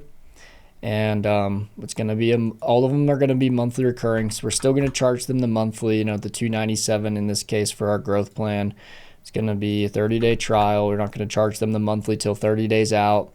And this one would be like $1,000, right? So it looks similar to the one we had before. We're just naming it slightly different, half setup. This isn't technically a discount because we're still charging them the full price. We're just breaking it up into 2 payments for them. And so we're going to do the $1,000 here set up instead of the $2,000 just up front, and you'll let them know that. And you can create a payment link again for this one. Go to payment, create payment link. You can select the half setup option here. Go ahead and save that. And then you can plug their card info in here in this page and then process it right then and there. They'll be charged the $1,000 today. And then how do we charge them the second $1,000? You might be asking. So for the second $1,000 charge, what we need to do is we need to put their card info in here. I told you we need to write down their card info on like a piece of paper and the notes on our computer, so that then we can go and we can plug in their card info under their user profile. So if we go in and we go to our contacts tab, you should already have the person you're talking to, this contact, in as a contact here, because you booked a Zoom call with them and you probably booked them through your calendar on GoHighLevel. And so you should already have their name, email, phone number. So just pull up their profile here. You'll go up to the top where this payments button is when you've opened their profile. And then what you'll do is you'll go to actions and then add card on file. You want to add their card here as well. It says connect at least one payment gateway to start receiving payments. I don't know why that popped up, but anyway, you'll plug in their card right here. The expiration date, that's why I said write it down, because once they pay here through your payment link, you'll lose the card info. So you want to write it down so then you can plug it in over here. And then we'll also need to plug in their card whenever we create their sub account. So you'll click add card on file. And then once you've added the card on file, you'll have the card on file, and then you can do charge now. And this option will allow you to just type in an amount. So we would go after the 14 days, the website's finished, we can just ask our client, hey, the website's done now. Is it cool if we charge you the second $1,000 part of half of the setup fee? They'll say yes. You'll just do $1,000. You can call this second half of setup fee for smart website. And then the card on file will show right here. We'll just select the card on file. I didn't put one in, so obviously it's not showing. And then you'll just click confirm and charge, and it'll just charge their card just like that for the second half of the setup fee. And then like I said before, the monthly fee will just charge 30 days later automatically. You don't have to do anything manual for that. And so that's how you can charge your clients on like half the setup fee on the day you close them, and then half the setup fee later on. Just make sure to keep their card on file under their payments section inside of your sub account. And that's how you'll do that. we also will need to add once we create a sub account for our client, that's where we're going to build their website, set up all their automations, all that. We're going to need to add their card as well. So this is why I say write it down, because you're going to have to add their card under the billing section as well. This is my sub account, so I'm not going to add my client's card under my own sub account. But if this was your client sub account, I'll show you how to create a sub account for your client here in a second. But you'll click add payment right here, and then you'll just click copy link. You can just copy it yourself. You have their card written down, remember? And so you can just open this up and you can plug it in for them. You want to make it as easy on them as possible. So just get their card info from the beginning. You'll have it and you can plug it into these different spots. But the reason this is important is because this card right here is what we'll charge for their texting credits, their emailing, their calling credits, any of those credits that they spend inside of their sub account. We want to charge to their card and not to our own. If we don't put a card in here, it'll charge to us as the agency. We want to charge those credits to our clients though. And so anyway, let's see if it pulled up here. We need to add the payment on file. Let's see. Request via SMS. Well, we can select our if we have the customer already, so if we have their card on file already and they've already paid us, then we can actually just click already have a customer, and then we can select their name right here, click next, and then link them up. So sorry, you don't actually need to put their card info again here, because we'll already have charged them for the first part of the setup fee, right? And we'll have already put their card info in, so they'll already show up as a customer. And just make sure that's all hooked up right there. So that's how you charge your clients. That's, once you land them as a client, got to get payment from them. If you don't collect payment on that Zoom call, it's really tough. If you say like, oh, I'll send you a link and you can pay later, like they'll almost always back out. So try to get their card right then and there, write it down. Charge them for the first half of the setup fee or the full setup fee. If they're willing to just pay the full setup fee, go ahead and collect the full setup fee. Go under their contact, go to payments, add their card on file here. Just for if you need to charge them in the future for like if they want pages added to their website later on, you can charge them $300 per extra page that they want added, stuff like that. But yeah, that's how to charge your clients once you land them. Next up, I'm going to show you how to create a sub account for your client. So you've landed them already, they paid you, now you need to get their sub account created so you can start building their website in it, setting up their automations, their AI chatbot, AI voice assistant, just everything we're going to set up. This is their sub account, just like you have a sub account. They're going to have their own sub account that they can log into, and then they can manage all their leads and contacts and see their website, all that kind of stuff. So you have to create that for them. So we're going to switch into the agency account right here, and then we're going to go to this tab right here that says sub accounts, and then this is where we can create their sub account from. We're going to go here, create sub account, and we're just going to do from a blank snapshot. So select this one, and then right here we're going to go type in their address. Let's say their address is this. So you should have their address by now if you've already been in communication with them. So you'll go down and select it right here. You'll plug in your client's first name. I'm just going to plug in my own name, or let's say his name is like John, last name Smith. Let's say his email is johnsmith@abclandscaping.com. His business name, change that from the address to ABC Landscaping, whatever his business is called or whatever your client's business is called. The niche isn't really important. Business phone number, whatever their business line is. This is stuff you can all pull from like their Google business profile or whatever, so you should be able to find all this. Their address, right? Their website, if they have a domain, let's say they own abclandscaping.com. Awesome. Their time zone's important because that'll hook up to their calendar, and if the time zone's off, then their calendar stuff will all be off. So you need to make sure I'm in Idaho, so I'm going to select Mountain Daylight Time. And then this one right here, add sample data, you don't need to turn that on. We'll just go ahead and click add sub account, and now this will create their sub account for us. This popped up over here. I'm going to put that back in. I'm not going to save their info. All right, so now under the sub accounts tab, if we go back out, now you'll see you have your sub account and now your first client sub account. Awesome, congratulations. Now we can switch into your client sub account and go here. And now you'll be able to start building everything out here inside of their sub account. This is where your clients, everything will be set up, which I'm going to show you over these next part of this training. So that's how to create the client sub account. Next, I'm going to show you how to create a website form that we can put on your client's website. GoHighLevel has different components that can be put on a website, like the forms, the chat widget, the calendar, and all of those are built in different places. And then once you open the website builder, you can then put the form or the calendar, the chat widget onto the website. But we have to build it here in the Sites tab and then under Forms and then Form Builder. And you'll want to do this inside of your client's sub account, because now you have a client and we need to get it all set up under their account, not inside of your sub account. So make sure you're in your client sub account. I've got my ABC landscaping client here, Forms, Form Builder, and then we'll just click Create New. When we create a new form, they have some templates we can choose from, which you can see kind of down there before the page just loaded away. But we can also create one kind of from scratch as well. If you don't like those ones, we can also pull up the templates up here. If we go to styling and options up at the top right, and then we go to themes, GoHighLevel has quite a few templates for forms. So if there's one that you like, let's say you like this one that's called like Stellar Burst, we can click Use Theme, Proceed. And I don't really like the background, so that one looks pretty bad. So we can just hit the back arrow, undo, go back to normal. But anyway, the key with forms is you want them to look good on the website. So if you have a color scheme for your client's website already, and you know it's going to be like a green, specific green color, then you want to kind of make the form look good with that green color of the website. And so just keep that in mind. But on forms, we can, by default, they have a first name, last name, phone number, email field, and we can add any other thing on the form. So let's say a landscaper probably wants to know his client's address. We can drag this address field on, and this will actually auto-populate their address when they start typing it in. And so the address field here is good. If they want to gather any other information, there's some quick add fields right here. These are called quick add fields. They're already pre-built in GoHighLevel.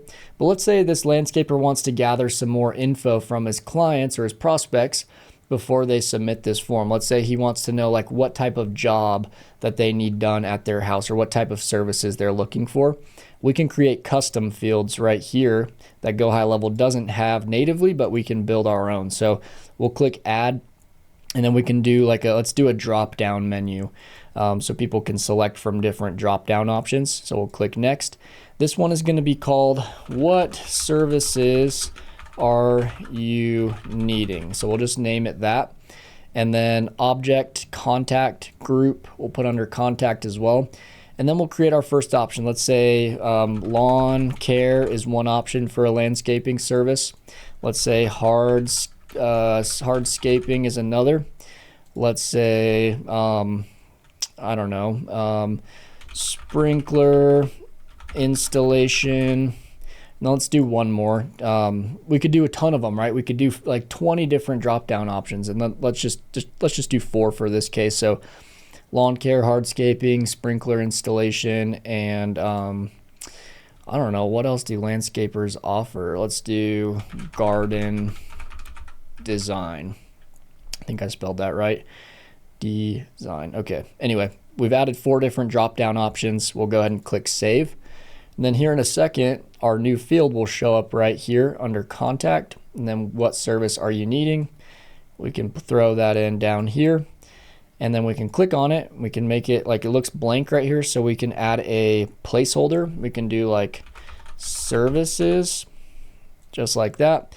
And so when they click it, they see it on the form here, they click it, services, it drops down. Let me preview it real quick so you guys can see what it will look like live on a website. But this will be on a website, right? So the background of the website will look really nice.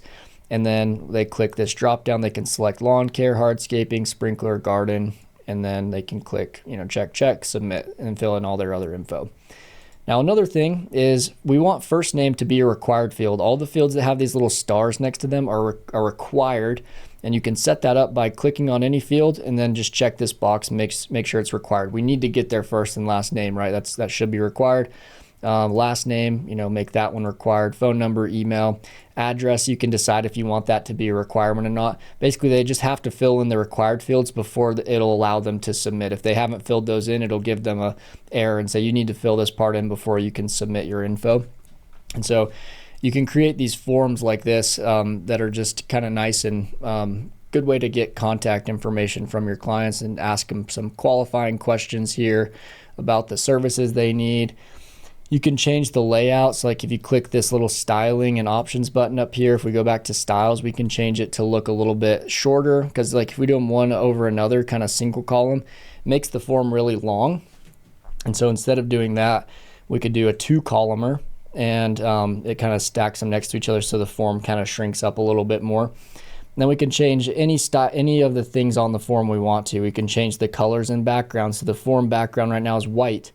We could change it to be a green color if that looks better on our client's site, you know, something like that. We can change the text color. We can change these like field box colors, whatever you want to change. It's just through the different settings here inside of the form builder. Font color, let's change this to like white. I really don't know what that changed actually. I think it may have changed the font color that goes inside the box. Input background, I think that's this box here. You'll just have to kind of play around with this. Yeah, that's that box there. White, I think, looks best there. The font color, I believe, is going to be the font of when they type it in here. So we'll actually change that back to black so that it doesn't just like disappear on them. But there's got to be another place where we can change that. If we go under like advanced settings, we can add a border to the form. So if we want to do like a 3-pixel border, now you can see kind of that white border. We can change the color of it to be black. So now it kind of creates a nice outline that like it'll pop off the website a little bit better. Shadow, we can create some sort of shadow color that will go behind and how we want the blur to occur. So we could do like a 7 or 8 blur. Now there will be a little bit more shadow kind of popping out from behind the form. Input fields. You can change any little feature. The input fields are like these right here. You can change that. You can change the label. So anyway, you can get really customized with the forms. Now, your client also might not want a form. Maybe they don't want a form that looks really long like this, because maybe when you put this on the website, it just looks really bad and super big and bulky. I'm going to go ahead and save this form, but we can also create what are called surveys, which are kind of like a form, but instead of asking all the questions on one page, it asks one question at a time. So let's go and create a survey. Well, let's just call this one landscaping, or you just call it whatever the business name is, ABC landscaping form. So we'll go ahead and save this one. We could change the button color to that green color. On the green doesn't look very good, so we can select like a black button or something like that looks a lot better. Anyway, sorry, I'm getting distracted. I'll go ahead and save that. Go back, and then surveys are built under the survey builder. So let's go ahead and build a survey, because maybe your client doesn't want a form. They'd rather have the survey that asks the questions one at a time. So let's go ahead and create a quick survey. Let's call this one ABC landscaping survey. It's pretty much like a form though. I mean, you can edit it in the same exact way, but it just has slides. So on the first slide, you would ask for like their full name, right? Second slide, you might ask for their, well, actually, I don't think full name's a good one to have. I think full name should go on the final slide.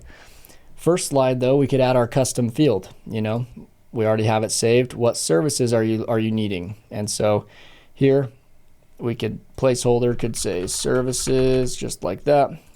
So we could ask them, what services are you needing? Then we could ask them another question on the next slide, which is down here. You just click the plus sign and it adds a slide. Next, we could ask them for their, address. Next up, we could then add another slide, and then we could ask them for their full name, their email, and their phone number. Usually the final slide, I like to just ask for all their contact info. So let me drag full name to the top here. And let's see if I can drag it. There we go. Oh, not sure why it's not dragging. There we go. Full name, phone number, email. I like email second. There we go. Full name. Let's make this a required field. Remember, it has to be required if you want them to have to fill it in. And so now we have a simple survey that looks a little bit better. We can change this blue text right here by clicking styling and options. And we can go to the footer and the background fill here. We can change it to, our green color or whatever. Or looks good on our landscaping site, maybe like that. And then we can change really any part of the form we want, make a border around it, or this is a survey, so any part of the survey we want. And then here we can go ahead and save this.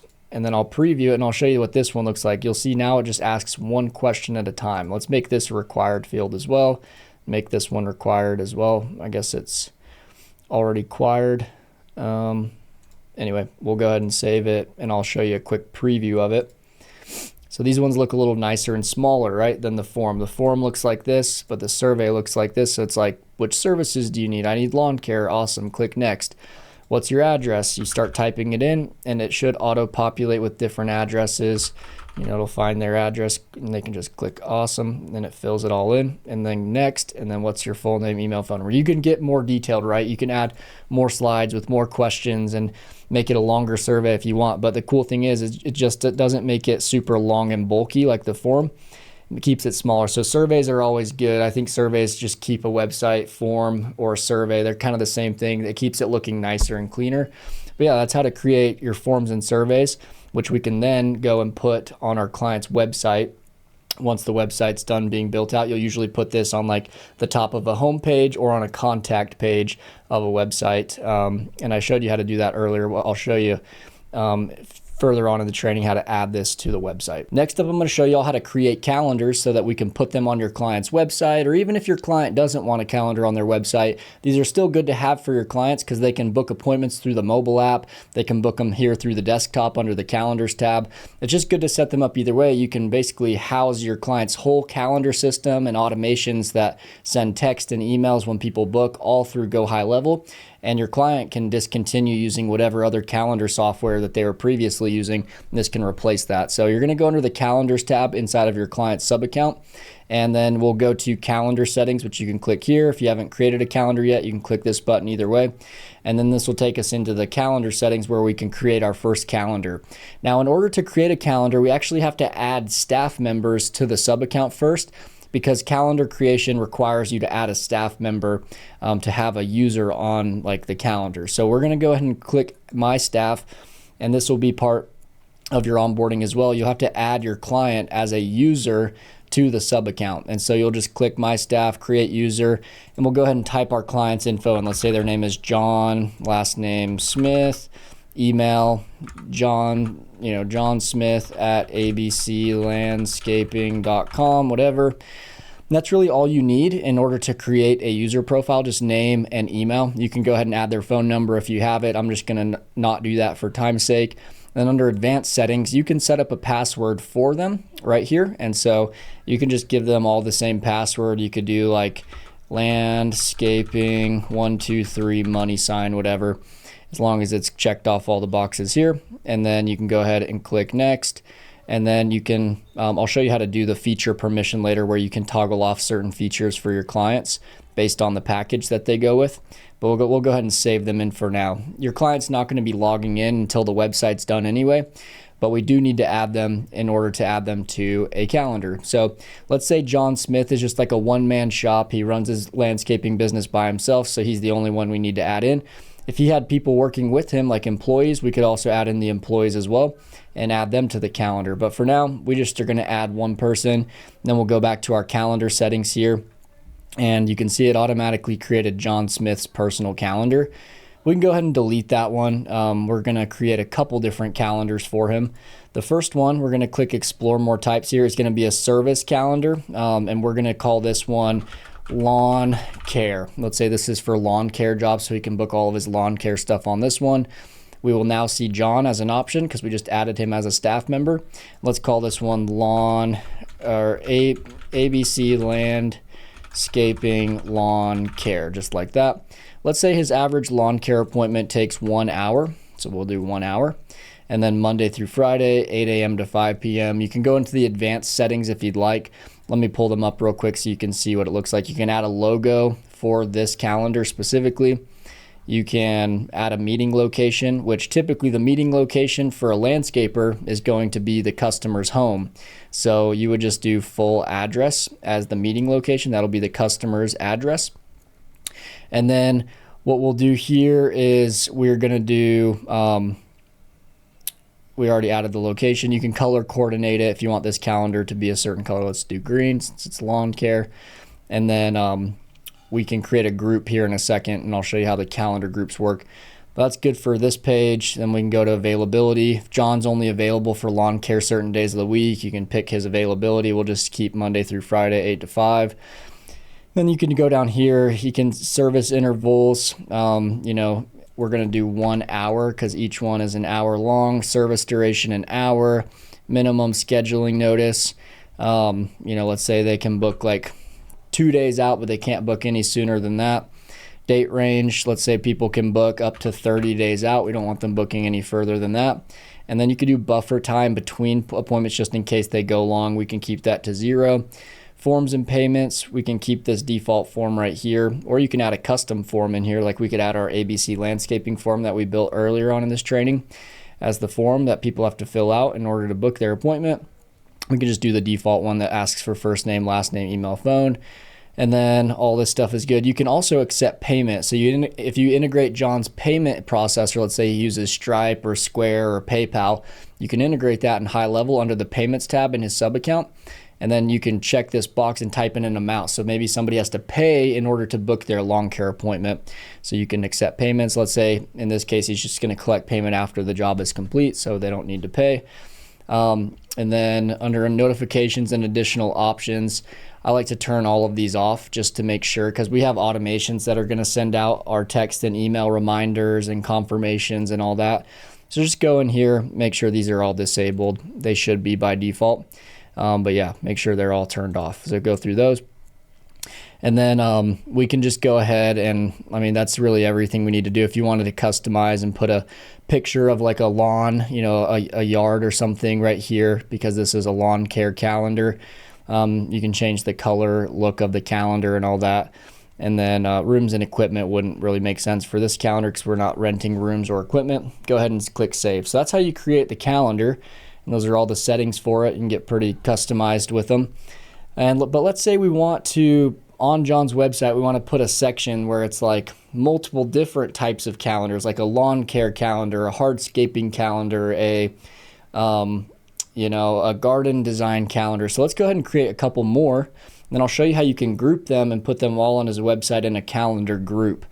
So let's go ahead and create another calendar. We'll just do the quick setup without the advanced settings. So let's go to service booking. Let's call this one hardscaping.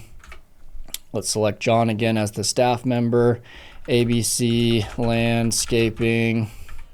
And then let's do hardscaping. And let's say a hardscaping project, you know, we book them in 1 hour intervals or whatever. Monday through Friday, 8 a.m. Let's just go ahead and confirm and create that calendar. All right, now we have lawn care, hardscaping. Let's do one more for like garden design. Select John again. Let's call it ABC landscaping garden design. This is just the last part of the link of the calendar link, which we won't really use. We'll put this calendar on a website anyway. Let's say this is like also, 1 hour interval, Monday through Friday, 8 to 5, confirm. All right, so now we have 3 different calendars. Now we can create a calendar group. So let's group these into a group. Let's call it ABC landscaping calendars, or we can just call it ABC landscaping. That'll probably look better. We can put a description. We don't really need that. Neo or classic. Let's just do Neo. I think the Neo calendars look a little bit better. And then group URL. Let's call it ABC landscaping appointments, like that. And go ahead and click create. So now we have a calendar group, and we can add each of these calendars to a group now. So when we go over to the right, we can say move to group. And let's group them all under the ABC landscaping group. So I just grouped hardscaping under there. You can see it's now grouped under there. Let's go to the next one, move to group. Let's go to ABC landscaping again here, and let's put the last one here in the group as well. So now they're all grouped into the ABC landscaping group. And now we can click, let's see. So we'll go to the ABC landscaping group here. And then we will go to the little 3 dots here, and then we'll click share group. And then we're going to copy this embed code right here. This is going to be a code that we can embed onto the website. So this group will pop up, and I'll show you what it looks like. So we can copy this. Then we can go to John's website, which we haven't really built yet. So let me just import one over from our other sub account. We had that demo website from earlier. And so let's go ahead and port that website over, which I'll show you how to do, which is, it's really convenient. You can just like transfer a website from one sub account to another one. So now I'm in my agency sub account. Remember our template from earlier in the training. We can go ahead and click here. We can click clone, and we can call this the landscaper website or something like that. And instead of cloning it in HighLevel Quest where it's already at, we'll click X on there and we'll clone it into the ABC landscaping sub account, which is our client sub account now. Go ahead and confirm that. And that'll transfer our template intact with all the 16 pages that it has over to the other sub account. So it says cloning in progress. This might take a minute. But if we switch back to our ABC landscaping sub account, and now we go to the websites tab for our client John here, our landscaping client, you'll see that it's starting to load in. So it's, you know, one page in. It's going to take a minute to import in, but basically go back to the calendar here. Now you'll see this calendar view because now you've created your first calendar. You'll see your different calendars, so you can select one of them and see, okay, how many appointments do I have for my gardening design? How many appointments do I have for hardscaping and for lawn care? And they're color coordinated here, so you can see like the colors of the different types of appointments you have. For a landscaper, they might not want these calendars like this. You know, it's kind of hard to gauge a perfect timeline for like a garden design. Sometimes it may take 3 weeks, 2 weeks, a few days. You know, it's tough for calendars to work perfectly for these types of businesses. But for a barbershop knows every haircut's going to take 45 minutes on average. And so the calendar system is really, really useful for like your low ticket, same day appointments for like spas, barbershops, salons, nail salons, med spas, car detailers, pet groomers. A lot of those types of businesses love the online calendar booking.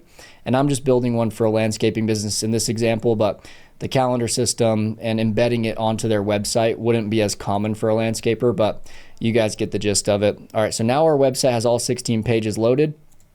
Let's go in and go to our booking page because that's where we're going to embed this calendar group that we created. So we're going to go to the booking page, which on the booking page, you'll see it says you do not have any calendars yet. We're actually going to delete this orange box because we're not going to use a traditional calendar right here.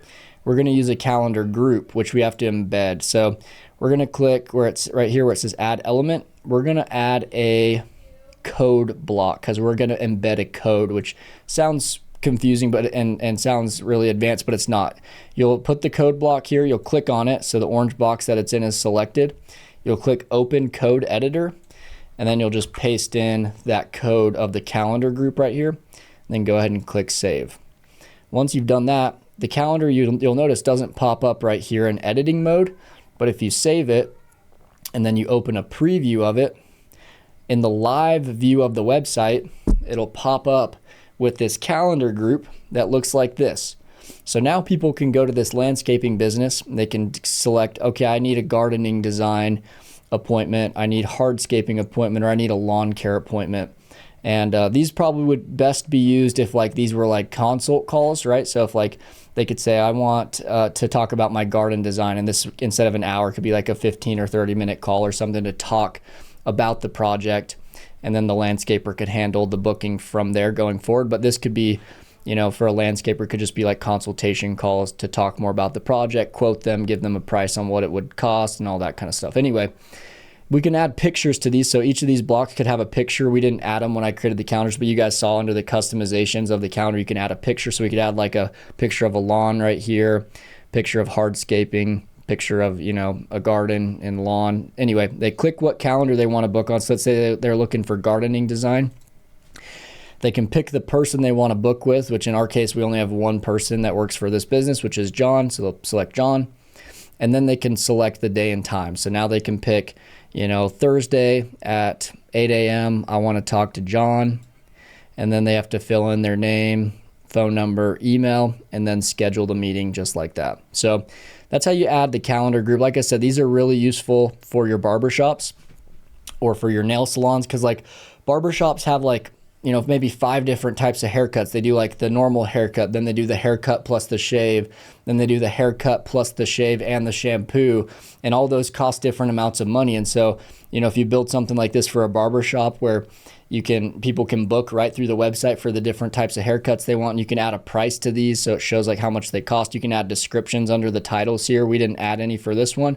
This one looks pretty plain, but you can customize them to look good. And on the second step here, you can add a picture for John, which you'll add underneath his profile. I'll show you how to do that.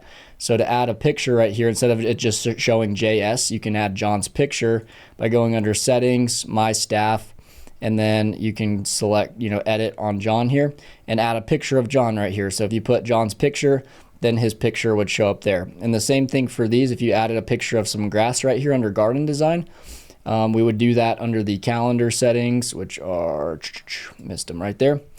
And then let's say lawn care, we want to add a picture of a lawn. We'll go to edit the calendar. We'll go to customizations. And this is the service cover image. We'll just upload a picture of a lawn right here. And I can just go ahead and upload some sort of, I'll just add one of my thumbnails as the picture. And you could put that right there. And now if we save that, and then we go back to the website and we refresh the website, there should be a picture right here with the lawn care service. So let me reload this. Looks like it's taking a second. So now you guys can see there, you know, this would be a picture of grass, but I just put my thumbnail for an example. And then yeah, like I said, if you add a picture to John's profile here, which I'll just add a picture of myself for now, but you'll grab a picture from John, you'll upload it right here. I'll just throw in my picture. So now I've got a picture. Probably doesn't look the greatest, but I think it like probably squished my head a little bit because my picture, it'd be better to add like a square picture in that section. But now if we refresh this again, if we select lawn care, then we'll see a picture of John Smith. They can see the person that they're going to be working with, a picture of him, and then, you know, book their time. So these are really cool, these calendar groups, very, very useful for a lot of different types of businesses. If you don't want to do a group like this, you can always just go in the normal way and you can add just a single calendar. So if you just wanted to add, let's say, this lawn care calendar, you can just go back to the website. You can add a single calendar really easily. Let's go back to the booking page. And let's just do a single calendar. The single calendars are really easy to add. You don't need to do any like code embedding. You'll just delete this one here. You'll click add element. You'll scroll down to where it says calendar, click the calendar, and then select the lawn care calendar. And then just a single calendar for lawn care will pop up right here. So anyway, some businesses don't need the whole calendar group stuff like I just showed. They just want like a single calendar for like, you know, consultations or whatever it is they're offering. And so this one just removes the whole like calendar groups and just puts one calendar on the page. That's how to add calendars to your clients' websites. Next up, I'm going to show you all how to create a chat widget that we can throw on our client's website. I showed this a little bit earlier on in the training as well, and how to create these chat widgets, but in this one, I'll go a little bit more in depth. So to create that chat widget, which is just the little bubble that pops up at the bottom right of a website where people can chat with the business, you'll go under sites. You'll go to chat widgets. Make sure you're doing this in your client's sub account because this is going to be for your client's website. And then you'll click new right here. There are a few different types of chat widgets. There's an SMS and email chat. This one is for like somebody just sends in a message and it just sends it to the business and then they reply manually or reach out to the person. And then earlier I showed you all how to do the live chat, where this one is where you'll hook up the AI chatbot to it. And so if your client is going to go with like one of your more basic packages, let's say, let me just pull up my packages really quick. So these are going to be, you know, your packages. This is what they'll look like. So if your client goes with this $697 plan and they want the AI chatbot, that's the plan where you will do the live chat. But if your client goes with the starter or the growth plan, we don't include the AI chatbot on these basic plans. And so for that one, we'll just do the simple SMS and email chat. That's just the basic one. And so I would say, you know, most of your clients will probably go with this middle plan or the starter plan, and then they'll upgrade to the elite plan later, or your higher, you know, more established businesses will go with this elite plan. So let's just set up an SMS and email chat for this one. So we're going to go and do this basic SMS and email chat. Up at the top, make sure to name your chat widget. Let's call it ABC Landscaping Chat Widget. just whatever the name of your business client is, and then the chat widget is fine. And then over here we can style it. So right here we can select from different styles and what we want our chat widget to look like. Down here in the bottom right you can see a preview of what it will look like. And you can customize everything on it. You can customize the color. Let's say for a landscaping business it would be, you know, green, but we can pick a custom green color if we want and select from whatever color we want it to look like. So let's just do green though for this example. You can change the welcome message, which is, you know, the message that it shows right here. You can change the returning message if they've come back for a second time and are asking another question. Widget, you can change like the placement. You can put it in the top left of someone's website, the bottom left, top right, left side, right side. I think bottom right is most common and looks the best, so let's just keep it there. And then we can go up to the, we can replace this picture. So if we don't want to use the picture of this gal here, we can go and upload our own picture. Let me just find like one of my thumbnails. Maybe this one will work. And you want to have a good looking picture, right? My thumbnail is probably not going to be the best because it's like more of a rectangular picture, but I'll just throw myself in there for now so you guys can see. It's really smushed because I was like a longer horizontal picture. You want to have like a square picture to throw in here because it's like a circle. More shaped like a square. So anyway, you can throw in your own your client's, you know, headshot right there. Chat widget window. This is what like the title and intro says. So this is what a SMS and email chat looks like. It just asks for someone's name, their phone number, and whatever message they want to send in. But we can customize this. It says have a question. Let's keep that, you know, enter your question below and a representative will get back to you. You can change what that says. You can change the contact form options. Right now it's just name, phone, and message, but we can add in email in there. So now it's asking for name, phone, email, and then their message. So we're just getting another, you know, form of contact for them, which is their email. And then the button, you can change it to say send or submit or whatever you want right here. And then additional options, there's some other things like the consent checkbox for HIPAA. If your HIPAA is for like medical related businesses like doctors, dentists, med spas. And then this little legal message down here, they agreed to receive SMS. Then the messaging acknowledgement here, you can change, you know, customer support contact. You can throw in a phone number or email here that they can reach out to. Acknowledgement message, one of our representatives will contact you shortly. And, you know, thank you as the acknowledgement greeting. You can customize whatever. You can change the language of the chat widget to, you know, all these different languages if you're in a different country. So anyway, you can really customize these chat widgets to look however you want and, you know, really customize them. And so once you've built it out, we've kind of covered all the different styling options here. Once you've built it out, then you can, or I guess you can preview it on different devices. You can look what it looks like on a tablet, on a mobile phone. So that's kind of like what it will look like on their site. But anyway, you'll go ahead and click save at the top right once you like it. And then we'll go ahead and go back out of here. We'll see that we created it right here, and then we'll go back to our client's website, which y'all haven't probably created yet because I'm covering that here in a minute. In this training, I'll cover how to like build their website. But once the website's complete, let's say this is their completed website, you'll go here, and then you will go to settings, and then the chat widget is done right here. So you can see it already has ABC landscaping chat widget. Go ahead and save that. And then the chat widget doesn't show in editing view. So like if you open up the website and click edit, the chat widget doesn't pop up here in editing mode. You'll notice it's not there.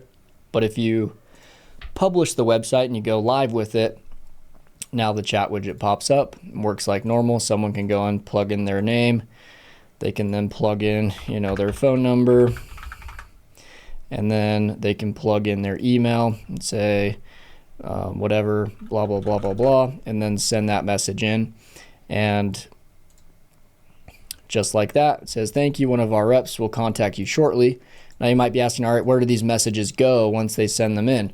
So if you go back into HighLevel, all the messages will go to the sub account. Well, first, that just created a new contact, right? So now John Smith, our landscaping owner, has a contact for that person it just created with the info I plugged in on this chat widget. But then also you can go and see the conversations, and you'll see my chat widget message right here. So this little icon right here is what the chat widget looks like. And so it shows, you know, Jasper Aiken with this number and this email sent this message. And so you can see, and you can go and you can reply back through text message now, because now you have their phone number. You can send them an email back, however you want to reach out to them, or you can, the landscaping owner can just pick up and call them. And so that's where all of the chat widget submissions will go to, right here under the conversations tab. And then that contact will also be automatically created and added as a lead inside of GoHighLevel. And so that's how you add the chat widget to your client's website. Next up, I'm going to show y'all how to create smart websites and how to use the website builder inside of GoHighLevel to create different pages and add different elements. And just so you guys can take these templates and you can build them into a final product for your client. Like I said before, I really never recommend building a website from scratch. You can, create a new website here under the sites tab and go from blank, but it'll take a lot longer to create. And GoHighLevel has a lot of templates. I provide a ton of templates for my affiliates. And so use either the templates here inside of the template library, or use my templates and build off of those. It'll be way faster, way easier. And you can just kind of edit as you go. They already have the layout. And so anyway, go ahead and use a template. So we've got this like landscaper website template here for our, mock landscaping client or whatever type of niche you're going to be building these for. And this is the template from my snapshot from one of my landscaping templates snapshots. And so anyway, we're going to go through, and you can see there's already all these pages built out that look really good, but we're going to go ahead and open the website builder, and I'm going to show y'all how to use the website builder. It's really, really simple to use. So everything is made up of these blocks, these HTML blocks. And so there's like these backgrounds, which are these green boxes here. And that's like this big image right here of this garden. That's what makes up the background over here on the right. This is the image, so you can click here. You can change your background image. I could change it to the picture of myself here if I wanted to. You can undo any of the edits you make at any time by clicking this button here at the top right, this undo button, which I'll do right now. And then any element inside of this, box here, you can add these different, columns essentially inside of these boxes. So if you created a brand new box, we're just going to click the plus sign, which will create another green large box that fills the whole screen right below it. We'll do full width. So that created a full width green box. It's really short right now because there's nothing inside of it, but then we can add a row inside of it. And this one right above, let's try to recreate this one right here that's already here in the hero section. This one looks like a 2-column because all the text is over here on the right, and then this column over here, it's empty, right? Because we just want to show this picture in the background. So let's do 2 columns. So now there's 2 columns. There's this column here, and there's this column here. Like I said, this one you can leave blank, so it just kind of has like empty space. So you can see this nice picture. But over here in this left column, let's recreate this text here. So we can click Add Element, and we could do a headline. And so that'll create a headline right here. But you can see it's black, and we want it to be white. And so we'll leave it black for a minute because the background is still white. Let's go ahead and change the background though. So this one has this background image. We can go ahead and copy this link to this background image here. And then we can click on this green box of this new section we created. And then we can add in the link there. And then it should populate with another background. So there we go. And then we need to fill in the rest of our box. So this is a headline. This right here looks like a sub headline. So let's go ahead and right below this headline here, let's actually turn this headline white so we can see it a little bit better since we have our background now. So we'll just go over here. Any element you click on, the styling of it is on the right. So you can go down to color. We can change the black to white. So now our headline is white, just like this one here. The font looks a little bit different, which we'll change here in a second. Let's right below our headline, just like this one, there's a subheadline. Let's add that subheadline. So we're going to click subheadline. So any element you want to add, these are all the different things you can add to your sites. You can add image sliders, videos, images, blog posts, a button, subheadline. In this case, we're going to do a subheadline, and let's make this white as well. So change it from black to white. Now we've got our subheadline. Then it looks like they have this little line, this green line. Let me see what this is. It looks like it's just a divider. So let's go ahead and click below our subheadline. And let's find our divider element. If we scroll down here, should be right here. So let's build that divider in. See, this divider is a lot thicker. This one's really thin and it's black. Let's change the color of it. This is already saved. Our colors are saved because this template has custom colors that we've used throughout it. So we can change it to the color of this one. And then this one looks like it is 5 pixel height. So let's change the height of this one to 5 pixels. So now we've got our thicker divider. And then it also looks like we wanted to left align it. And so this one's center line, let's left align it. And then the width of it for this one is 80%. So let's change this one to 80%. This is what I mean by like the templates make it way easier to design because they already have like, you can just kind of go look at another element and say, okay, what's the font this element, or what's the font of this text here, or what's the, you know, the sizing of this line here. And you can really just kind of copy and paste. What would be even easier, right, is you can literally clone an element here and then we could just drag it down to the bottom and now we have this element here. But I'm just showing you for educational purposes how to create these. I think it's good to know how to use the website builder, at least at a basic level. So now our divider looks the exact same. This text right here, this sub headline, we would need to left align it, and which we can do from, let's see, it looks like the alignment is going to be maybe under styles. Yep, go to styles and then go to left align. Same thing with this main headline too. This one's middle aligned. We need to left align our main headline as well. And then we got our divider, and then let's do a paragraph down below this divider, just like this is a paragraph of text. Let's do a paragraph. So we'll scroll back up to paragraph and add a paragraph. So now change this paragraph text to white, like that. We will go to styles and we will left align it because all of it's left aligned. And now we need to change the font. So like this font looks different than this font. So let's go to this font right here. This one looks like the font might be, I think it's going to be under general, and it's going to be 700 bold, which this one already is. The size of this font is 4.5 rem on desktop. You can also switch to mobile and see what the font size is on mobile as well. But let's go back to desktop. Anytime you want to see what the mobile version looks like versus desktop, you can switch up here. But let's make this font, let's see, 4.5 rem. This one needs to be, we'll change it to rem, and let's do 4.5. All right, so now our fonts are the same size, and it looks like they're the same font too. You can change fonts. Let's see, it's going to be under typography. We can do our headline font. That looks like that's the one that's saved in there. Under styles, though, I believe it's where we can see what the actual font family is. It's not under animation. It's going to be somewhere under here. They've changed up the website builder a lot. And so text transformation, color, I believe, yeah, just select this headline font for now. This is going to be the typography, and then the weight, right? You can make it like thinner, thicker, more bold, semi-bold, etc. So anyway, that's going to be our headline here now, and we could, recreate, creating beautiful green landscapes for your home. And then this subheadline looks pretty identical to this one. Obviously, this one has more text, so let's just copy this one. Let's paste it into here. Let's copy this headline, paste it into this headline so they look identical. And then let's copy this paragraph, which it looks like this paragraph is 16 pixel font size. And this one's 14, so let's bump it up to 16. And then we will replace it as well.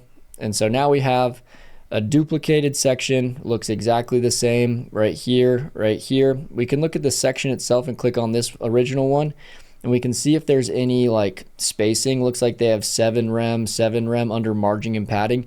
Margin and padding is just how, like, it gives extra padding on the top and the bottom, and then this gives padding on the left and the right if you want like the orientation of the box to look a certain way. So I think this box we need to add more padding, and so we can like grab more and add like, let's do like 45 top padding. You can do pixels or rem. There's like different like a different system for different, you can use percentages, rem, just kind of depends. Pixels is fine though. And then we could do 45 on the bottom. And as you can see, the bottom of the box, top of the box is expanding, and just till like where it looks good, right? And now both of these are identical. This section we just created is identical. You can see this block here. We don't really need it, right? It's just like a placeholder, and same with up here. If we delete it though, I believe, yeah, it'll center everything up. So you don't want to delete the box. You just want to, we'll hit the back button, undo button. We want to keep it there. But when we preview the site, that box won't show up, right? It's not going to show up in live view. It'll just show as like a, just a blank space. So there we go. And it looked like when we loaded this website, this headline here had like a little effect on it. And let me show you guys, see it kind of fades in whenever we open the website for the first time. And so if you want that fade effect to happen on our headline and our subheadline like it does here, in this other duplicate section we just created, we can add that in. So we'll just click on the element that we want to animate like that. That's called an animation. Click on the headline, then we'll go to animations and then entrance animations. And there's all these different entrance animations that are built into HighLevel. This one I think looks like a fade. Yeah, it just looks like that. So you can click on it just to test out what it will look like. And then I think it was on the sub headline as well. So we'll go ahead and add it there as well. All right. And so we'll just click save right there, and then we'll preview it again. So let's open up the preview again. Now, both of our headlines, this one and the duplicate section we created just for educational purposes, should fade in both of them. So now you can see both of them fade in the same. So that's that fade effect. There's a lot of different animation effects you can add. You can do like a slide up from the bottom like that, slide down from the top, fade from the top down. So anyway, I think the normal fade looks fine. Some of them are a little bit much and you wouldn't use them in most websites. Just some of them look a little bit cheesy, but the fade ins, this one's always a pretty good, classy looking one for most websites. But anyway, that's how to build a section. So the section and then the columns within the section and then the elements within these purple columns are the orange boxes that you can put different elements inside of. And that's how HTML is built. Websites are built in these boxes, and then you can adjust boxes. Like if we want this text to have different padding to it, we can go back to styles and we can like adjust the padding so it kind of like moves the headline over different ways. I think we should go back to 0 because it looked best there. But you can adjust padding and you can change any element on the page. If you don't like this picture, you can click on the picture, and this one's just from my snapshot. But if like you get a client and they want to put in a real picture from their business, a job that they've completed, then you can just go over here, go back to general, and then you can select an image, upload it from your computer, and then you can upload it right there. And like I said, same thing with any other element. Buttons are good to know because buttons can lead to different places. It's one of the clickable elements on a website. And so this button right here, it says more about us. That'll probably take somebody to one of our other pages. I clicked up at the top and you can see all the other pages of our website. We can switch between them. More about us would probably want to take them to the about page of our site. And this about page right here is where we want to lead them. So when they click the button, we'll just click the button real fast over in the general settings of the button. We can have a button action, and this action is where the button will take somebody when they click it. We usually will use the action go to page and then whatever page we want to send them to. So we just selected our about page. And so now this button will send somebody to the about page of our website. So we save that real fast. Let's click the little eyeball button to preview our site. And let's go down to that button. So we just, it was already programmed, but we have this hover effect too. When you like hover over the button, that's in the animations for the button. So you can do those kind of animations over when you hover over it. So if we click that, now this should send us to the about page of the website. So just like that, takes them to another page and talks more about the business. And then this book an appointment button, hopefully it's already routed up. It should be from my snapshot. If you guys are using my snapshot or any of the GoHighLevel ones, they should already be hooked up.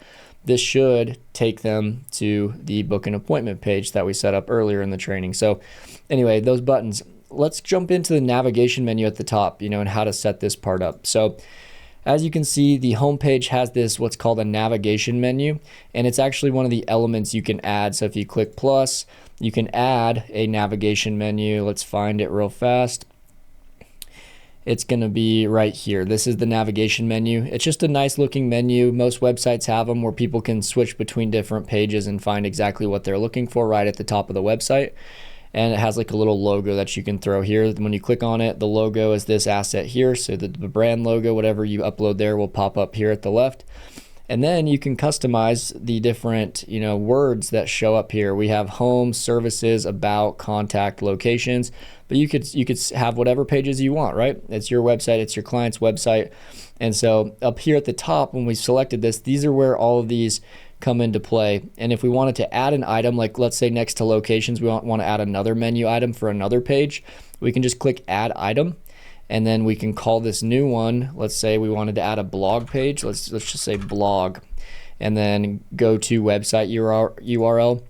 We usually will use go to page and then send them to a specific page. We don't have a blog page yet that we've created, so you need to create the blog page first, but let's pretend like our blog page is this like thank you page or whatever.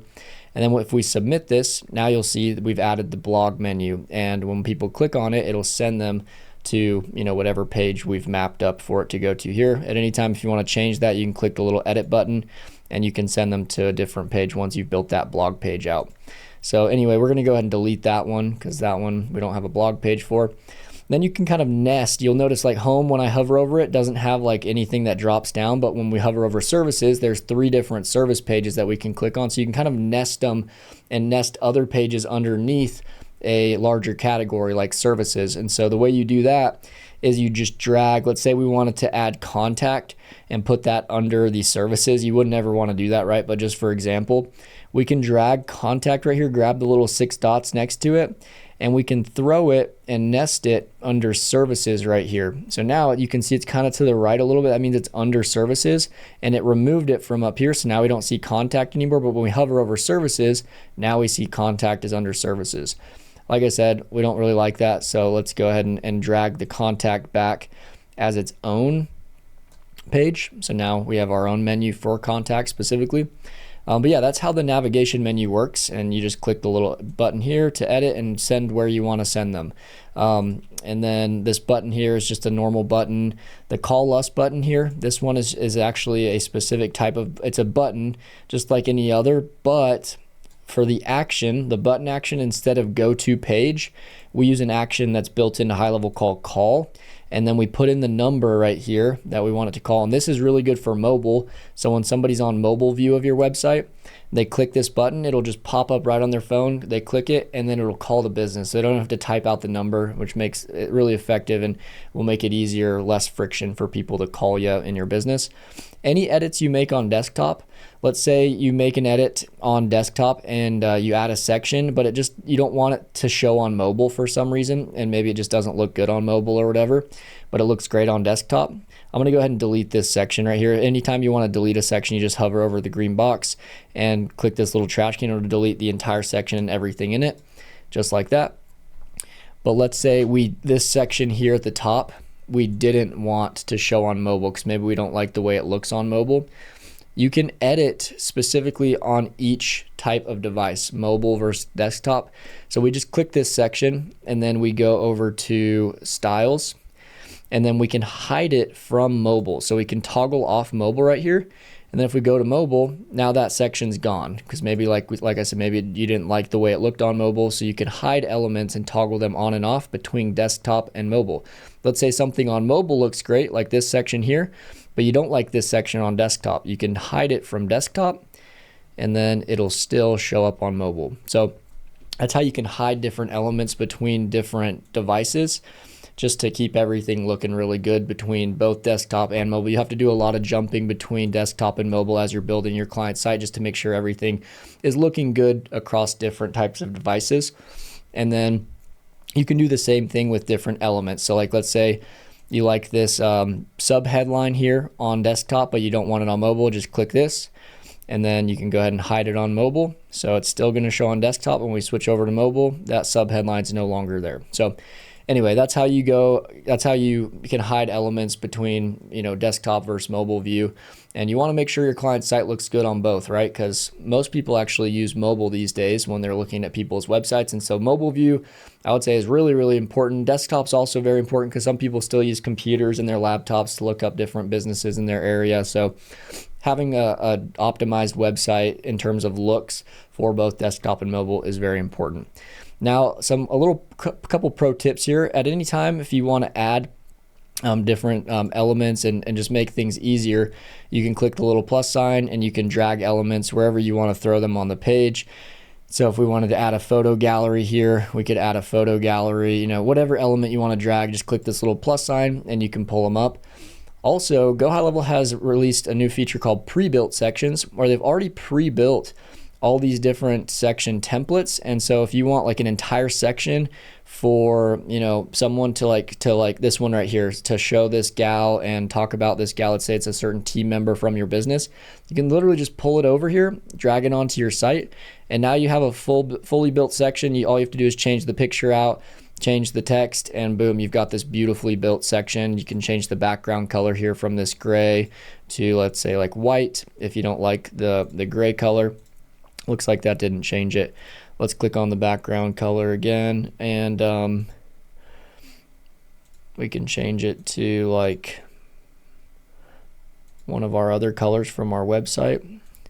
For whatever reason, it's not changing. Maybe it's going to be under styles. We may have to save it first. Oh, it looks like there's a background image, so we need to delete the image. There we go. And then the color shows up. So that image was actually a gray image for whatever reason they were using instead of just the gray color. And so now you can change it to whatever color we want it to, like match the website. This one looks good, maybe like a whiter color, or just pure white would look fine. So something like that. Change the colors, right? You can change this text color to one of our colors that is already on our website. So anyway, that's how you can quickly add sections. They've got all these different templates, so not just the ones that I scrolled through here, but you can click through like calls to action, you know, templates and sections, FAQs, footers, just all the different parts that usually make up a website. They've built templates for and sections for that you can easily grab and drag onto the website wherever you want them to pop up. This just makes designing a little bit faster. And I'm going to go ahead and delete this box though, because we don't want to keep that one. And now, another thing that makes things faster and easier when you're building sites is to create global sections. So typically this headline section right here, where not the headline, but the navigation menu here, is typically a section that you want to show on all your pages, right? Because if we switch over to the about page, we would want the about page to also have this section, and we don't want to have to recreate this section every time when we're building the website. We just want to make an edit here, and we want that edit to happen across all the pages of the website, right? So let's just go back to the home page. Let's click on this section here, and what you can do is you can make a section global by going and clicking this little plus sign. You can go to this section here. Where is it at? Sections. Sorry, pre-built, saved sections, sorry. And then go to global sections. You can see our nav bar here is already a global section, but in order to create it as a global section, you'll click on it, and then you'll click the little save button right here. Looks like a little old like hard drive disk or whatever.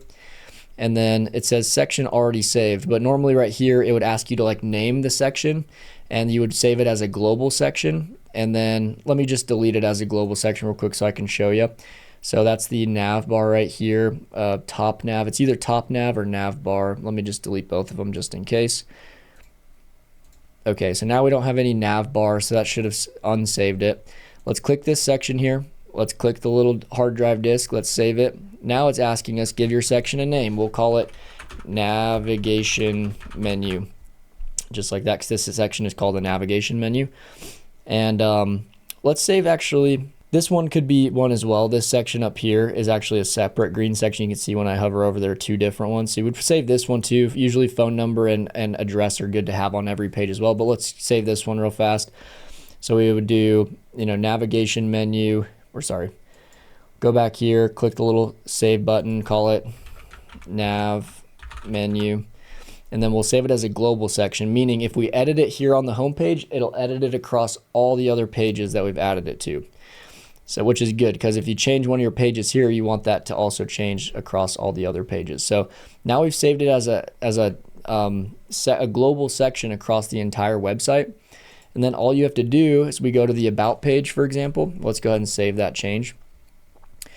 Next, we'll go to our about page, and we'll add this global section to the about page if it's not there already. It may be there since this was already saved. And then looks like it's already saved as a global section. So anyway, it's purple. When it turns purple like this, that means it's now saved globally. And so you can see kind of the color code of it, if it's global or not. But if it wasn't here, and let's say we were building this about page from scratch, all you would have to do is go to your saved sections, global section, and then you would go and find our nav menu global section that we just created, and then all you'd have to do is come and drag it onto the site. It says this saved section is already part of the current page, so it's not going to let us add it, but if this wasn't here, we could simply drag it on, and then it's all good and ready to go. So that just makes editing a lot faster. You can save these sections. You can create universal sections. So universal sections are a little bit different. Let's go back to our home page and I'll show you what that means. So let's say, I'm going to delete this second section. Go ahead and save that. Let's say we really like the layout of this look. We like the picture on the left, the text on the right, and we've built this and it looks awesome. We want to use this for other clients' websites in the future. Just this whole layout, we like the look of it. Obviously, if it might be for a different niche or whatever in the future, but let's just save this whole section as a template that we can use for later. So you'll click this section, you'll click the little save button right here again. We'll call this one image feature with description on right, actually. So it's an image feature, has an image with a description on the right of what the image is talking about. And we can save this to our universal sections, which says it saves at an account level. So any changes in one instance will sync across all instances. Actually, that's not the one we want to use. That would be good for if you had like multiple websites you wanted to like change one thing on one website and it'll change it across 3 other websites for whatever reason. Some businesses have multiple websites if they've got like multi-locations and stuff. This one we would actually just save as a section template. Now we can use this template here. It's called image feature with description on right. Go ahead and save it. And now if we go up here and we want to use that section somewhere else in our website on a different page, let's say we want to go and add this same section to our about page. We can go down. It looks like we already have one kind of like it here. But what we can do is we can click here, add element. We can go to our saved sections, our section templates, and now we have the image feature with description. We can drag that on here, and then boom, there we go. It's saved with all the effects and everything intact. So that's how you can just build a lot faster. Makes building these websites super quick and easy when you can create sections and just reuse them and change one thing here because this is a global section and it'll change across all the other pages of the website. And then one way to quickly add service pages, because service pages are important to add for your clients because you want to add it helps with SEO. If you have a ton of different services for your clients, these are all different pages that'll help them rank for these different keywords of services that they offer. Same thing with location pages. What we're doing with these pages is we're just cloning them. So let me save what we've done so far. Let me go back out. So this is where you can create pages from. Right here. These are that you can see the pages all here laid out nicely. Let's say we create one location page 1 for a certain city that our client is located in and does business in. And then we want to create a second location page. You don't actually have to create every page from scratch. We just need to create one of them, build the nice look of it, and then we can duplicate pages. So we can click the 3 little dots here. Let's say we've built page 1 and we want to create location pages 2 through 6. Let's pretend we don't have these here. We can just go to page 1, we can click clone, and we can say clone page in this website. You can also clone pages over to other websites if you'd like, which you would do by selecting there. So now it created a location 1 clone. That's the name of it, which is a funny name. So if you want to rename that, we can go here, go to settings, and then change the name to location 2, for example. We already have a location 2 page, but if we didn't, you can go ahead and save that. Change the path on the end to be location 2. And you want to change these paths. If this is a real client and the city that they're in is Dallas, Texas, the location would be, you would just name this page Dallas, and then you would do /Dallas like that. So let's go ahead and update that page. And now you'll see down here, this location page 1 clone will be renamed Dallas. And so now we've got a page for Dallas. And then all we have to do is go to that Dallas page, Dallas location page, and we just need to change the text. So serving location 1. So we would just replace this with, serving Dallas, Texas with excellence, reliable solutions. Serving location 1, you just go through and change all of these to say Dallas wherever it says location 1. you know, Dallas right here again, just all throughout the text. And now Google is going to see, okay, this website and this page says Dallas, Dallas, Dallas. This business must be located in Dallas, and you'll start ranking better in the city of Dallas because you have a page specifically dedicated to Dallas talking about your landscaping services or whatever niche it is, right? And so that's how you can quickly duplicate pages on sites and make it a lot faster for your editing. I'm not going to save this. We'll just delete that. If you want to delete a page, you can go down here, click the three dots, click delete, and then you have to type out delete, just like that. Go ahead and delete it. But yeah, that's how to use the website builder. I covered everything from, like, you know, using desktop versus mobile, clicking on any page, editing, adding different elements.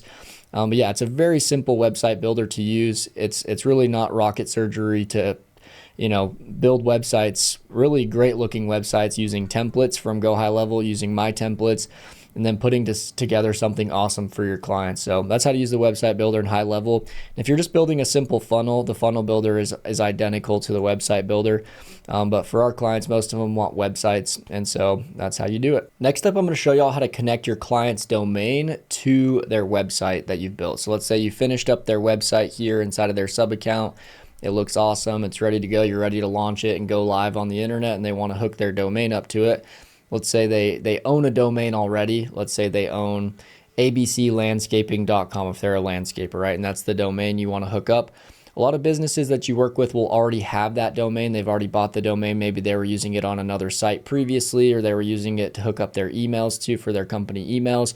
And so a lot of clients will already have a domain. For those types of clients, what you'll need is you'll need access to whatever domain provider they bought their domain with. Most commonly, people will buy their domains with GoDaddy, Cloudflare, Namecheap, HostGator, Google. There's quite a few different places you can buy domains. And so they'll need to give you admin access to that account wherever they bought their domain. All they have to do is grab your email. They can go into their settings and they can add you as an admin inside of the settings.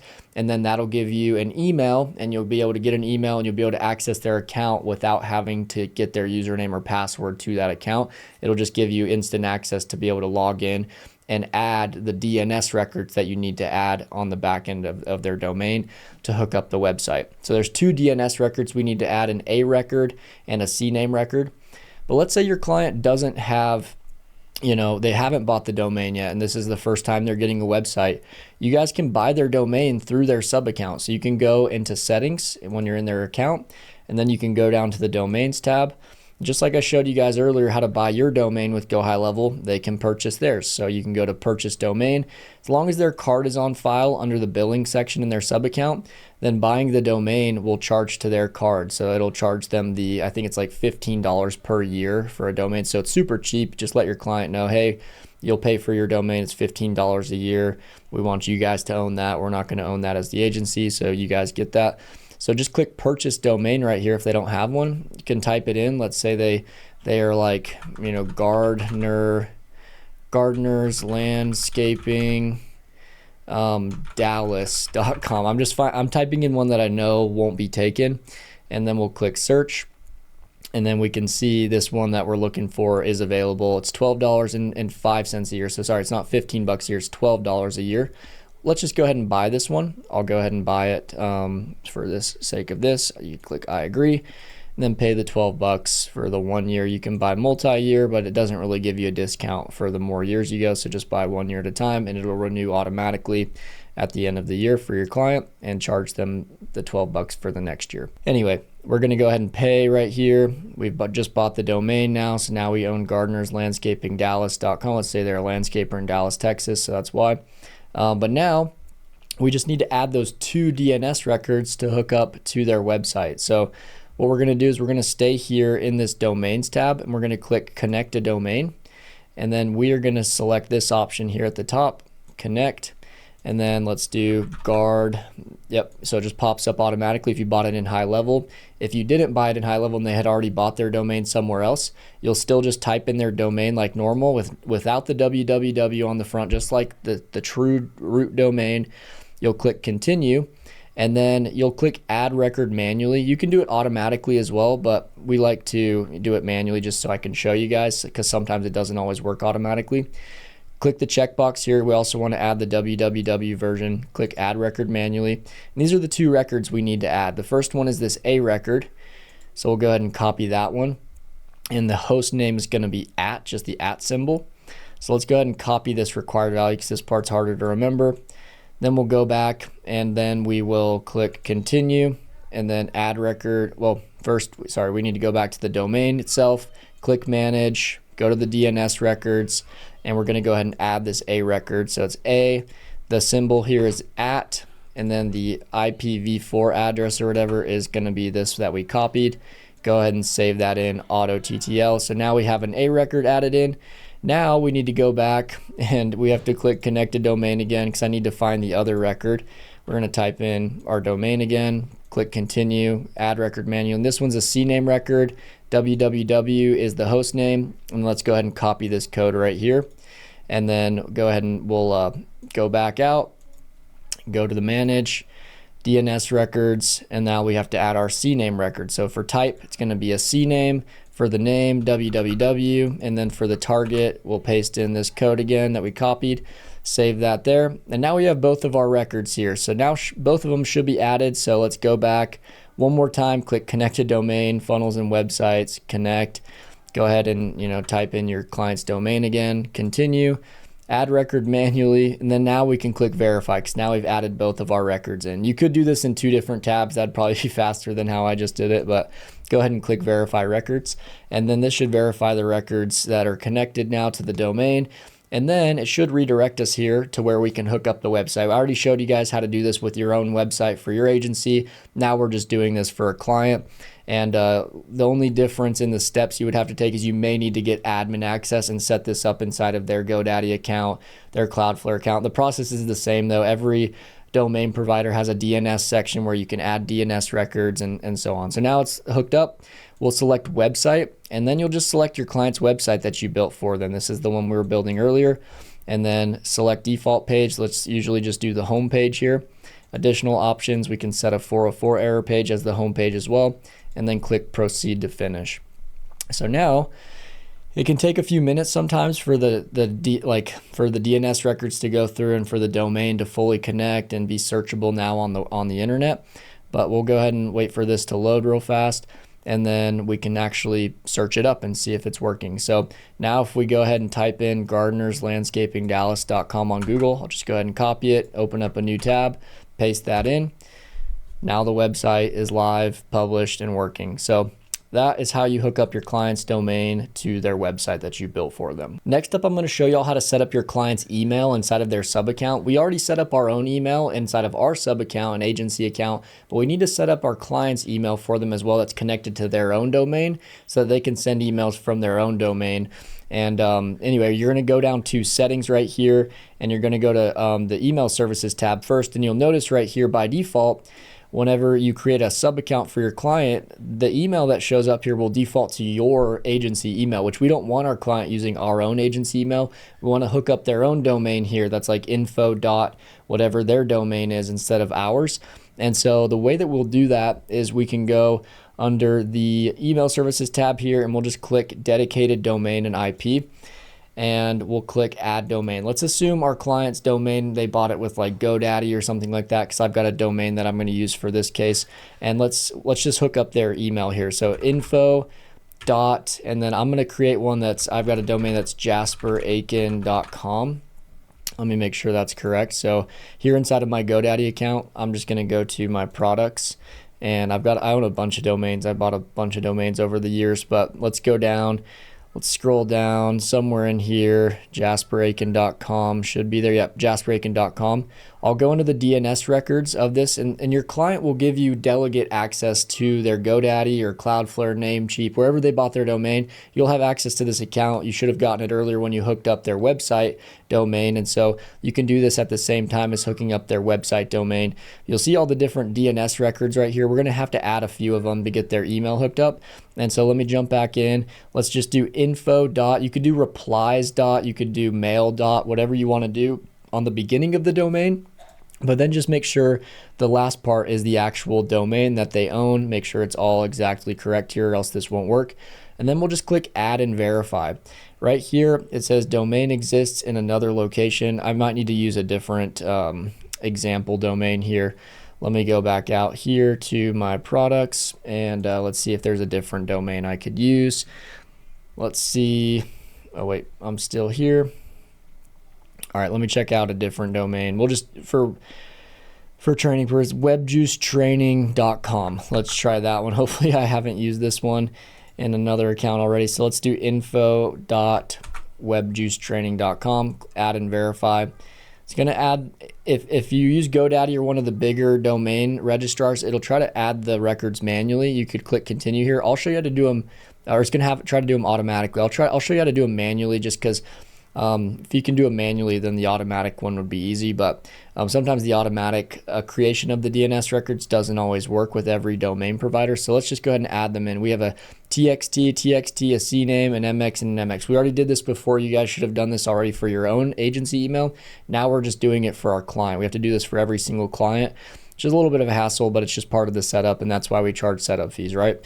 And so this one's TXT. Let me go ahead and copy this, and then we'll jump back in over here, and let me pull up the DNS records for this domain, and then we will go and click add new record. And then this one is I believe it was TXT, right? Yep, TXT record.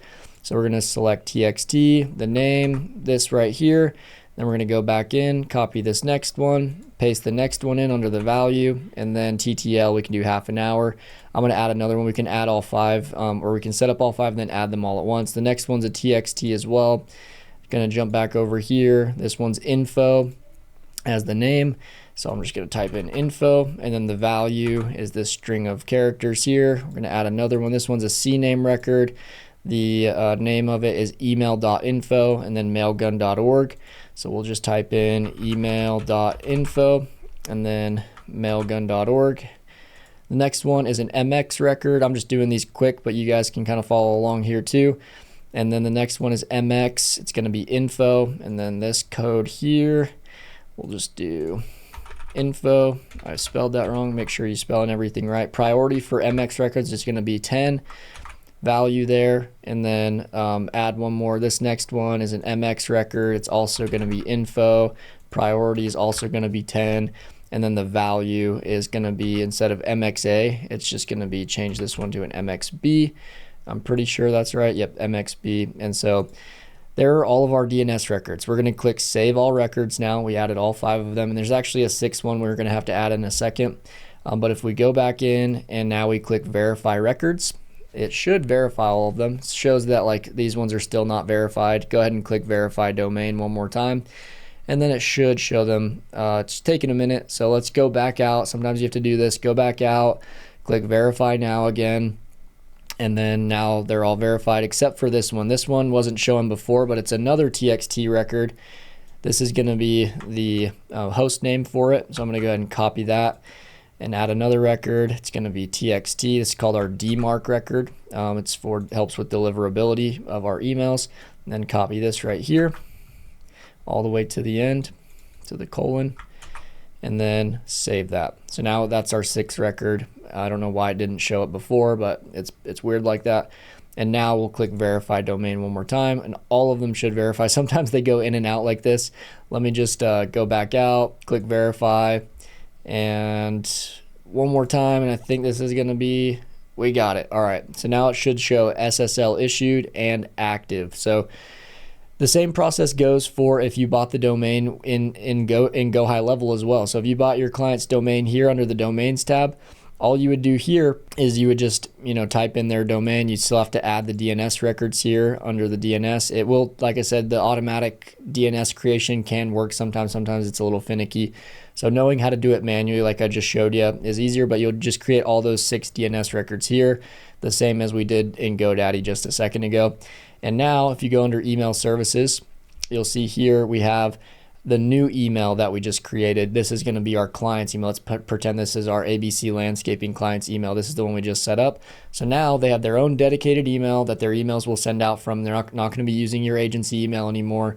and it'll just be a lot better for your client, a lot better for you because they're not using your email anymore. So yeah, that's how to set up your client's email inside of their sub account. Next up, I'm going to show you guys how to buy a phone number for your client and get that phone number registered through A2P. If you're in the US or Canada, we have to do that A2P registration. As you guys probably remember earlier in the training, I showed how to do it for yourself. Now we're doing it for a client. We have to get their phone number registered so that it can send text messages. If we don't do this A2P registration in the US or Canada, we won't be able to send text from the GoHighLevel number that we buy for them. And so first off, you're going to want to go and buy a phone number for your client. So you're going to go down here to settings, and then you're going to go to the phone numbers tab, and then we're going to go to add number. So we're going to go ahead and buy a phone number for them in their area code. So let's say our client is from Utah. Utah has an area code, so we can click the little filter button right here. Utah has an area code of like 801. They've got a few different area codes, but 801 is a popular one. And then we'll select first part of number because we want the first part of the number to have an 801 in it. Make sure all these are checked off, and then go ahead and click apply. And then there should be an option. If there's not, sometimes you can go and you can refresh the results a few times, but sometimes there's just not a number available in that area. Like all the numbers in that area have already been purchased. I believe another Utah area code is like 385, so you could pick another area code, apply that one, and see, yeah, there's now a lot of Utah numbers. So you might have to like play around with a few different area codes. Sometimes some aren't available. But let's say Salt Lake City is where our client's based in Utah. We'll go ahead and proceed and buy this phone number.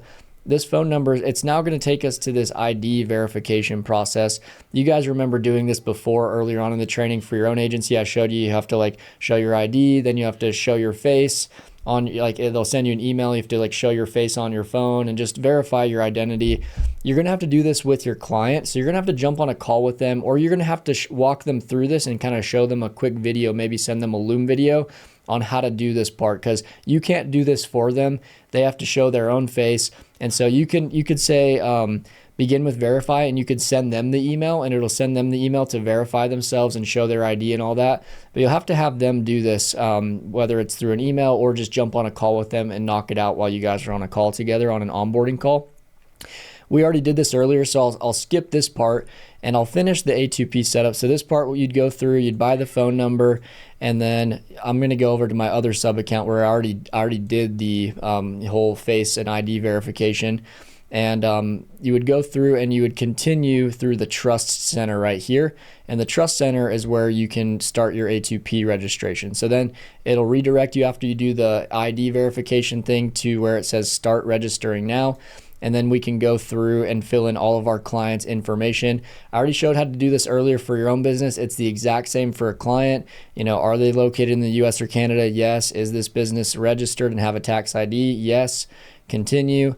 You'll plug in your client's information here, which should auto-populate a lot of it. You'll have to plug in their EIN number right here and select EIN as the option. They, you know, most businesses you work with will be a LLC or a sole proprietor, so you'll usually select that option here. The industry that they're in, their website is important. You want to plug in their website, and you have to build their website before you can do this, because their website has to have a few things on it in order for their A2P to go through. It has to have a form with a checkbox that says I opt in to receive text messages, and their website also has to have a terms and conditions and privacy policy page. All of my templates inside of our HighLevel Vault community have these terms and conditions, the form with the checkbox already on them. But if your website for your client doesn't have that, make sure it does. Plug in your client's site here, the published site. You've already hooked up their domain. Make sure you've already done that. You'll need to do that first before this. And then we're going to go here and we're going to click something here is not, the EIN number. Let me just put in a fake EIN number here until it accepts it. There we go. Now we can click continue. And as I showed you guys before, you know, put in your client's address, which should already pull from their account here under their profile settings. And then you'll go in and plug in their info, which also should populate from their profile. But if not, go ahead and type it in. Except this here, we're just going to do low volume for all of our clients. It's going to charge us like a $24 charge one time. And then we need to make sure we're using these example boxes here of how this phone number is going to be used, the use case of our phone number. So just copy one of these. I think I just copied the second one here. And then, you know, this campaign will be used by, make sure to fill in anywhere where it says business name, fill it in with the actual name of the business with the LLC on the end. And then just use these example messages and make sure to just change them according, like anywhere it says, company dash name, make sure to change it here in the box to the actual business name. We already covered all this before, so I'm just kind of going speed running through this. Make sure you put in a person's name that you're sending an example text to. Hey, Brian, this is Jasper with WebJuice LLC. That make sure this is your client's business name right here. Make sure to check these 2 boxes here, and then go ahead and click continue. And then right here, looks like I didn't put anything here. I didn't save it from before. So you'd click see example, copy this, go ahead and paste it in here. End users opt in by visiting HTTPS, and then where it says my company dash book, you can put in your client's website. So like our client earlier example was Gardeners Landscaping Dallas.com. So it's important you put in your client's website here and the appropriate page.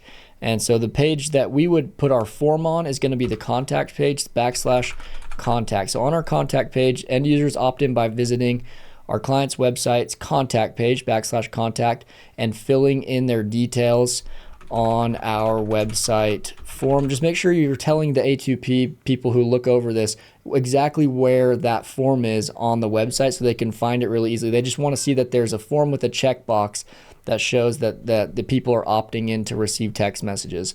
Users check a box to receive notifications and promotional messages to provide their consent. Additionally, end users can also text start and then just say to our number. You don't have to actually put the number there, but you can if you've already bought the number for them. And then opt-in message, make sure to just click see example, copy this one, and then you have successfully opted in to receive notifications and promotional SMS from, make sure to change company name to whatever the business name is of the client you're working with. Please reply stop if you need to opt out in the future. That's good. And then you'll go ahead and submit that. But like I showed you before, you need to make sure your client's website has, before you submit it, make sure your client's website has a terms and conditions page. If you don't have one on your client's website, the A2P will get rejected. And so on all of my templates, I have a terms and conditions page and a privacy policy page already built onto them. You guys can just copy these. These are generic and you can use these for any business. And so my terms and conditions work every single time for A2P. And so this is them right here. And then also make sure you have that privacy policy page as well. A2P requires both of that because I want to see how you're going to be using people's information and how you're going to be using their phone number and how you're going to be keeping their information private when you collect it through your website. So we have, the privacy policy, the terms and conditions page. These ones are generic. You can use them for every client that you get. You can if you don't have these, you guys can also just use ChatGPT and say, hey, ChatGPT, come up with a terms and conditions page for this business, and it'll create a professional one that'll work. And same thing, create a privacy policy page and just copy the text ChatGPT gives you, plug it onto their website just like this, and then make sure the A2P people who are looking over this can find this page on the website. Usually, you'll have like a button here at the bottom or some sort of navigation option to get to the terms and conditions and the privacy policy page, which I believe if we go to our home page, you should be able to navigate to them from there. So if we scroll down, well, looks like this one doesn't. Oh, here it is at the very bottom, privacy policy, terms and conditions. So make sure these buttons are sending people to the privacy policy, and this button will send them to the terms and conditions. Then also another good practice is on our form, on our contact page. We want to make sure this form right here, looks like we don't have one. So you want to select the form. Make sure the form has these 2 check boxes here. By checking this box, they opt in. And then also make sure this text on the form, privacy policy and terms of service, link to the terms of service and privacy policy page, just so it's easier for them to find the privacy policy and terms and conditions. And you'll link these by going to the form builder. So let me just go back real quick. You'll go to the form builder, pull up that form, and then this is all after your client's website has been published, right? You have to get it published first. You'll click on where it says privacy policy right here. You'll highlight privacy policy and then click the little 3 dots here. Click this link button. And now you can tell where you want this, when people click this blue text here, where you want it to send them to. So you would just type in, HTTPS, www. And then you type in your client's website, gardenerslandscaping.com/privacy policy. So we've got a page, and that's the path on the end that will send them to that privacy policy page. So you'd confirm that there. Same thing with terms of service. You would go here, highlight that, copy the 3 little dots, click the link, www.gardenerslandscapingdallas.com/terms of service. So we have a page, specifically for the terms of service as well. Now both of these links will send them to those pages on your client's website, and everything will pass in your A2P, and the phone number for your client will get approved, and then they can send text messages, blast text messages to like 500 people at once, or they can do just the automated text messages that we're setting up for them inside of the automations for their business that are tied to their smart website. Next up, I'm going to show y'all how to create the automations for your clients inside of their sub account that are hooked up to their smart website on different plans and packages. So the 3 packages that I showed you guys earlier, Starter, Growth, and Elite, have slightly different automations depending on which package your client goes with. And so the starter plan, let's go with first. So on the starter plan, all we offer is a basic SMS and email automation when people fill in a chat widget message and send in a chat widget message, or fill out a contact form on our client's website. So let's go ahead and set those ones up. And that would be for our starter plan. You guys already have them in my snapshot. So if you go back to your agency sub account, you go to automations, this smart website automations for client section, you can just transfer these over to your client sub account super easily. So this form and chat widget submission, that's the chat widget and form that I was just talking about there, that automation's already set up. And then this calendar booking automation, most clients don't need it on the starter plan because we're not really giving them the calendar booking system on this basic plan, but on our growth plan we will. But for this one, all we need to do is port over this automation right here. So you'll click the 3 dots to the right. We will click copy to sub account, and then we will transfer this to the ABC landscaping sub account, or you transfer it to whatever your client's sub account is called, and then you'll submit that. So now if we go over to our ABC landscaping sub account, you guys already have these automations built out for them. You'll see them right here, just transferred over. All you have to do is click on it, and you have to change the contact form trigger here at the top. Form is, and then ABC landscaping form, just select your client's website form that you put on their site, and then click save. And then you'll add one more trigger for this one. It looks like it's not there anymore. It's going to be called customer replied, and then add a filter, and then do reply channel, and then do chat widget.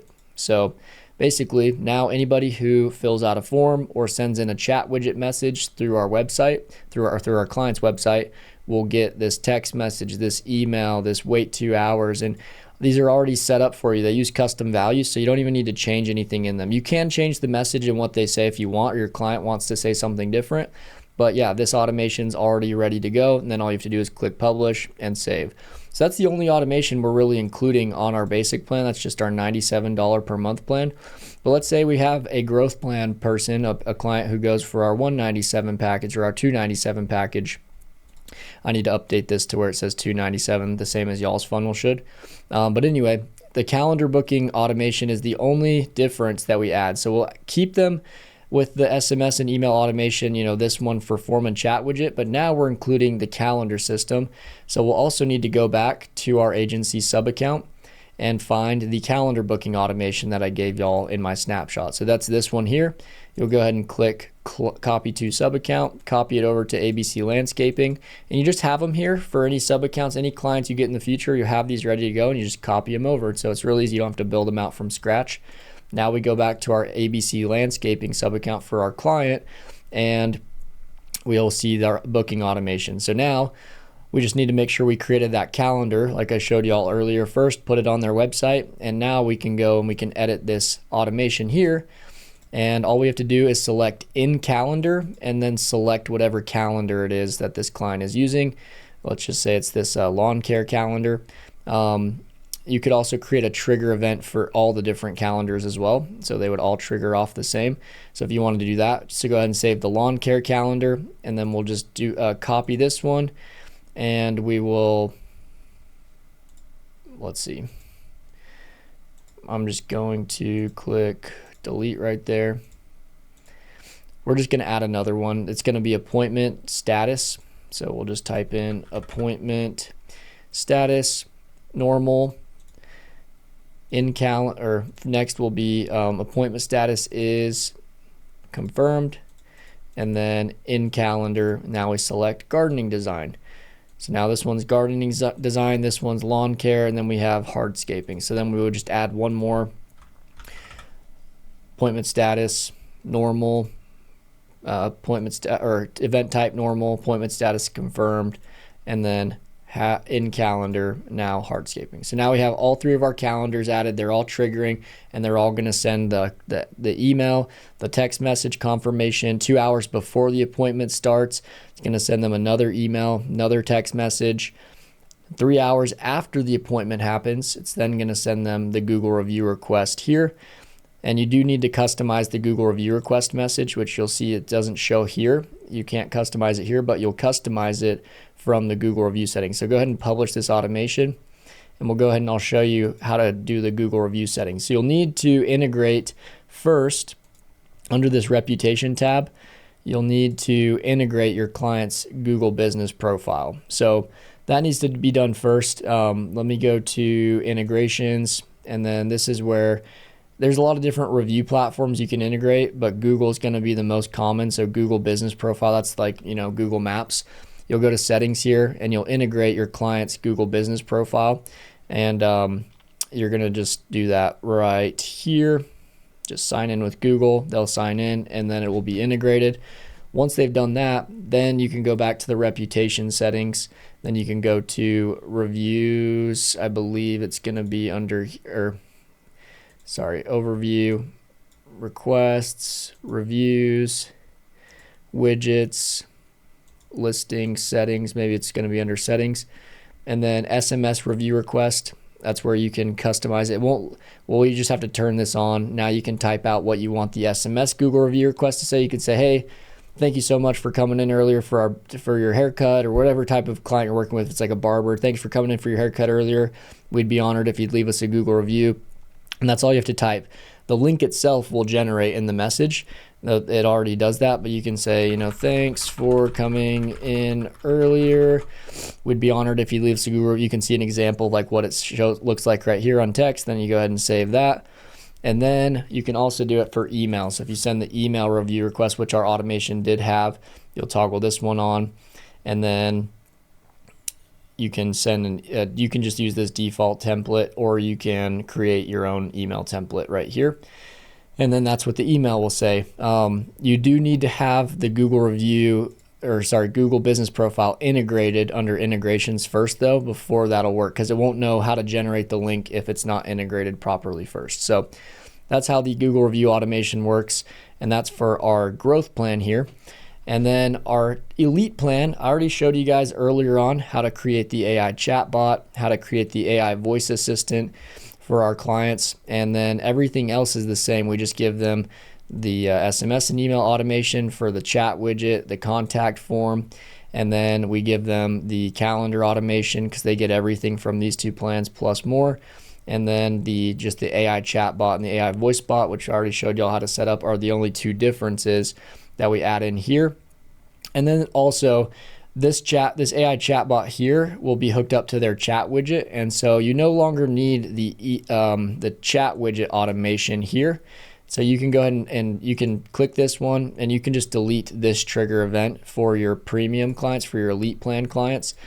You don't need this trigger, or you don't need this one, this customer applied one in chat widget, because now the AI chatbot's going to be messaging with people. You don't really need a text to send to these people, because the AI chatbot will be taking care of all the conversation in real time. So you can just delete that one.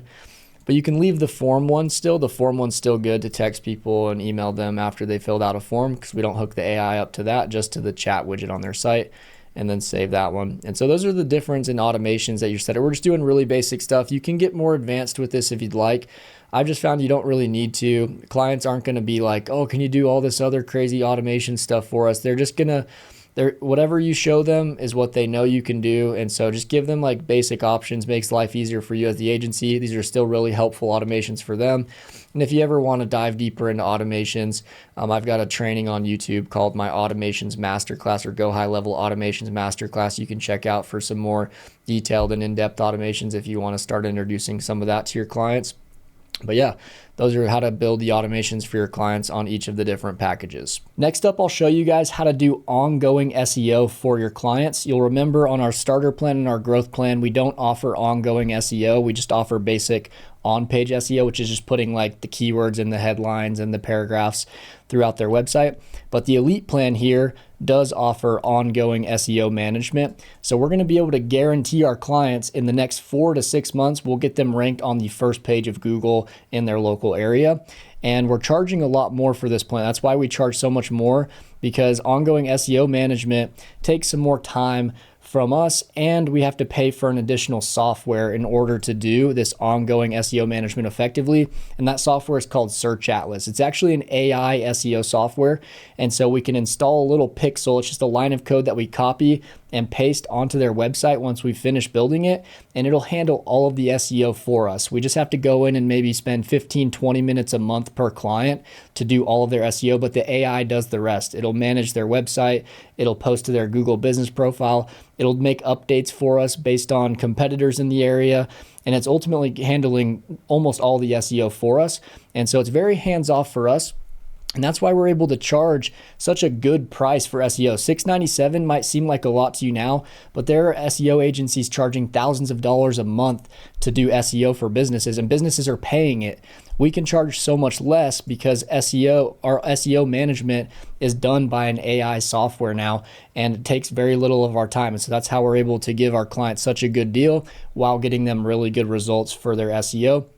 And so I'm going to show you guys how to use Search Atlas, this other software, effectively and get the best results from it, so you can give your clients guaranteed results and help them rank higher on Google, which will ultimately help them get more traffic to their site and help them, convert those leads into customers and make more money for their business. The software that I use for keyword research, as well as the remainder of this AI SEO strategy that I'll be showing you in this video, is called Search Atlas. It starts at $99 a month if you're just using it for your own business. But if you're an agency using it, it starts at $99 a month and goes up in price the more clients you have using it as well. But it's the best SEO software out there. I highly recommend it. You guys can get a 7-day free trial of it down below with my affiliate link. And if you use my affiliate link, you'll get free access to my private affiliate only community, where you'll get access to $10,000 worth of free resources to help you grow your agency. And I'll jump on 2 free Zoom calls with you every single week for as long as you need them to help you scale your agency, help you with your SEO, whatever help you need. I'm there for you on those Zoom calls. But anyway, this is a great software for keyword research, which is what we're covering right now. If you go here under the Home tab and you type in a keyword, let's say our business is a pet groomer. We can type in that keyword, pet groomer, click search, and we can search by country. So I'm searching by the US, obviously, since I'm located here in the US.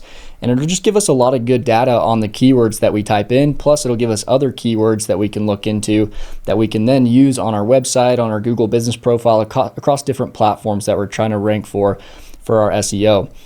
The keyword pet groomer is only a 30 out of 100 difficulty. That means it's not a very hard keyword to rank for, which is good for us. It gets 200,000 monthly searches, which is awesome. That's a lot of monthly searches.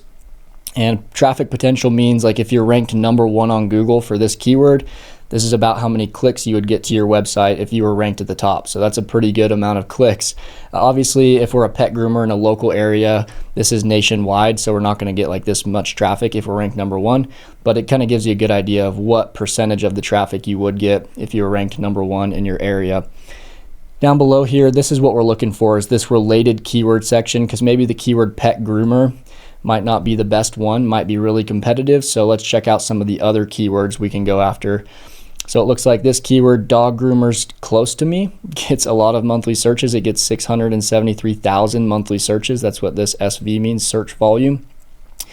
Competitor pressure, this means just how hard the keyword is going to be to rank for. It's a decently hard keyword to rank for, but we're going to go after some of the harder keywords to rank for. And the reason for this is because we're not competing against everybody in the United States. Usually a pet groomer works in a specific city, and so we're just competing against the other pet groomers in our city, which within any given city, there might only be a few pet groomers. And so it's really not that hard to rank number one, even for some of these more competitive keywords.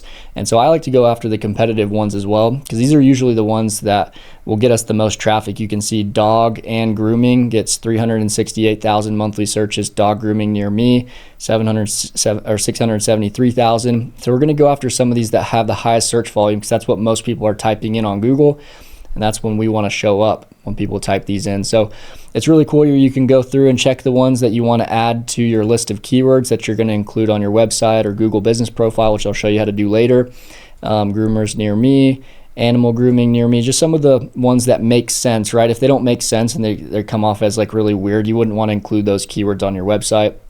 But you can go through and you can check off a list of all the keywords you're going to make or include on your site, and then you can add them to a list.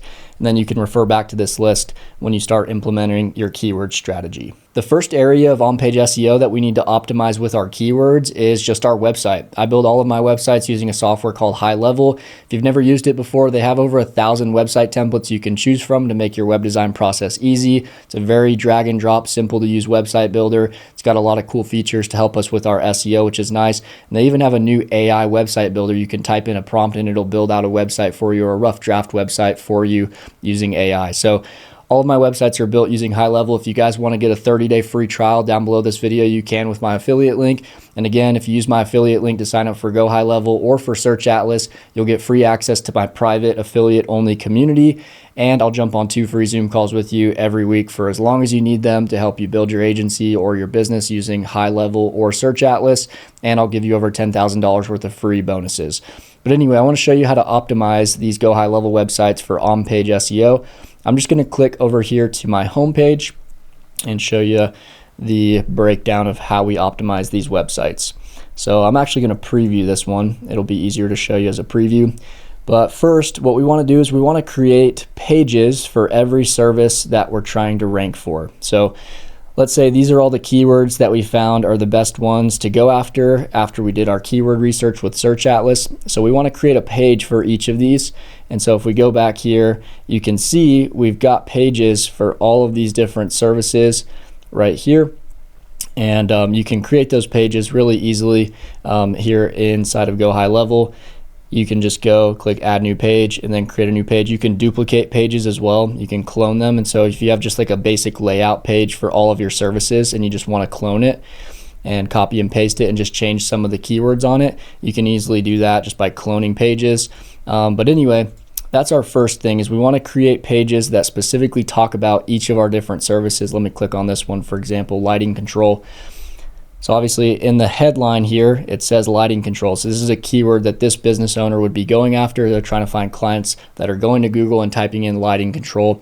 And then throughout the paragraph, you also want to include that keyword just somewhere throughout the paragraph. You don't want to make it just like lighting control all the way through, but you want to make it sound natural. We use ChatGPT to write a lot of these paragraphs for us.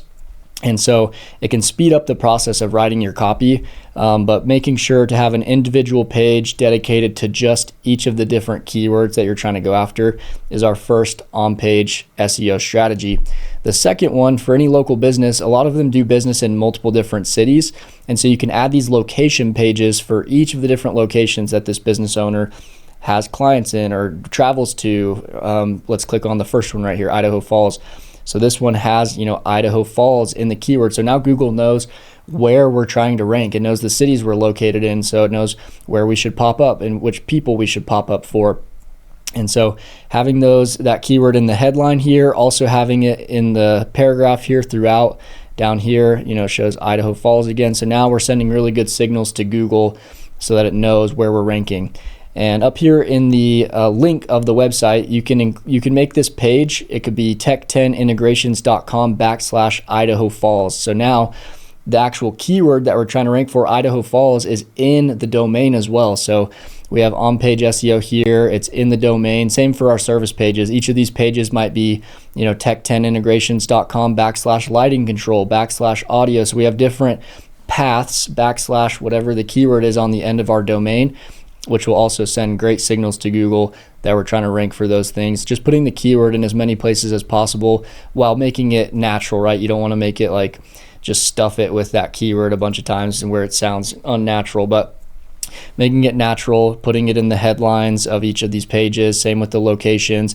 It's a really good on-page SEO strategy that'll help you rank on Google and help Google know what you're about, what you're trying to rank for, locations you're in, etc. On the main homepage of the website, you just want to make sure to include those keywords throughout. You can see down here, we've got this section here again with all of our different keywords on these different buttons that takes us to our different service pages. And just make sure to include those keywords kind of throughout the homepage and just the other pages of the website is important. Now, inside of HighLevel, let's say we click onto our homepage here. You can also optimize what's called meta. It's called meta SEO metadata. So if we click here, this SEO metadata button, you have to do this on every single page of the website. It's a little bit tedious, but it's 100% worth it. You can go through and you can click on content, and you just want to make sure to put a good title for each page. So the home page, typically we're going to just type out the title of the business, so Tech 10 integrations for the title. And then the description, you can use some of their keywords in here and just give a good description about the business, and do this per page. So if another page is about contact us, you could talk about, contact us at Tech 10 integrations for your lighting control, and you can add some of the keywords in there. Just make it sound natural, right? Because they're going to see these descriptions on Google, and they're going to see the titles on Google as well when they type in this business and find it. So you want to make sure it looks good. And then you can actually feed GoHighLevel the keywords that you're trying to rank for. And so you can throw all the different keywords, home theater, CCV or CCTV cameras, theater room. Sorry, I'm trying to expand this so you can see it. And then all of our locations as well. So anyway, you can throw in locations, you can throw in your keywords, which I'd highly recommend doing. So now GoHighLevel can send those signals through the website to Google that these are the keywords that we're trying to optimize for on this specific homepage. And then down here, you can put in an author, which the name of this client's website we're working on is named John, so he's the author of this page. Social image, which is the image that pops up here at the top, usually just their logo is what you'll use for that.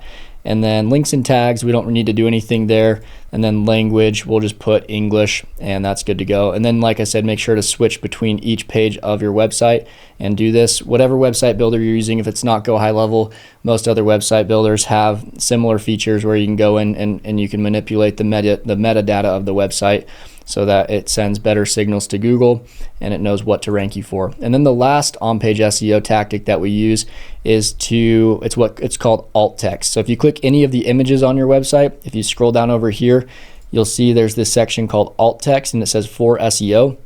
You can type out your keywords that you're trying to rank for. So this one might be like a home theater. So we'll do home theater. I probably butchered that. I don't think I spelled that right, but you get the gist of it. You can actually label your images with keywords. So now Google knows what each image is about on your website, and you can rank on Google Images for these kinds of things. And so anyway, go through all of your pictures on your website and put in the alt text for all of them. As you can see, we haven't done it quite yet for this one. But yeah, you can throw in SEO keywords for your actual images on the site, not just the copy. There are a few different areas where we can optimize the on-page SEO of our Google business profile. The first one is going to be under the Edit Profile tab right here. Just our basic business information. One pro tip, if you haven't come up with the name of your business yet, if you're doing this for yourself, create a business name that has your keyword in the name. So Cahoon's Carpet Cleaning. Carpet cleaning is one of the biggest keywords people will type in to find a carpet cleaner. And so he has the name or his keyword in the name of his business. I know you can't always just change the name of your business to match the keyword, but if you haven't come up with your business name yet, think about that, because having the keyword in the name will help you rank higher on Google. It's one thing a lot of people don't know. And so business category, make sure to select a good business category that's related to your business and what you do. Description, make sure to write out a good description that has keywords in it of what you offer, maybe some locations in it of areas that you're based in, and actually making this description match up to what's on your website. So let's say this is the website for Cahoon's Carpet Cleaning right here. You want to make sure some of those keywords that you have listed on your website here are also listed here in the description. And maybe some of the locations as well are listed here in the description as well. You want to make the description sound natural. You don't want to make it sound like you just stuffed a bunch of keywords into it. But anyway, keep that in mind for your description. Next up, phone number. Make sure phone number is actually important on your Google business profile. You want the phone number to match up to the phone number on your website. Obviously, these are two different businesses, but making sure the phone number, email, any contact information on your Google profile matches what's on your website. And down in the website footer here at the bottom, just making sure all the stuff matches up, phone numbers, emails, all that good stuff, matches your Google business profile, because Google likes to see symmetry between your website and your Google business profile. Next up, website, obviously add that. Any social media profiles, the more social media profiles you have with your business information on them, the better. Those all count as like backlinks, which I'll cover a little bit later in the video, but it helps boost your authority the more places Google can find you across the internet. Your location, you don't actually need a physical location. If this was a carpet cleaner who didn't have a physical location, maybe they just work out of their house and they have a van and they drive out to the different places that they serve and clean carpets with, you don't have to post your actual address on Google, which is something some people don't know. Service areas, making sure to list out all the different cities that you do business in and making sure these service areas match the ones on your location pages on your website. So like I said, Google loves to see symmetry between Google business profile and your website. And so if these match to these, that will send really good signals to Google and help you rank for these different areas. Hours of operation, making sure your business hours match the business hours on the website. So let me scroll down here again to the bottom of the website. You can see we have hours of operation here and making sure those match, and that'll help with your overall hours and everything. Like I said, Google loves to see symmetry between both platforms, and so anytime you can do that, the better. Now, next place we can optimize for our on-page SEO on the Google business profile is under this services tab right here. You can add in all the different services that you're trying to rank for, that you do and you offer in your business. And like I said before, making sure these services match the ones that are on the website as well will help your SEO significantly. So make sure they match up. You can add some more here, but I would say any of them that you have here, go ahead and create a page for them on the website. You can just duplicate these pages as we explained before. And so it really doesn't take you too much extra time to just duplicate a page, change some text on it for a different keyword. And so those are the main areas. The next area though is under your photos. You might be asking, how do you optimize SEO on photos?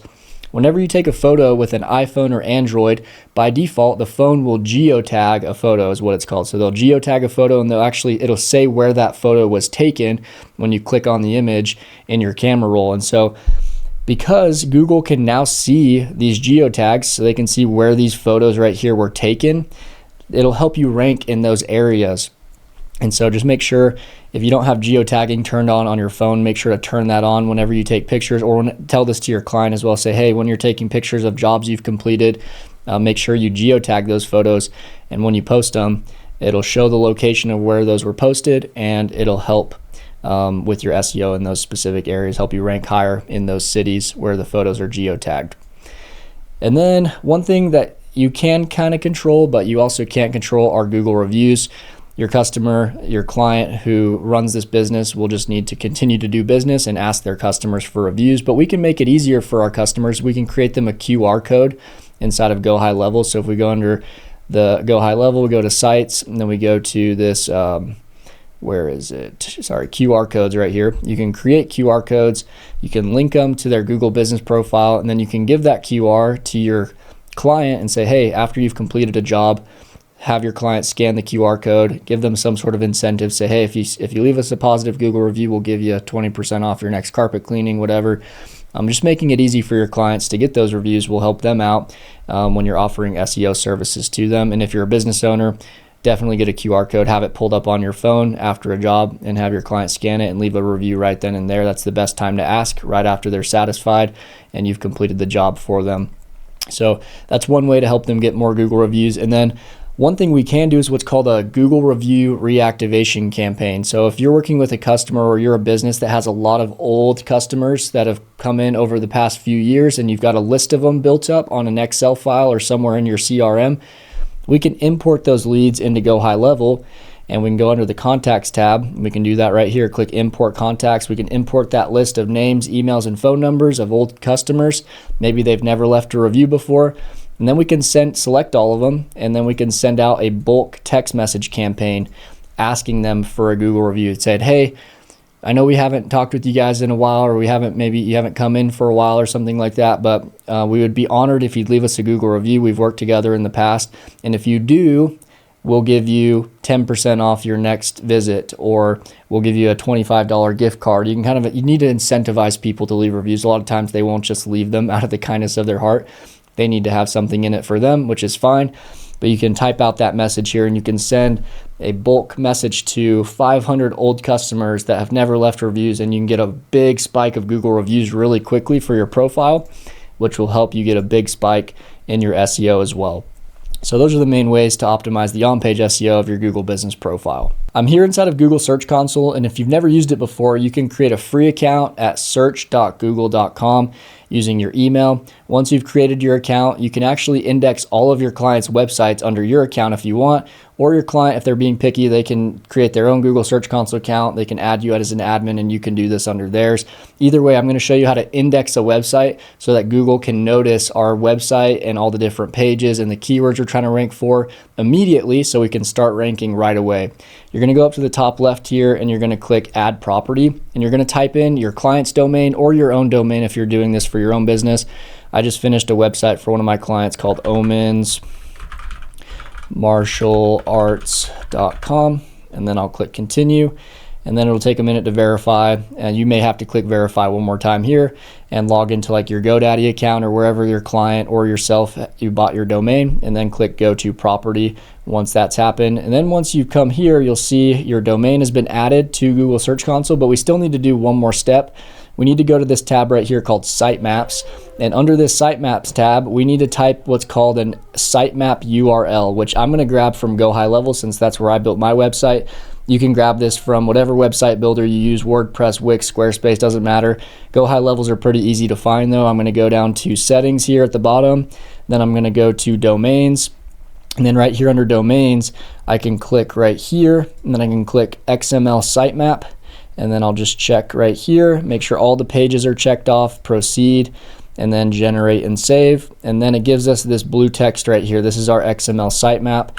We'll go ahead and copy that, go back to Search Console, paste it in there, and then click Submit, which might take a second to submit. And then it should say sitemap successfully, or sitemap submitted successfully. Then you'll click Dismiss. Right here it says couldn't fetch, so you may need to refresh your page, and then it should show success, and then it should show all the different pages that it discovered on your website. Let me jump into this website really quick for this client, and we'll go here. There should be 9 pages, 1, 2, 3, 4, 5, 6, 7, 8, 9. So yep, it found all 9 of our pages. And so now Google can see what's on our pages. It knows we exist now, and we can start ranking right away on Google. Another platform that we'll want to get our website listed on so we can track who's clicking on our website, which pages they're clicking on, etc., is called Google Analytics. It's a free account to set up. You can go to analytics.google.com to create your account, and you can put as many websites under your account as you want, or you can set it up under your client's Google Analytics account. But if we go to admin down here, and then we go to create, we're going to go to property, and we're going to create a new property for the account. I'm going to do Omens Martial Arts, which is a client of mine that we're working on a website for right now. Make sure to select the appropriate time zone, and then next. And then right here, we're going to select the industry, martial arts. I think it'd be arts and entertainment, small company, next. And then our goal is to generate leads, understand our traffic, view user engagement. We can really just check all of these, well, all the top 4 right here, and then click create. And then we're going to select web, because ours is a website, and then we're going to do omensmartialarts.com. This is where you'll type in the domain of your client or for your own business. And then I'll just call this Omens Martial Arts. All right, and then we'll click create and continue. And then it'll take us right here, and it'll pop up with this Google tag setting. So Google needs us to paste this Google tag across different pages of our website. that we want Google to be able to read and see who's clicking and which pages they're going to. So we actually have to paste this tag across every single page of our website. So I'm going to jump into GoHighLevel up here, and I'll show you how to do that on a GoHighLevel site. The process is very similar for any other website you do this for. So you're just going to click on each page. First, I'll go to the home page, and then up at the top left, if you click right here, tracking code, see there's already some code on our website, so I'm just going to scroll to the bottom, click enter, and then paste in the Google tag code, which is all of this right here. It's the same for every page. We just need to copy it and paste it onto every single page. So save it, and then save up at the top, and then you can go through each page. I'm going to go through each page and install this really quick so you don't have to watch me do it. And then at the end, once you pasted that code on every single page of the website, I just went through all of these different pages here and pasted it. You're going to make sure to publish that. If you're on GoHighLevel, it's going to be the same for any website builder you're using, so make sure to publish that. And there's one last place we need to paste it in, which is going to be the overall head tracking code of our website, which is right here. So I'll go ahead and paste that in to the head tracking code under the settings, and then save that as well. And then once that's all saved on every page and the main head tracking code of our website, we're going to go back to Google Analytics, and it's going to ask us to test the installation. It might not work right away. It might take a little bit of time for Google to notice it, but ours was accepted right away. But if yours is not accepted right away, just wait a few minutes, try it again. And anyway, we'll go ahead and click confirm right here. Ours is all set up. It says view tag instructions. We already did that. I just want to make sure. Click that again, that's all good. We've already installed that manually, and let's just test it real quick on the website so it doesn't give us this error message anymore. All right, we should be good. Okay, even though it's still saying this will update later on.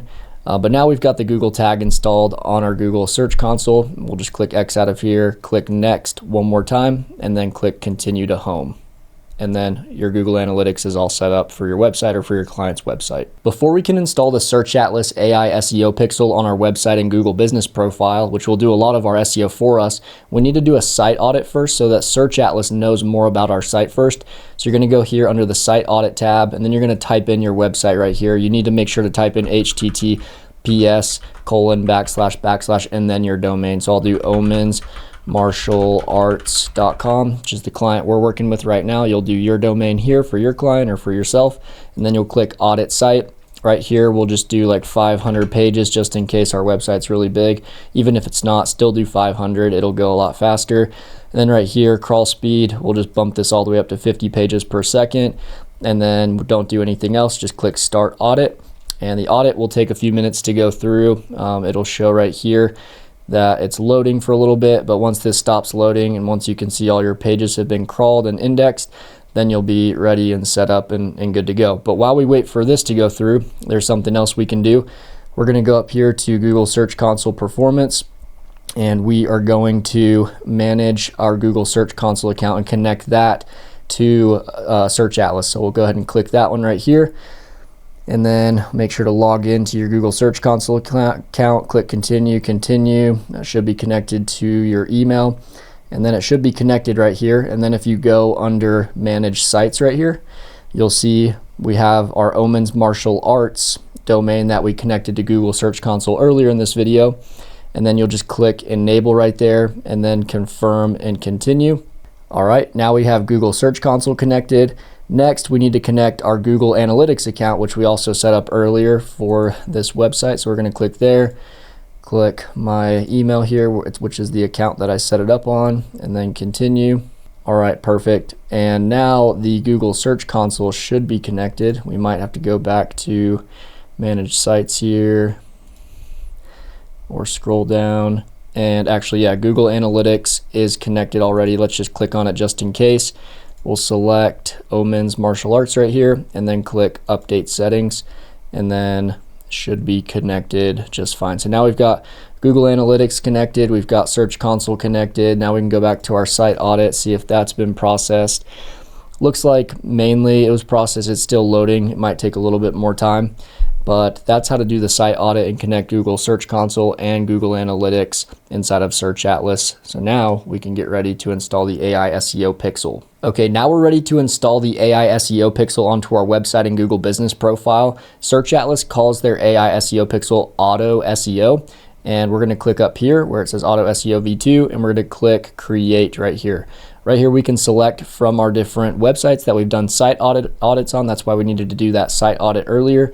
And so we're going to select this website right here that I was working with earlier. And then it's going to ask us to fill in some information here. So GSC property, that's Google Search Console. We also added that earlier, so we can select that right here. Google Business Profile, we're going to add this here in a minute, so we don't want to do this yet. Business description, you just want to say what the business name is, what they offer, maybe some of the keywords that they offer, and then the location that they're in. That'd be a good business description, just something brief. Automatic detection for language here, I'll just switch that to English, so this business is in English. And then down here, for AI model, we're going to do OpenAI as well. Then down here for business information, we are going to fill in as much of this as we can. Business language, yes. Business name, yes. The description, we can just copy the one from up here and paste it here again. VAT ID and tax ID, you don't need. Number of employees, I would put that, yes. So this company has 2 employees, so I'd put 2 there. ISO code, you don't need. Website, you want to put that, so make sure to do https:// on the beginning and then the website. The phone number, make sure to put their business phone number, not just some random cell phone or something. Email address, make sure to put their email for their business, not just a personal email. Where they're located, street address, city, state. If they're located out of their home, you can also put their home address if that's where they run their business from. And then country, yes. Region, yes. I'll just do like the state again for region. Time zone, yes. Latitude and longitude you can find on their Google Business Profile. If you right click the pin, you can see longitude, latitude right here. So go ahead and put those in right here. And then Google Map embed, you don't need that. And then postal code, yes, you will want. And then up here under social profiles, it'll ask you to put in URLs of as many social profiles as the business has. So if Omen's Martial Arts, this company I'm working with, has a Twitter, I'd put the link to their Twitter, to their Facebook, to their YouTube, Instagram. The more of these, the better. The more context that Search Atlas has and the Auto Pixel has to help us rank higher, the better. And so go ahead and put as many of these as they have here. And then under authorship, just put the business owner's first name, last name, and then that's all you need to fill in here. And then you'll just click continue. All right, and then this is where we can actually install the pixel. This one is not for GoHighLevel, which is the website builder that I'm using. I think this one is for WordPress. So we're just going to click continue right here. And then it's going to say our pixel is not installed yet because we obviously didn't paste it onto our website yet. I'm just going to click Omen's Martial Arts right here. It's going to say Auto Pixel is not installed correctly. I'll open the instructions. And you can see that was the one for WordPress. We want to use a custom one because GoHighLevel is not listed here. If your website builder is listed here, awesome. But I'm going to go ahead and click copy code. And then I'm going to jump into my website. I think I already copied it in here. Yep, I already copied it right here and pasted it. You should want to make sure if you have any other code, you put a space in between this and then the Auto Pixel. And then if you go back into Search Atlas here under the Auto Pixel, you'll just click check widget status right here. Mine's already been installed correctly because I did it before this video. But yours will say check widget status. You'll click right there, and then it should say Auto SEO Pixel was installed correctly. And then it'll show as disabled, and I'll show you how to enable it and use it in the next video. Once you've installed Otto, yours probably says disabled right here. What you're gonna wanna do before you click enable is you wanna go through and complete the knowledge graph section as much as we can. We did some of this earlier when we were setting up Otto, basic business information, make sure that's all correct. Another thing we can do though is we can add in the top pages of our website. So we can go through, we can click add page, we can go through and type in the home page of our website, which is just for this one, cahoonscarpetcleaning.com/home. Then we went through and we added our another page, cahoonscarpetcleaning.com/FAQs, and we use different keywords. We can type in 3 keywords here. So let's say it's cahoonscarpetcleaning.com. Let's say we're just doing it for the home page, which I've already added, so it's going to give me an error here. You get the gist of it. And then for the home page, we could do our 3 top keywords: carpet cleaning, we could do steam cleaning, so that's something else someone might type in. And then we might do let's do upholstery cleaning. I think I spelled that right, maybe not, but anyway, 3 keywords separated by commas and spaces. and then you'll click add page. I can't add it because I already have added this one. And then you'll just click add page and then update, and then you'll add all the main pages of your website. So if your website has 7 of main pages, then go ahead and add in all 7 of them here, and then put in 3 keywords for each of them. And you want to make sure to use keywords that relate to that page. So if you have a page that specifically talks about like steam cleaning or something, maybe we've got one like that, then we'll want to use keywords that are more related to that actual page. This just helps Search Atlas and Otto, this AI pixel, know more about our business and the keywords we're trying to rank for on those specific pages, because Otto actually makes physical changes to our website on the front end and on the back end, and so we want to make sure to give it as much context as possible so that it can make the best AI suggestions to us. Social profiles, make sure to plug in any of these that you have for your client or for your own business. So if they've got a Google business profile, put the link there, Facebook link, YouTube link, Instagram, all of those help with Otto as well. And so just make sure to plug in all of as many as you can. Your client or your business might not have all of these, so that's totally fine. Just do as many. I just had 4 for this client. Authorship, make sure to put in the business owner's name here. And then images and videos, I usually just do a logo, but if they have more images of their business and work they've done, go ahead and add those photos right here. It'll just help because there's a few parts that are going to include these images later on. And so anyway, just make sure to update this knowledge graph section as much as possible. We want to get this to at least 50%. The more the better. The more you can fill it out and get it closer to 100%, the more information the AI will know and the better context it will have to suggest these fixes down here that I'm about to show you. The next thing we haven't done already is to connect to Google Business Profile. So you'll click here. Yours won't be connected. Mine already is, though. I've already connected it for this client, but you'll just click add another GMB email, and then you'll type in the email, login. You will need your client's login if you're doing this for your client, so you want to get on the phone with them and set this up over the phone or have them send you their login. And then you'll be able to connect it and check the box here and then save it. So now the Google Business Profile will be connected. We already showed how to do this, but make sure Google Search Console is connected here. If it's not, then go ahead and connect that. It'll just ask you to log into Google Search Console wherever you've indexed that website. And then under this section, you don't really need to change anything. Those are the main 3 things we need to have in place first. And then we can enable Otto. And then once you've enabled Otto, you'll want to click Deploy All. So whenever you click Deploy All, it'll add title tags to your website, meta description. It'll add any missing alt text on your images on your website. If they don't have them, it'll update meta keywords, and it'll fix any issues with links and heading links and canonical links. And basically, it'll just fix everything on the website that it finds wrong, and it'll improve the overall SEO of the website on page and off page. And so going through this, you do want to kind of check up on it, make sure it's not doing anything weird. Right here, it'll show you what the current titles are of the website, like the current title tags, and what it recommends. Just make sure what it's recommending here actually makes sense and it's not saying something weird. But if you do everything that I showed you up here and train it right and everything, it'll usually give you really good suggestions that'll be better for your SEO. And sometimes it doesn't deploy every single one of them, so you have to go through, you have to click write over here, or sorry, AI generate, and it'll AI generate a new auto suggested fix. I don't know why some of them don't get generated. I think it has to do with the credit system. And then once it generates it, then you'll click deploy over here where it's grayed out. All the green ones mean they've already been deployed, and so we're good, and it shows 8 out of 8 have been deployed there. Meta descriptions, looks like we're missing one, so we'll go ahead and click AI generate here and generate this one. Sometimes, like I said, it just doesn't generate and deploy all of them when you click deploy all, so you have to kind of go through some of them. Missing alt text on some of our images. Sometimes you have to go find them on different pages, but we can go find some that aren't deployed yet. Well, it looks like, oh, right here, the ones that say right next to them haven't been deployed yet, so we'll just, for these ones, you don't really need to do anything, but you could write a keyword for each of them. These ones can't do AI generation for some reason.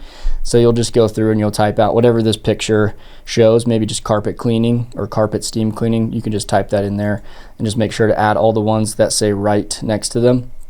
And so just try to go through and get these to as close to as many as you can do as possible, and you'll get better results. Heading lengths, looks like none of these are deployed. So these ones have been written, but just not deployed yet. So we'll go ahead and deploy all of them. Just make sure they look all right. This top one I probably didn't need to deploy because it just says email address. That's probably like some random like footer in our website, so we can just undeploy that one. contact us. Yep, so all these look pretty good. We can go ahead and just deploy all those H2s on our website. But that's kind of how you want to go through and use Otto, is just check it over, make sure it's not saying something weird like this one right here. That's not going to help our SEO at all, so we can leave that one off. But the more you do of these, the closer you'll get to a score of 100, and 100 is usually good. Like I said, it is AI, so sometimes it'll give some weird ones like this top one, so just kind of look through each of these canonical links. Looks like this one hasn't been deployed, so we'll deploy that. Open graph, a lot of this stuff I don't even really know what it means, but a lot of it, I've chatted with the owner of Search Atlas and going over everything. He's explained it to me before, but a lot of it I just can't remember what it does. But it does help the overall SEO of your websites to deploy most of them, unless it gives you some weird suggestion of things to add. And so yeah, this main top section is what I was going to show you in this clip, and I'll explain to you a little bit more of these further down here in another clip on how to use them. Some of the easiest backlinks to get for your business that are completely free are different social media pages. You can see Instagram here. You can create an Instagram account and name it the name of your business. And in your profile information here, you can add a link to your website. Boom, that's one backlink. You can do the same thing and create a Facebook account for your business, and you can add your website link here. That's another backlink. You can create a YouTube channel for your business, and you don't even have to post any content on it, but you can put your website link in the bio and you get another backlink that way. And so you can use these different social media platforms. You really don't even have to post anything on them if you don't want to, but these all count as backlinks for your business. If you go under the Otto tool here inside of Search Atlas and we click this little pencil under the knowledge graph, we can go see more social profiles. You can create Twitter, right? YouTube, Instagram, LinkedIn, Pinterest, Crunchbase, Trustpilot. These are all different social media platforms and business directories that you can get your website listed on or your business listed on completely free. And they all count as backlinks and show Google that you're an authority because you're on all of these different places across the internet. Search Atlas also has a feature which allows us to buy backlinks for a really cheap cost. If you're inside the Otto tool for your website or for your client's website, if you scroll down here, there's this section right here that's called Data Aggregator and Network Submissions. If you click on that and then you click on New Submission, you can get listed for $25 each. It'll create a profile on these different business directories. So Foursquare, Data Axle, Newstar, Yellow Pages, GPS Network. I don't even know what some of these are, but they all count as backlinks.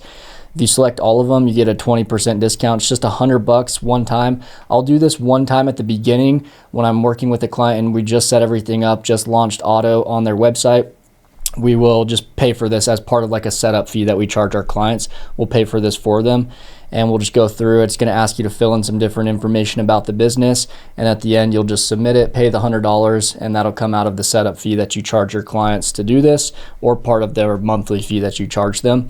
And so this will get you, looks like 5 high quality backlinks for your business, which is awesome, get you listed on these different directories. And then another place, that's just a one-time thing that you want to do for your clients. And all of this up here that I showed in a previous video is just like one-time things that you do at the beginning. And then maybe every few months, you'll just deploy all the changes that Otto recommends. But the second place you can get backlinks and you can buy them is down here under this section called Cloud Stacks. Under Cloud Stacks, you can go right here and click Add Cloud Stacks. They cost 15 credits. Each credit inside of Search Atlas is $1, so it costs $15, and you can get 13 high quality backlinks. So it's going to ask you to put your page in right here. So I'll just go ahead and do another one for this client. So it'll be https cahoonscarpetcleaning.com. And then we already did one on the home page and the about page. Let me go and see. I think we've got one that's like going to be FAQs. I won't publish this one, but let's say we've got an FAQs page. Each month you'll want to do one page. So month 1 we did this home page, month 2 we did the about page, month 3. So we're just knocking off one page per month for our client, and we're getting 13 backlinks to that page. And so over here you can enter the keywords. We can do like carpet cleaning, steam cleaning, and we could do carpet cleaning Idaho Falls or something like that.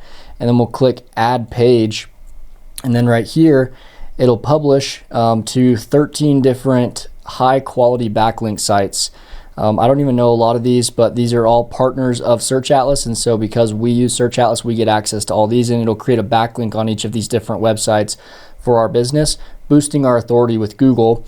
And it only costs 15 bucks. And so out of my client's monthly subscription that they pay me, I'll just pay for these $15 worth of credits for them as part of the monthly subscription that I'm charging my clients, which I normally charge clients at minimum $500 a month to do their SEO for them. And so to pay $15 a month out of my own profits isn't that much when they're paying $500 plus per month. And so then you'll just click AI generate right here, AI generate content. The FAQs page, I'm pretty sure, is a real page on their website.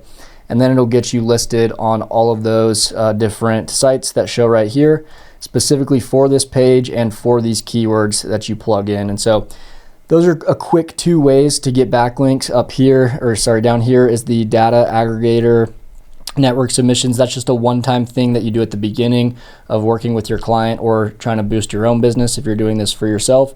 And then the cloud stacks you can do on a monthly basis, just once a month. As you can see, it took like 30 seconds to do it, and just do that once a month for your clients. And then also earlier I showed you all these things. Just deploy all once a month, and it'll fix anything that you've changed on your website, and it'll update it and just help it with the overall SEO of your site. But yeah, that's how to buy backlinks using Search Atlas. Every Google business profile has a section where you can make update posts, which is right here under add updates. And they have a Q&A section where you can go and you can ask questions about your own business, which seems kind of funny, but you can ask questions and answer those questions. And so first I'll jump into the add update section. This is where you can add a photo and a description of whatever's going on in that photo.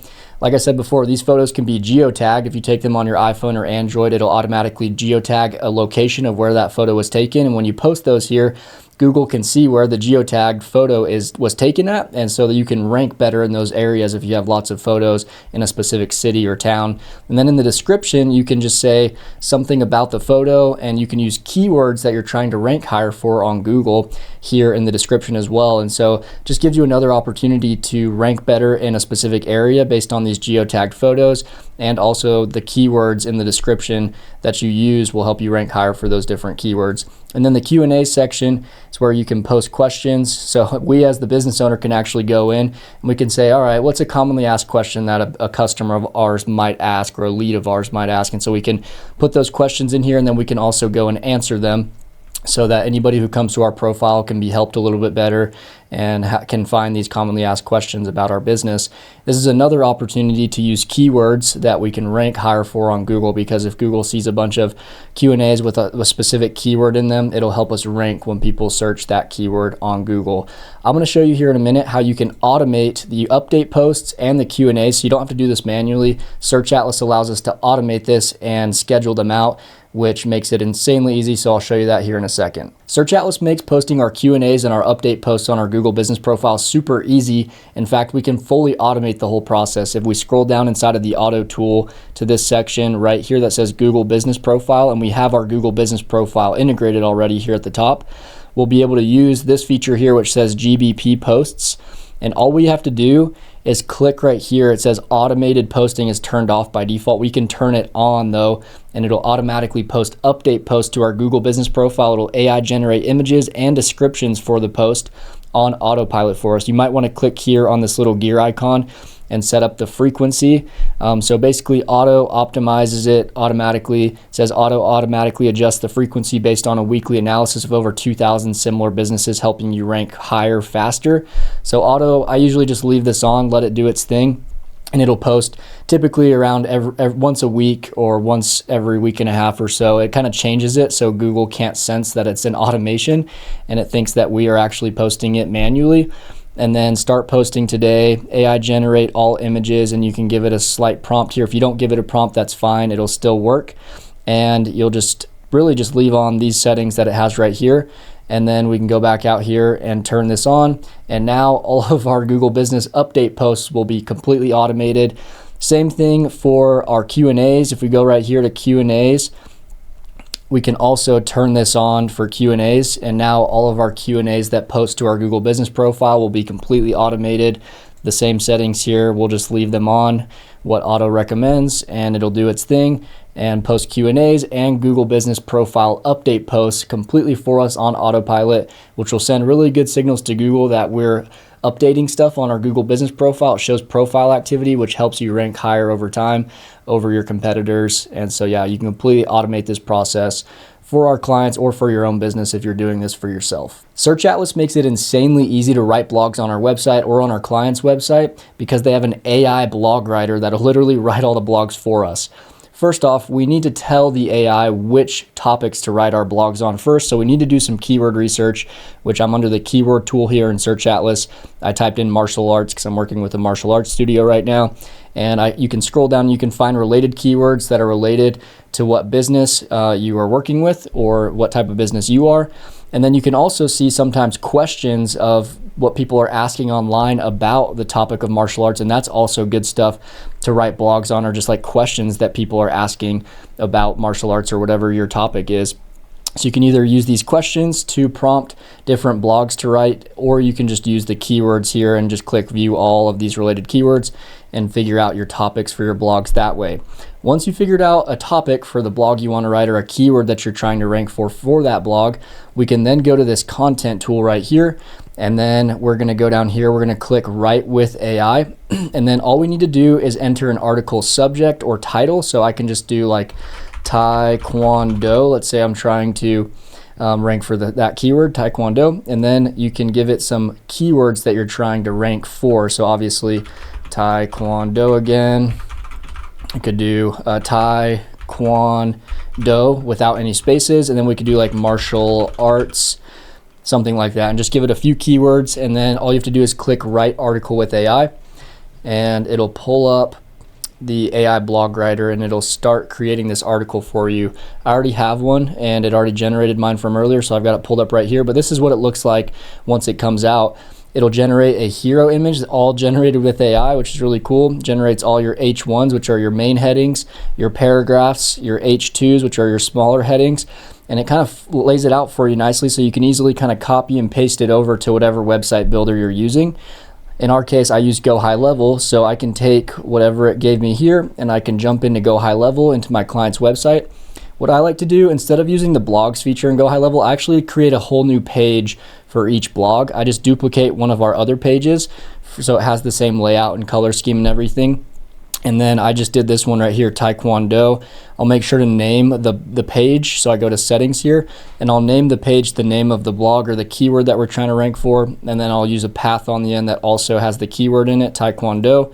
And then once you've done that, you can then go into the page and we can just paste over our blog from Search Atlas. And so I already did some of it. You know, I copied the headline here and I then pasted it over right here, just making sure each section has the appropriate format too. So when you add elements in GoHighLevel, these are your H1s, subheadlines are your H2s, and then paragraphs are obviously your paragraphs. So just making sure you paste everything into the right place with the right format in GoHighLevel will just make sure you get the best SEO ability for your blog. And so just kind of one by one, I'll go through, paste the headline one over here, then I'll go copy the paragraph, paste that over. If you copy it all at once, then it kind of puts it in a wrong format inside of HighLevel. So you kind of have to do it one at a time, which takes a little bit of time, takes a few minutes to paste the blog over, but it's still so much faster than having to write the blog by hand because AI does it for us. And these blogs are like, this software specifically for SEO. So these blogs are like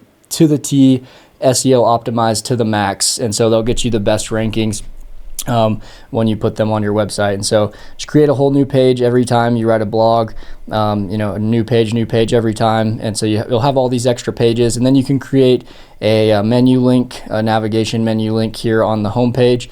And you could call it, here, I'll just open up a preview really quick. You could call it blogs. So you could add a thing up here called blogs. And then when people hover over it, they can see all the different blogs you've written. And so it'll be super long after a while, after you've written a lot of blogs. But it'll just help with your overall SEO. I recommend writing 4 blogs a month if you're doing this for your clients or for your own website, either way. So just do 1 blog a week like this, and you can batch them. So you could do it like once a month for your client. It'll take you like maybe 20 minutes or so to write all these blogs and copy them and paste them over into your website builder. But Do 4 a month, and that'll be enough to consistently get better and better rankings on Google and rank for more and more keywords. Search Atlas also allows us to send out automated SEO reports to our clients or to our own business if we're doing this for ourselves, just so we can see how the overall SEO of our business is doing. In Search Atlas, if you go under this More tab and then click Report Builder, you'll find this section right here that says Automated Email Reports. And you can go and you can find your client or your own business if you're doing this for yourself, and you can set the frequency to monthly. Monthly is plenty enough. That's all I send to my clients is just 1 monthly report. Totally fine. Send on the 1st of every month. That's totally fine as well. And then you have to add the recipient. So you'll just put in your client's email or your own email if this is for your own business. And you can add multiple recipients as well if there's multiple business owners that want to receive these reports. But anyway, you'll plug in the recipient, and then all you'll do is enable this. So then it will send these reports on the 1st of every month to whatever emails you put there, which makes it super easy for us as agency owners or just as business owners to track our SEO and get these reports. If you want to see what the report looks like, here's one of them right here that I'll just view for you real quick. Shows like their overall optimization score, their traffic to their website and things like that, the different keywords that they're ranking for here, highest click by days of the week, impressions by days of the week, different devices that are being used, and people searching from different types of devices. Just all this really good data on their website and their Google business profile as well, so they can track everything. This is something your clients are absolutely going to want from you if you're running an agency, and so it's so nice that we can automate these with Search Atlas. It just saves us a ton of time and gives our client these awesome reports to see how their SEO is performing. Next up, I'm going to show y'all how to add your client to the sub account. So you've built everything out for them, the website, the automations, the AI, you've set it all up for them. Now you want to add them to the sub account so that they can log into the software here, they can log into the mobile app and manage their leads that are coming in from their smart website, etc. So we're going to go down to settings at the bottom left here, and then we're going to go to My Staff, and then we're going to add them as a staff member. You can see I already added John Smith a little bit earlier. I'll show you how to do it again, and then I'll show you how to give them the correct permissions. That you don't want to give them all the features in HighLevel because it can become overwhelming for them, and so I'll show you how to add and set permissions for your clients as well. So click Add User. You'll just type in whatever your client's name is. Let's say his name is Brandon and then Smith, and then you'll plug in his email right here, Brandon Smith at gmail.com or whatever his work email is, right? Would probably be best. Plug in his phone number here, just like that, and then set a password for him. So you can just set the same password for all of his employees as well, because we're going to add Brandon, the business owner, plus his employees to the sub account. Anybody he wants using the software, right? He doesn't have to have his employees on it if he doesn't want, but his password could just be, let's say his business is ABC Landscaping. So we could just do like ABC Landscaping 123 money sign or something that's easy to remember. He can always do a password reset and change this later. And then right here, if you've set up a calendar for Brandon, go ahead and select the calendar. We could just do like an overall calendar for him. We don't have to like use a specific one here. We could just create one that's like Brandon Smith's calendar and add that. Let's pretend this is Brandon Smith's calendar. And then you can do an email signature. We don't really need to do that there. We'll go ahead and click next. This is where you can set his permissions. He's going to be an admin over this sub account. It doesn't mean he's going to be able to switch into the agency account like you can. It just means he's an admin on the sub account. And then any of his employees that you add would be users. You'd probably want to give him admin, so he's the one that's kind of in control of everything in the sub account, and then his users would be his employees. So that's how that works. And then down here is where you can give him different permissions. The AI agent, if he's on the, let me go back to my pricing really quick on my website, which is going to be the same pricing as yours. If he's on the elite plan, you want to give him the AI agents because we're going to build the AI chatbot and voice bot. But if he's on the starter, the growth plan, then you can disable this section. Let's pretend he's a growth planner, so he doesn't have the AI stuff. We'll take that away. And then account settings, we need him to get access to the tools. We'll give account tools, yes. Automations, yes. We want to still give him access to the automations because even our starter and growth plan get the automations. And then, looks like it timed out or whatever. Let's go back. Hopefully it saved Brandon in. Let's just pretend this is Brandon because it, for some reason, just reloaded. But under roles and permissions for the growth plan here, a starter plan, we would take away AI agents, keep everything here, automations, keep those. We can take blogs off. We don't really need to give them access to the blogs.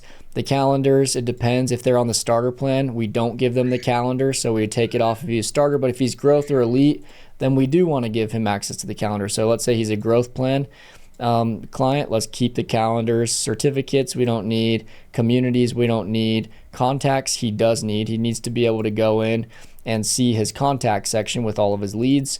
And then we need to conversations he'll need to see as well. That's where all of his text and emails from clients and stuff and leads will come through, and he needs to reply back to them through there. Forms, yes, because we're going to put a form on his website. Funnels, we can keep funnels here. I believe funnels and websites are one and the same. Yeah, so funnels will also include websites, which we do want to give him because we literally built him a website, right? And so we want him to, if he ever wants to change his site himself, he can do that.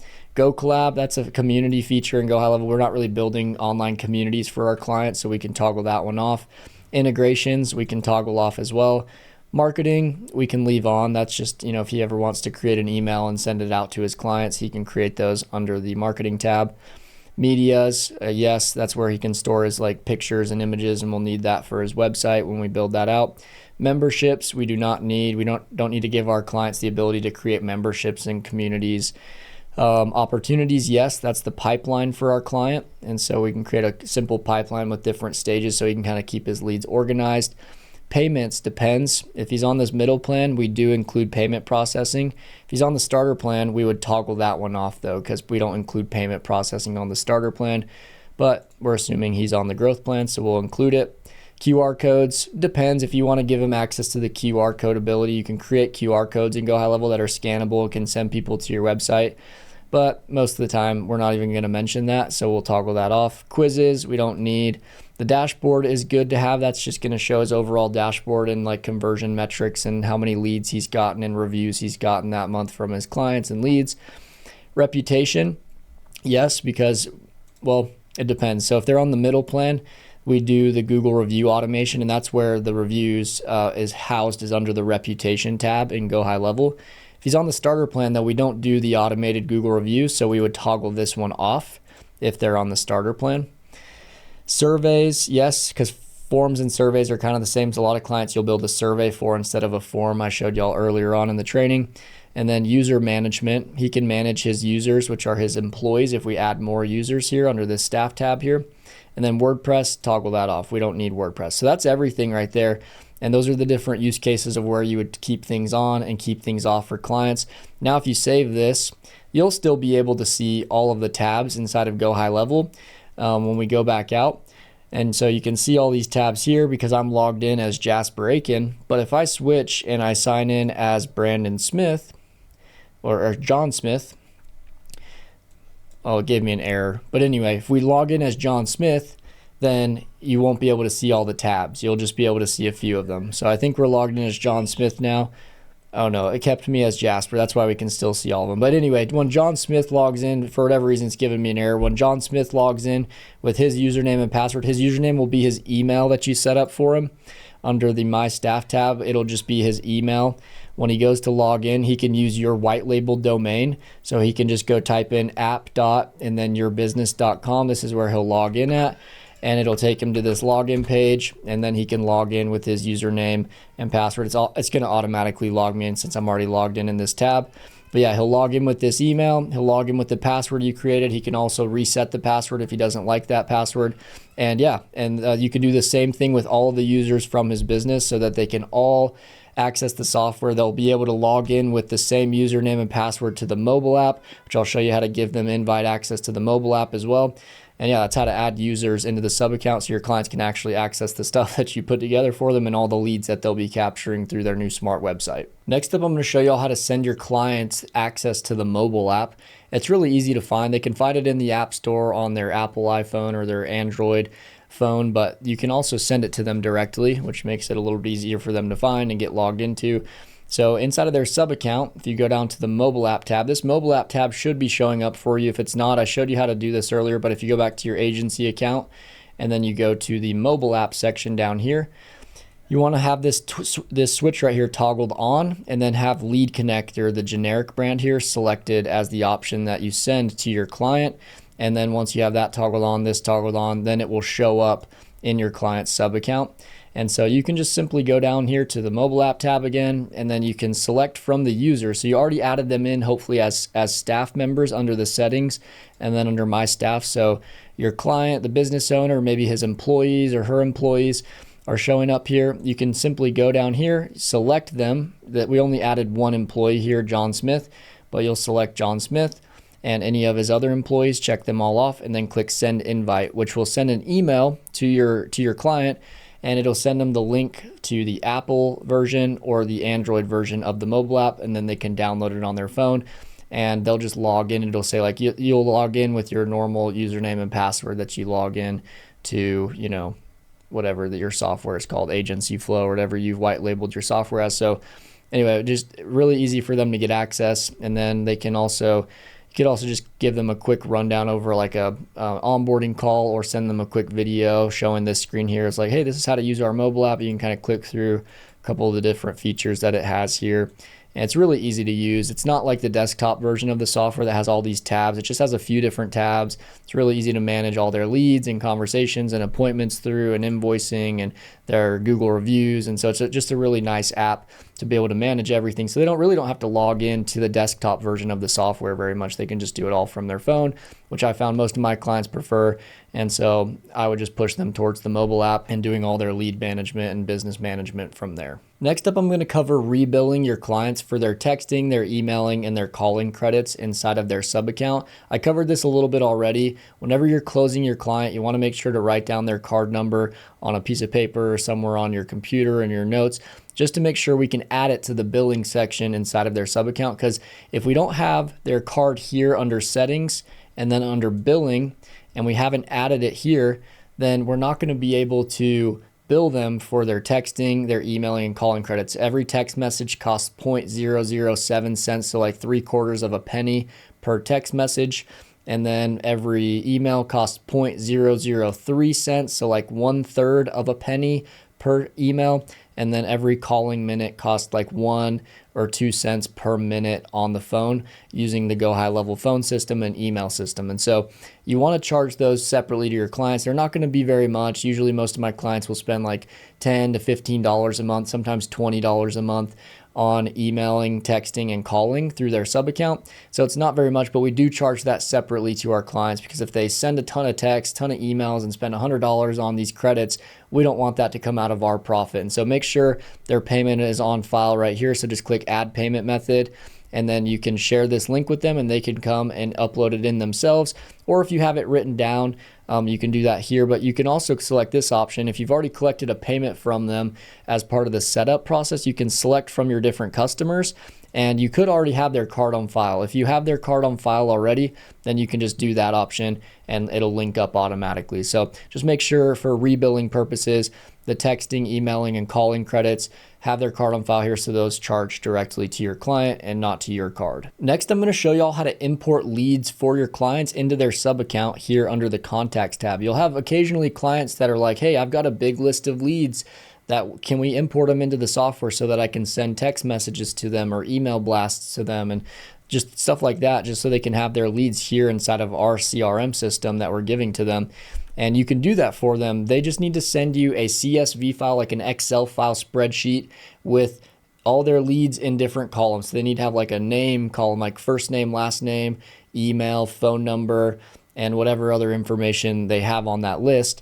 And then you can get that list from them. You can come here to the contacts tab, and then you can click import contacts. When you click import contacts, it'll take you here. We'll just keep this option checked here. Click next down here at the bottom right. And then we're going to upload that CSV file or that Excel file. Make sure it's in CSV format. That's the only format they take here.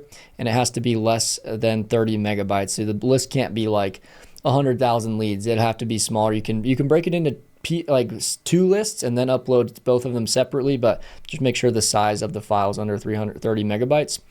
And then you'll go ahead and upload that here. Let's say I think I've got one here.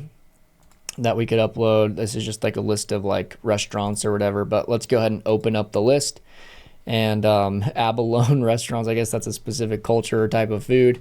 Create and update contacts. We'll select that option, click next, and then it should take us to where we can map the fields. Your client may give you a list kind of like this one that's really messy. It has all these different fields on it. These are all fields that really we don't care about and don't need. Yeah, there's like all these like random fields that we don't need. The main ones that we need to map are going to be the important ones, like name, maybe the country, if they're based in the US, the floor we don't really need, which floor their phone number. The ones that show mapped already are typically the ones that we care about. Their address, maybe their email, their email website if they have one. Then all these other ones say pending. We'll just skip these ones. We don't have to map all of them. And so just make sure the important ones that your client cares about are mapped up in GoHighLevel. And then we can do what's called, I think we can just skip all the pending ones. So let's see, I think we've got to scroll. Yeah, it says don't import data in 130 unmapped columns. It's down this little checkbox at the bottom right. And then click next. And it's only going to map these ones: name, country, phone number, address, website, and email. That's really that's just good data right there that we would want on most leads. And we don't need to get too crazy about it. And then click I confirm, and then go ahead and start the bulk import. And then it'll import all these leads within a few minutes typically. It depends how big the list is. Sometimes it can take a little bit longer, but it'll import the entire list of leads. You can go to where it says, it has this little gear icon. And well, sorry, that's the wrong tab. You'll go to bulk actions, and then it'll show that it's processing right here. Still 0%. Like I said, it can take a minute. You could try refreshing and see if the percentage is going up. But like I said, it could take a few minutes. Just depends how big the list is. Once this shows that it's fully imported, you'll then go back to right here, and then you'll see all the leads that'll pop up. I wish I could show you here them starting to pop up, because they will. It's just still processing. For whatever reason, it's taking a little bit longer. This list that I just uploaded might be pretty big, and so it's still just processing the imports. Yeah, it still says 0%. Like I said, it could take a few minutes. It could take 10, 20 minutes if it's a big list, and I think this is one of those bigger lists. But then all the leads will show up here, and then your client can, select all of them by clicking the box here. There's only one right here now, but it would select all of them. If there are multiple of them, then they can send a bulk text message, bulk email.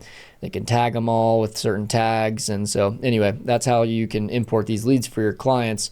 And, just kind of, if a client asks for this, you don't have to do this for all your clients, but if they've got a list and they want to work the leads through GoHighLevel, through the text and the email feature, and just have them here organized nicely, then you can do that for your clients. Next up, I'm going to show you all how to integrate non-GoHighLevel websites with GoHighLevel, because occasionally you'll get clients that love their current website. They don't want you to build them a new website, but they do want some of our smart features on their site. For example, they might want a chat widget on their website because maybe they don't have one, or maybe they want us to embed a contact form for them, or they want us to hook up the AI chatbot and AI voice assistant. We can still sell them these features without building them a website. And what we'll do is we'll just lower our setup fees, or just completely erase the setup fees, because we're like, hey, normally we're charging these setup fees because we build the website for our clients. But since you already really love your website and you just want some of our features in our software, then we can integrate those with your current website, whether you built it on WordPress, Squarespace, Wix, Webflow. We can integrate our software with your current site and make it a smart website, and we'll just charge you a monthly subscription instead of charging you these larger setup fees. And so you can still get a client even if they have an awesome looking website. And so how you do this, I'm going to pull up another software that I used to build websites in. It's called Webflow. And this is a software that's just another web builder different than GoHighLevel. I'm going to pull up an example website and open up this one. This is, like I said, a different software. I'm showing you this example, but it's the same with any website builder. So the first thing you'll need is you'll need access to whatever website building platform that they built their website with, or you'll need to talk to somebody who has access to it. Maybe they had another web developer in the past that has access and built the website. So you'll need to reach out to them. And GoHighLevel, you can embed GoHighLevel's forms and the chat widget. So if you built a form like this in GoHighLevel, like this ABC landscaping form, and you wanted to put it on another website, you can do that. You'll just open up the form in HighLevel, and then you'll click integrate, and then we'll click copy embed code right here. And this is how we can integrate this into a non-GoHighLevel website. We copy the code, then we grab it and we bring it to this website, and then we go to maybe the different pages. Let's go to the contact page of this website. That's typically where our form will go. And then we can put the form right here. And so this already has a form on it, but let's just delete this really fast. We'll go ahead and delete this element. We'll cut it out. And then we can go over here to our elements. This is in Webflow, right? So it's going to be slightly different depending on the website builder that they're using, but this is how you do it in Webflow, and it's the same process, same general process with any web builder you use. We'll go and we'll grab a code embed block, and we'll drag this onto our site, or our client site, and then we'll just paste in that embed code that we just copied. Looks like I didn't copy it for whatever reason, so let me go ahead and copy the embed code again, copy to clipboard. Should be good now. Then we'll paste it in right here, just like that. Then we'll go ahead and click save and close.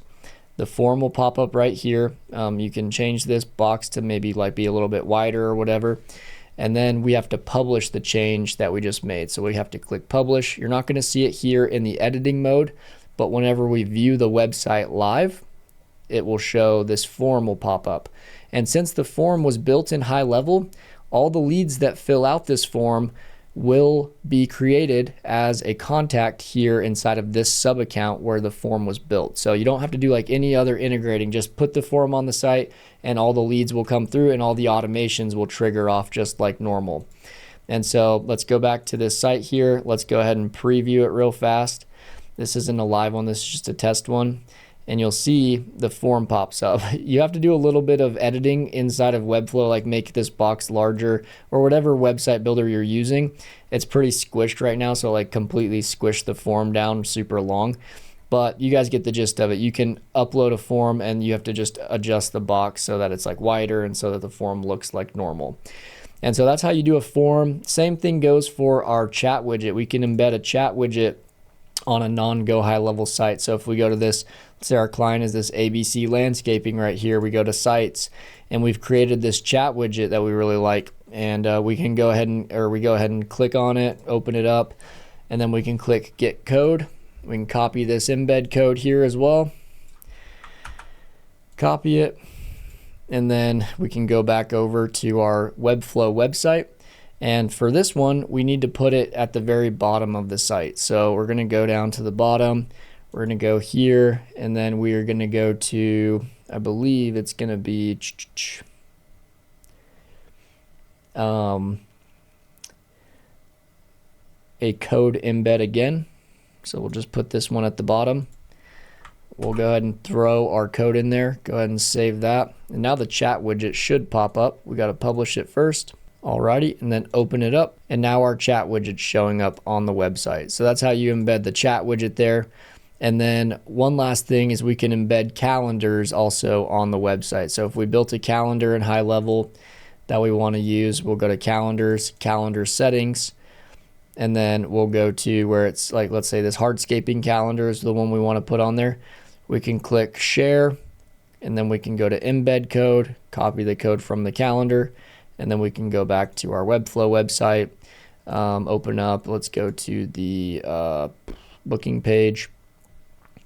There's already a code block here, but you would just, like we did before, you would drag the code block right here, and then you paste in the calendar code, save it. Let's go ahead and delete this one. That was already there. Delete the container that it's in, and then go ahead and click publish. And then if we refresh this or publish it and then open up the live view of the site, the calendar should pop up right here at the top of this page. Let's go ahead and open it up. And then just like that, the calendar is on the page on this website. So that's how you embed. You can change the layout. You just have to change the layout of this box here, make it like shrink in smaller if you don't want the form to, or this calendar to like stretch across the whole page like this. But anyway, that's how you can embed GoHighLevel elements onto a non-GoHighLevel site, and it'll all still work the same. All the automations will still trigger off. The AI stuff will work, and so anyway, you can still sell your GoHighLevel packages, these 3 here. Even if you're not building the client a website, a new website, you can still sell them the software and the features that go along with it. Eventually, you might get to a point in your agency where you are getting a lot of clients and you can't keep up with the fulfillment, and you're getting too many clients, or you just want to focus more on sales because maybe you're good at sales and you're not as good at the web design side of things, or the, software and the automations and so it's all really good to learn, and you should know and go through all of this and learn it for yourself. But at a certain point, you might want to hire help for somebody who can set this stuff up for your clients. You can continue to get clients, but then you have somebody who can help you, like a virtual assistant, that can build these websites for you and set up your clients for you. And I've hired 4 different virtual assistants over the past few years, and they've all been awesome. And I've hired them on a website here called onlinejobs.ph. It's a Filipino job hiring site. It's kind of like Indeed, but for the Philippines. There's thousands of people that are looking for work for different US companies, or just different companies around the world. It doesn't have to be a US company. And you can use this website. They do charge a monthly subscription. So you'll go to like sign up right here, and you have to pay like $60 something a month to hire. But once you hire your assistant, you can then cancel your subscription. So you just have to pay for the subscription while you're hiring, and you can go and you can post a job. And whenever you post the job, it'll ask you to like create an account or whatever. Go ahead and then you just type in, I'm looking for a web designer who knows how to use GoHighLevel. GoHighLevel is becoming pretty mainstream, where there's lots of people who know how to use it. You can say, I'm looking for a GoHighLevel expert who knows how to build websites and set up automations. And you'll be like surprised by how many applications you'll get. You'll get like 20, 30, 40, 50 applications of people that are wanting to work for you.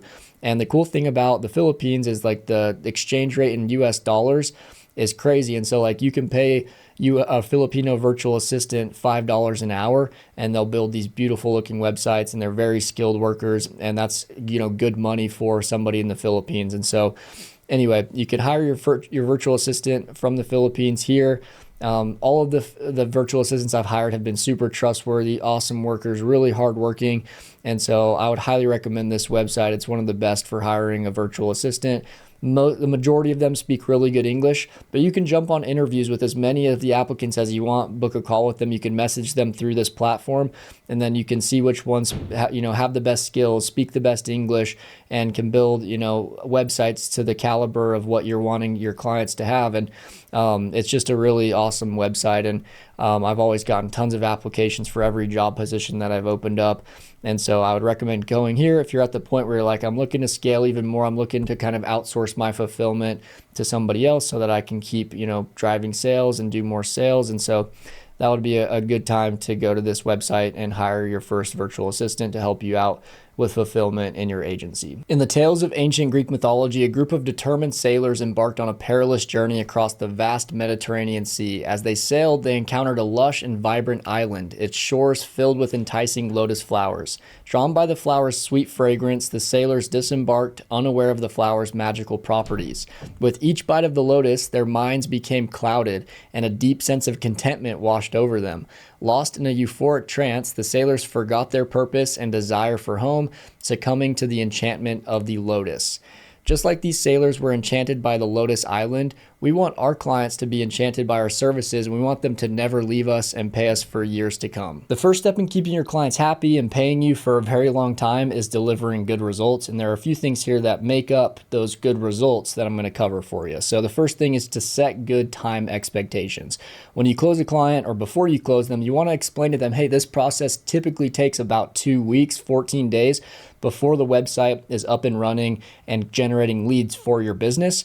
And so you want to make sure to tell them that 2 weeks. A lot of times I can finish their website in a few days, up to like 7 days. It usually doesn't take us 2 weeks, but for some clients, it has taken up to 2 weeks if there's a lot of back and forth. They want lots of edits done while you're building their website. And so you always want to under promise, over deliver. And if it comes back and you're finished in a few days and the client loves it and it's perfect, they'll be thrilled. They'll be like, dang, that was quick. You said 2 weeks and it came back in a few days. So always under promise, over deliver, set a good time expectation. Don't say, yeah, we're going to have it done in a few days. And then it takes weeks and weeks. And then the client will be mad at you because you told them one thing and you did another. Second Second is to communicate throughout the process. Whenever you build the first rough draft of their website, send it over to them. Say, hey, what do you hate about the website? What do you want us to change? Please tear it apart. We want to make this perfect for you, so don't be shy. Like, don't be scared to offend us. It won't offend us. They'll send you back a list of things to change. You change them, send them back again, and it's a back and forth process. Like I said, sometimes it can take up to 2 weeks. Sometimes it's just a few days, but you're going to usually do that through email or through text message, and you're going to use the preview links inside of GoHighLevel to send them the preview of the website before it's published, and then they can tell you what they want changed. Next, make changes as requested. This is more after the initial phase of the setup, right? They're going to ask for occasional changes on their site. They might say, hey, can you change this picture for us? Or can you change this this paragraph of text to say something different? Or can you add a page to our website?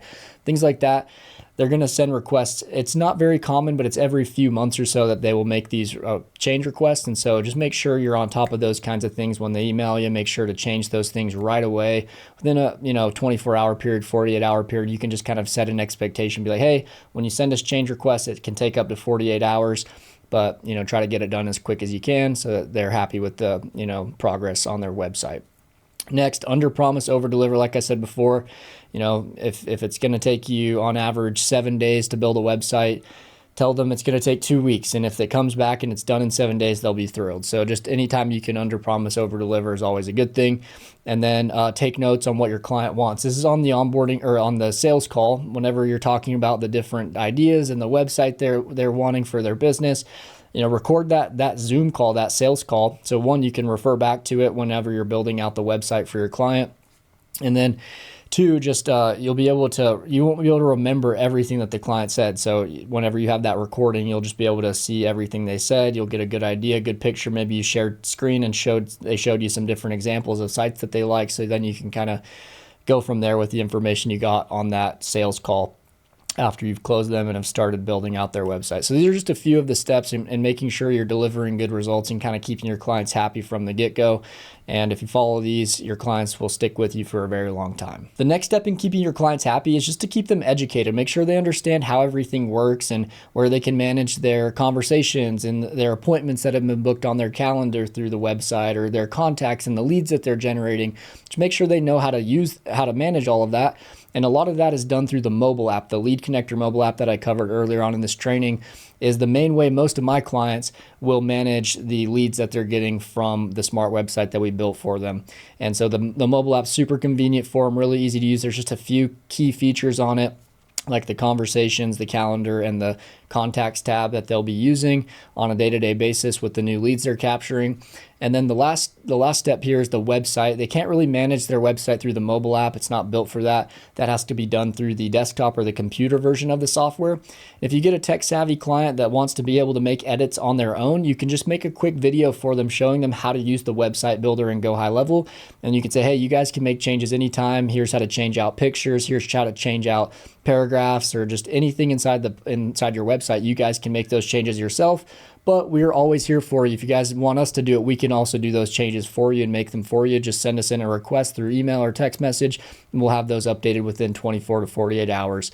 And so just keep them educated on how to use everything. Confusion is one of the number one reasons people will cancel on you. If they just don't know how to use everything, they don't know where to check for their leads and everything, then that's what's going to lead to people canceling. So if they're informed, educated, and they just don't have any misunderstandings, that's going to keep clients paying you for a super long time. And the final step in keeping your clients happy is just communication with them. You want to check in on your clients occasionally. This is after the initial onboarding. There will be a lot of communication through the initial onboarding, back and forth, getting their website perfect just the way they like it. But then even after that, every few months, send out a blast email using GoHighLevel or a blast text message to your client list and just say, hey, how's everything going? Do you guys need anything from us, or do you need any changes done to your website? We're here for you. This will just people will appreciate that. Businesses will appreciate you checking in on them. And you don't have to do it very often, maybe every few months, or even once every 6 months would be fine. The beauty of the website clients is that they really don't require a ton of communication. We built their website originally, and the automations and the AI are running for them. And so there's not a ton of upkeep, but it'll go a long way if you communicate that with them. One, through the onboarding process, that's really important. And then even just later on in the relationship, months later, update them if something has changed inside the software. If there's a new feature, you can say, hey, this is how to use this new feature on the mobile app or the desktop software, or hey, we can do this on our websites now if you guys want an updated, video background. A while back, GoHighLevel couldn't do video backgrounds, but now they can. And so just if things change like that, let them know of these changes, let them know if something's different, and then let them know when new features are available in the software. And this could always go to like an upgrade, right? That could lead to them upgrading and paying you even more. And so if people are happy with the initial service, there's all these other things you can upsell them on. And so letting them know about these new features or just these upsell features and services that you offer is always a good thing as well. Just another chance at making more money off of that client and helping them with another feature inside of the platform. So communication is key. Make sure to communicate with your clients and they'll stay happy and stick with you for a long time. Congratulations, Quest Seeker. Throughout this training, you have prepared and planned for the battle against Troy. You gathered the golden apples from the Garden of Hesperides, guarded by the dragon Ladon. You've navigated the labyrinth of King Minos and defeated the powerful Minotaur. You overtook Troy using the strategy of the giant Trojan horse. You became a dragon slayer by defeating the volcanic dragon. You used the lotus flower to cloud the sailor's judgment and win them over. And you completed your quest and you've arrived to Mount Olympus. Congratulations.